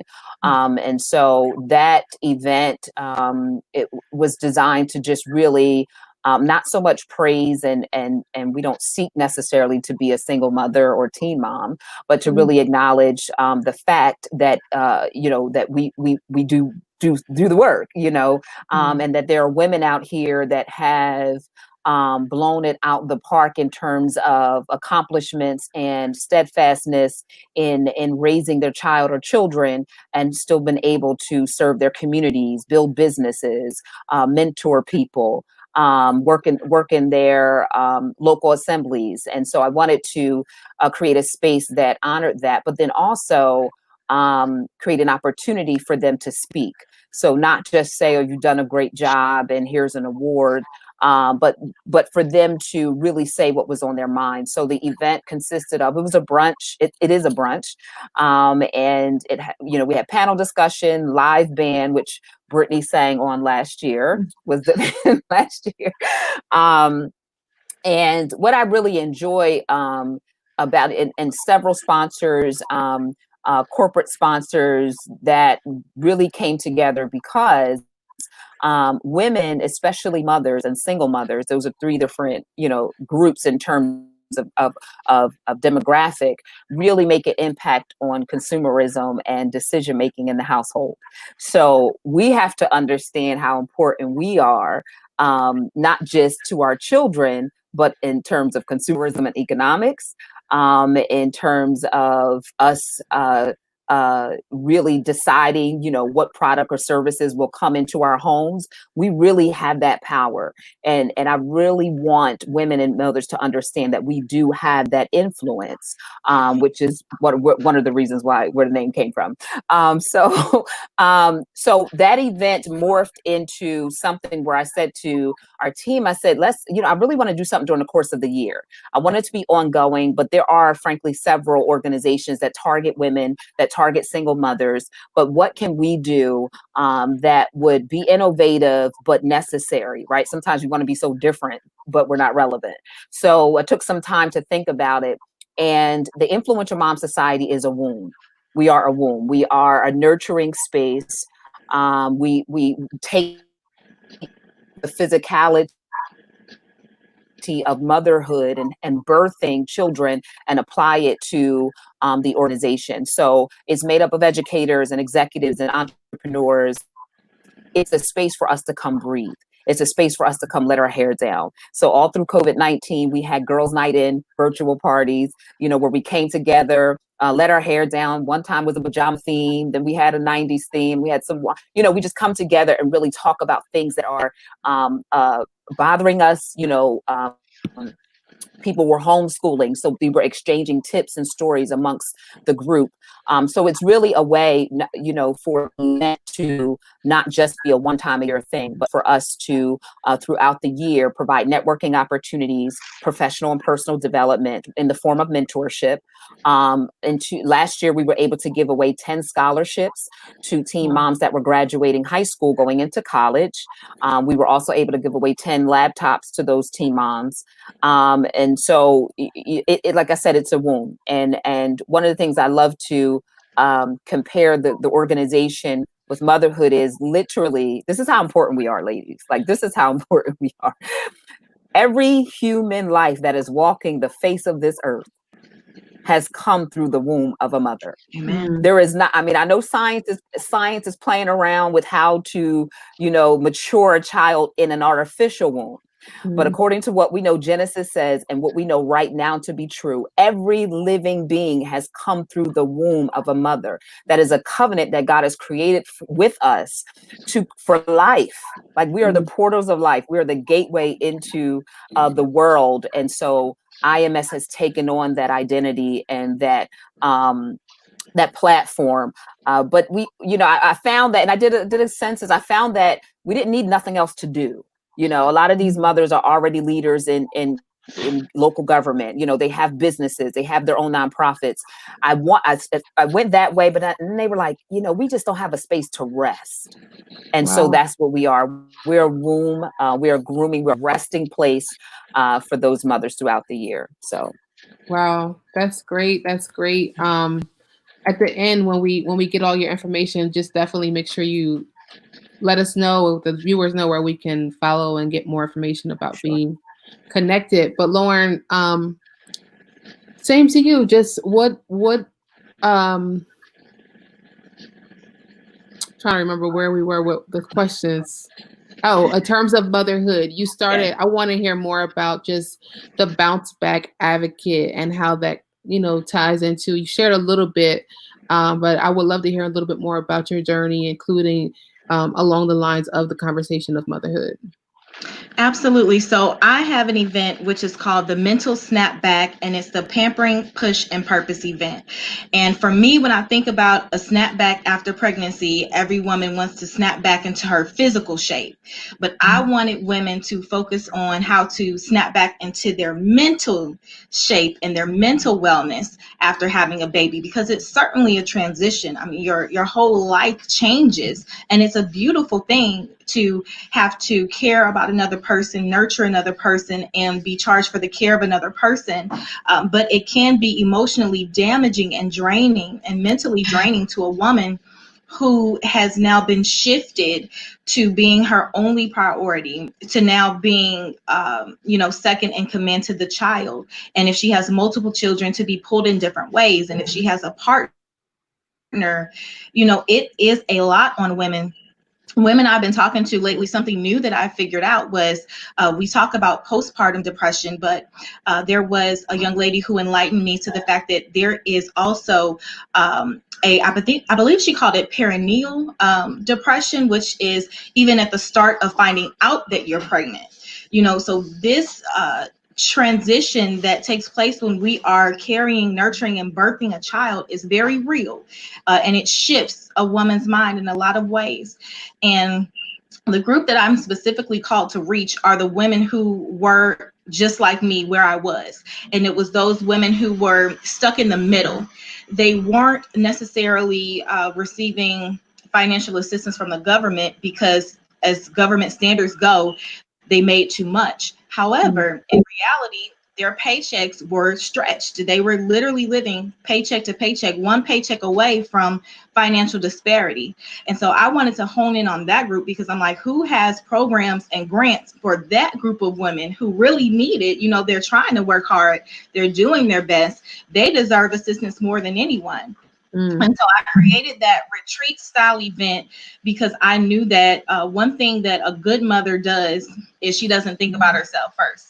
She thinks about everyone else around her and constantly pouring out and pouring out and pouring out to them with nothing left for herself. So I said, since I cannot have all of these women go on one-on-one dates with me, there has to be something I can do. And it was my vice president, Marcia Parker, who put up a blog one night it was like the Midnight Mommy blog. And it was just a prayer for mothers that were going through different type of difficulties in their mind and in their hearts and being drained. And I called her the next day and I was like, there's got to be something I can do.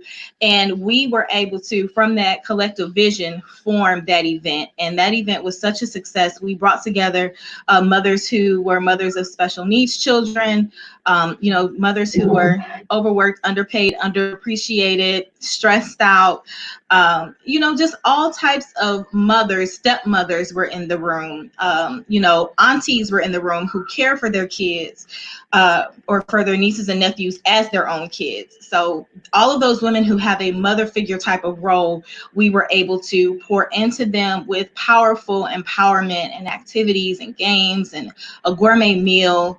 We had massage therapists on site to give them massages. We had gift giveaways sponsored by local St. Louis businesses, because one of the things we realized is it was the holiday season and these women had probably spent all of their money to give for their kids, and they would never, even if they had the extra, they wouldn't splurge on themselves. So we wanted to splurge on those women.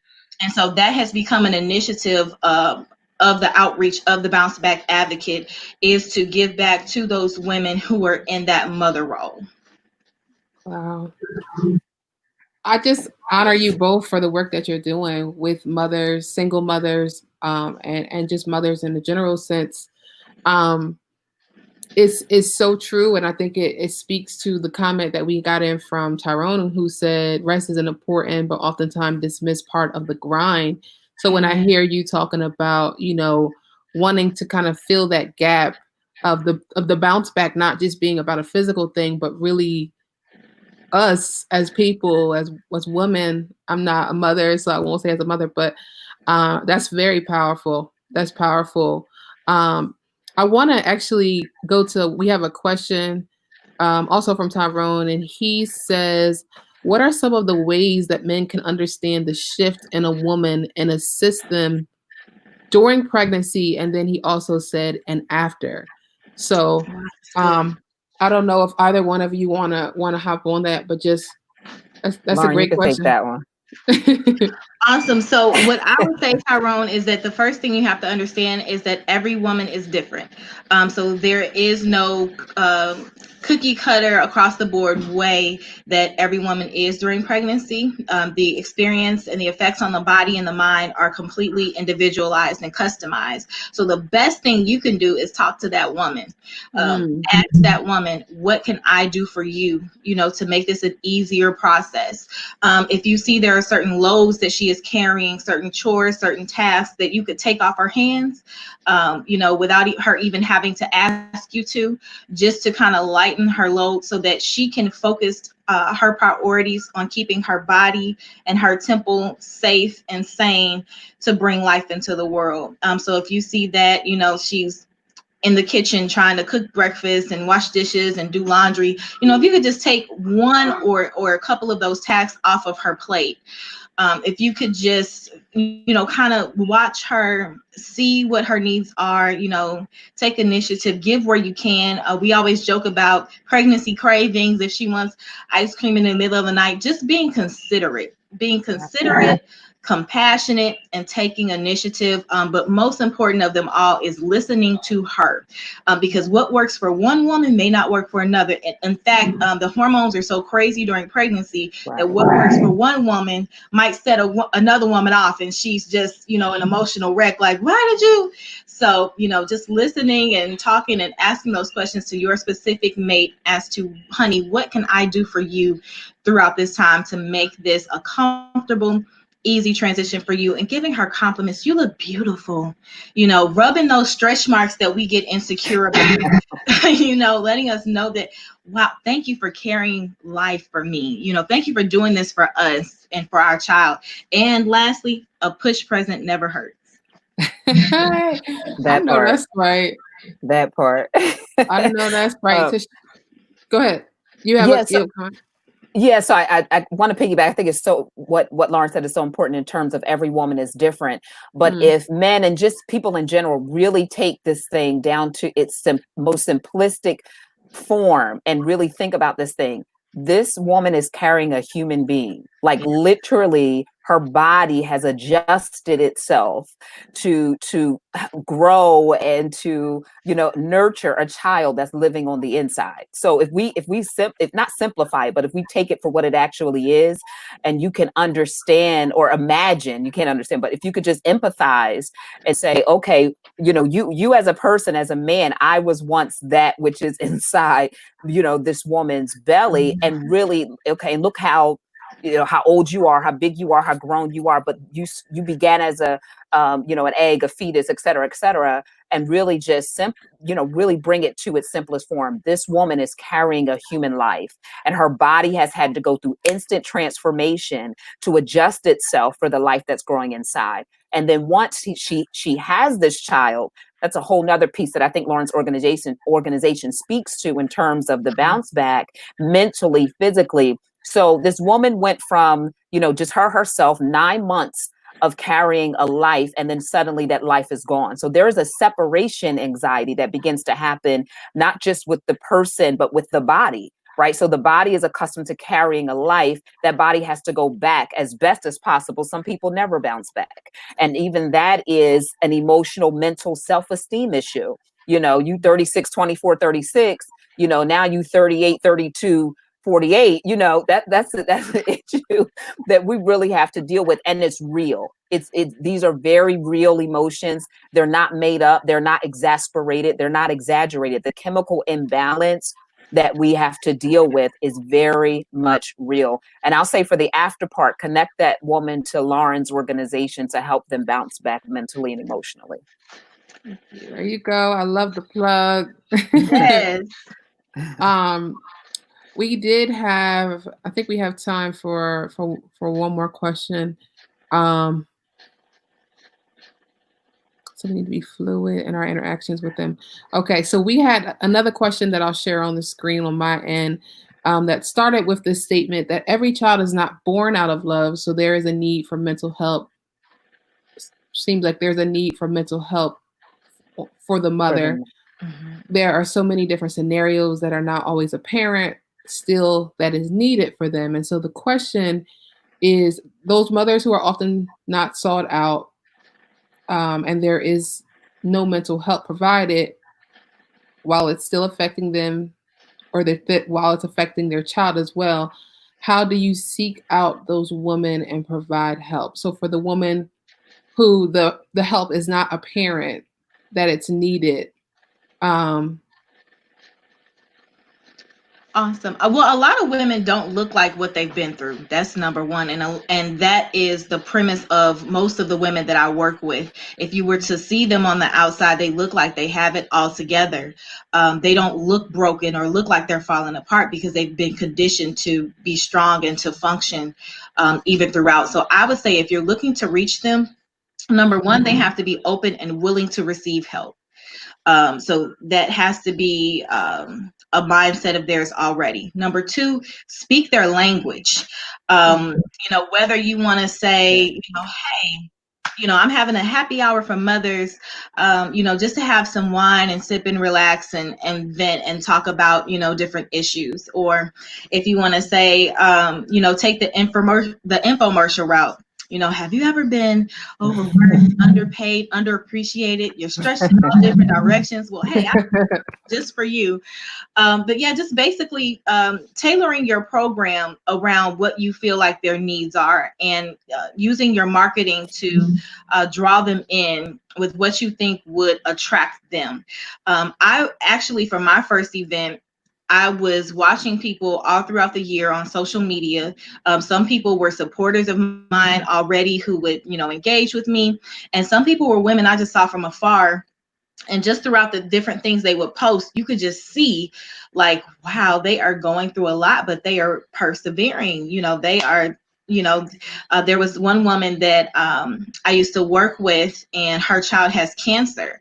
And I would just see her posting throughout the year of, going to the different cancer treatments, and how her emotions, would change as a result to what she was watching her child go through. And so some people, I slid in those DMs and I was like, hey, I see what you're doing. It's amazing. And I want to honor you. I have this event and I would love to honor you at this event. So a combination, just to wrap it up, of seeing those who are in need and reaching out personally, or just tailoring your event around what you feel like would speak the language of those women and encourage them to want to come to your event and to want to receive help. Awesome. Yeah. Sorry, did you want to add anything to that? Yeah. Briefly, I'll say from a day-to-day perspective, just kind of like that basic interaction, transparency is attractive. And I think that if we live our life, especially those of us that are have a heart for this group or have a heart for women and children, I think if we live a life of transparency and authenticity, then that will naturally begin to attract and put us in spaces where those people are that have the need. People, like you said, and I've been guilty of that. Don't look like what we're going through. I mean, just a horrible day, week, year, and I mean, our faces be, y'all know how it is. So, but what happens is the walls begin to crumble when someone is able to sense that you are transparent in who you are, and that, again, as I said earlier, in what you believe. So, transparency is attractive. If we just walk out our doors with the mindset that I'm going to, I'm authentically going to be me, come what may, no matter who likes it or who doesn't, the right person, you'll dial into them and they'll dial into you. You'll begin to attract those things that are supposed to come your way. And then that woman, or child will begin to naturally open up to you, in whether it's an organizational setting, an event setting, a one-on-one setting, because they'll begin to feel the truth, the true you that is in you. So I would say from a day-to-day, just basic living perspective, just goal to be as transparent as possible. The other thing I would say is really to continue to tap into God. I mean, we can't emphasize that enough, that if you are seeking, if God has put something in you, seek him for the strategy, right? One of the things that Solomon, he requested wisdom. He asked God for wisdom. He had all this wisdom. He built these governments and all this wealth and everything, but he struggled with what was real and true. Right. And so his conclusion of the whole matter was that all of it was vanity. And so my question, as I would read that story, was, well, why didn't you go back to the same God for the truth? Like, you asked the God for the wisdom, but God, in all of this wealth, what is true? Right. So we have to go back to the same God that's given us the vision. If it's something that is in you burning and you can't get rid of it, I need to talk to these women that are overlooked, that are forgotten about, that have these mental issues, that are pregnant out of circumstances that they didn't ask for, no matter what those circumstances are. So God, I'm coming back to you for the strategy, and he'll give you the strategy. And I'll share with you all this and saying that about a week or so ago, I was in prayer and I've been reading Joshua. I've been reading about Joshua, and I found myself in prayer, and I'm going to say this and I want to share it with and whoever it applies to, let it apply. But I found myself saying, God, elongate the day so we can implement the strategy. Elongate the day so we can implement the strategy. God was very strategic in the plan that he gave to Joshua and what he needed to do for that wall to come tumbling down. And if you research whether or not the sun actually stayed in the sky, because theologians and different people will question that, there has not been anything concrete to dispel the fact that that day was elongated so the strategy can be completely implemented. So I'll say that in your authentic self, as you're transparent in your day-to-day walk, when you need to go back to the same God that gave you that burning desire to speak to those women and children for that strategy too. And then once you have that strategy, trust that God is going to give you the time that you need to implement it. No need to rush. Wow. That's so good. Both of you have just shared. Again, I'm the note queen, so I'm like over here taking notes and trying to get comments in for y'all. But I just want to thank you for your wealth of knowledge and transparency, as Paula shared, just the transparency. She said the sisterhood even that's going forth, and so just thank you. What do you have coming up? If anything, where can we just connect with you? I do have your socials, but if there's just anything, any final words that you want to really leave with the viewers, Lauren, we'll just start with you, and Tashara, you can close us out. Okay. Absolutely. So in order to connect with me, as she said, you can do it via social media. I am on Facebook under Lauren Spearman. I'm on Instagram under The Official Lauren. And I do have my website, which is launching soon. I'm doing some fine tweaks to it, but it is bouncebackadvocate.com. So it's up, but I haven't officially released it because there are some new things that I want to incorporate so that when I launch it, it is most effective. But those are the ways that you can reach me. As far as any final thoughts that I would give, of course, as the Bounce Back Advocate, I just have to appeal to that person out there who is looking to start. God has given you something. It's bubbling up inside of you. You're so excited about it, and you know that you are meant to do this. You're called to do this, but you don't know how quite to start. You don't know how quite to start to build up your credibility and who you are. And my answer to you is just start.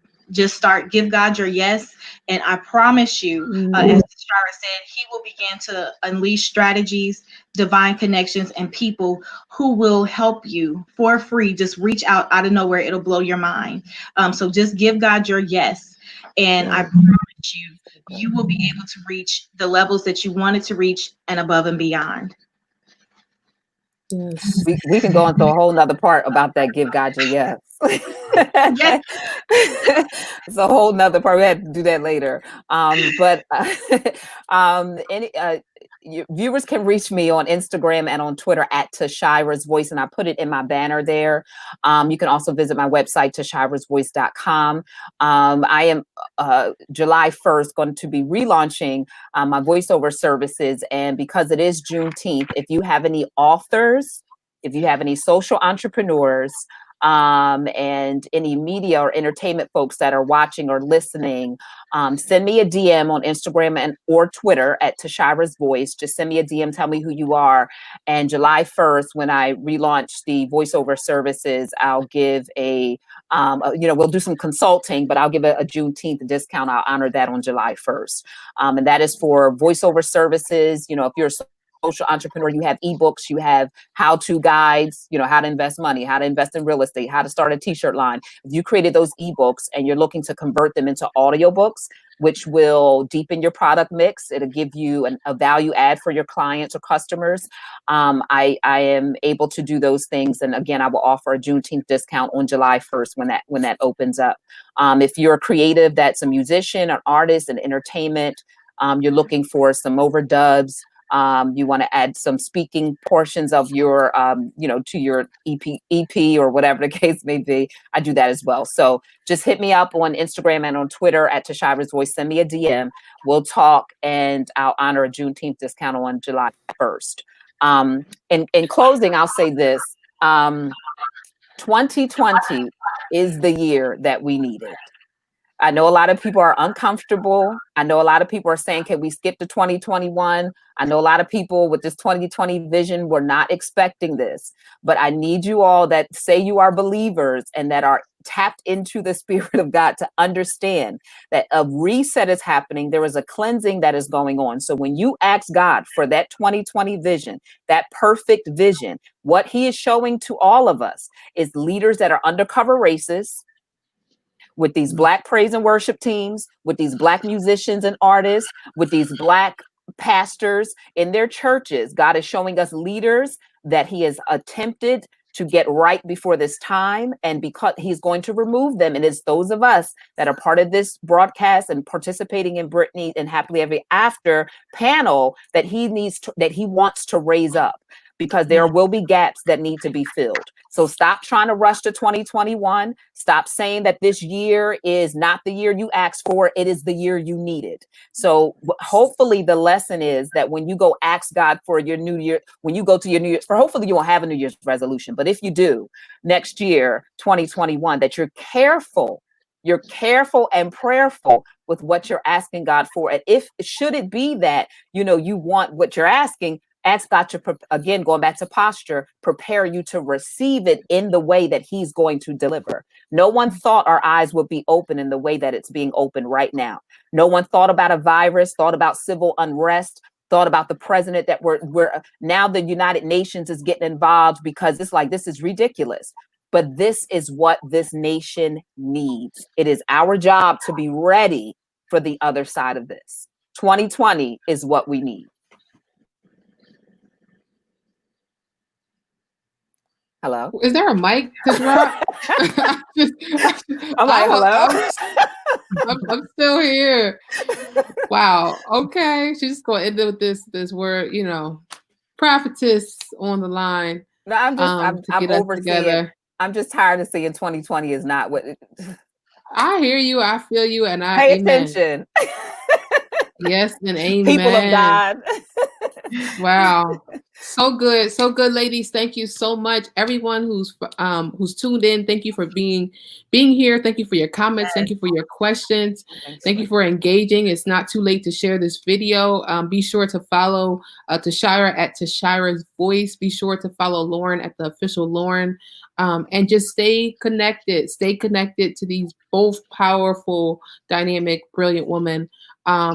We are going to wrap this up because at 12:15, there was actually a video that started also on the Happily Better page from a young lady, Alyssa McCall, who is a psychotherapist. And she is just Black and brilliant and offering us some mental wealth strategies, as well as going to lead in a meditation.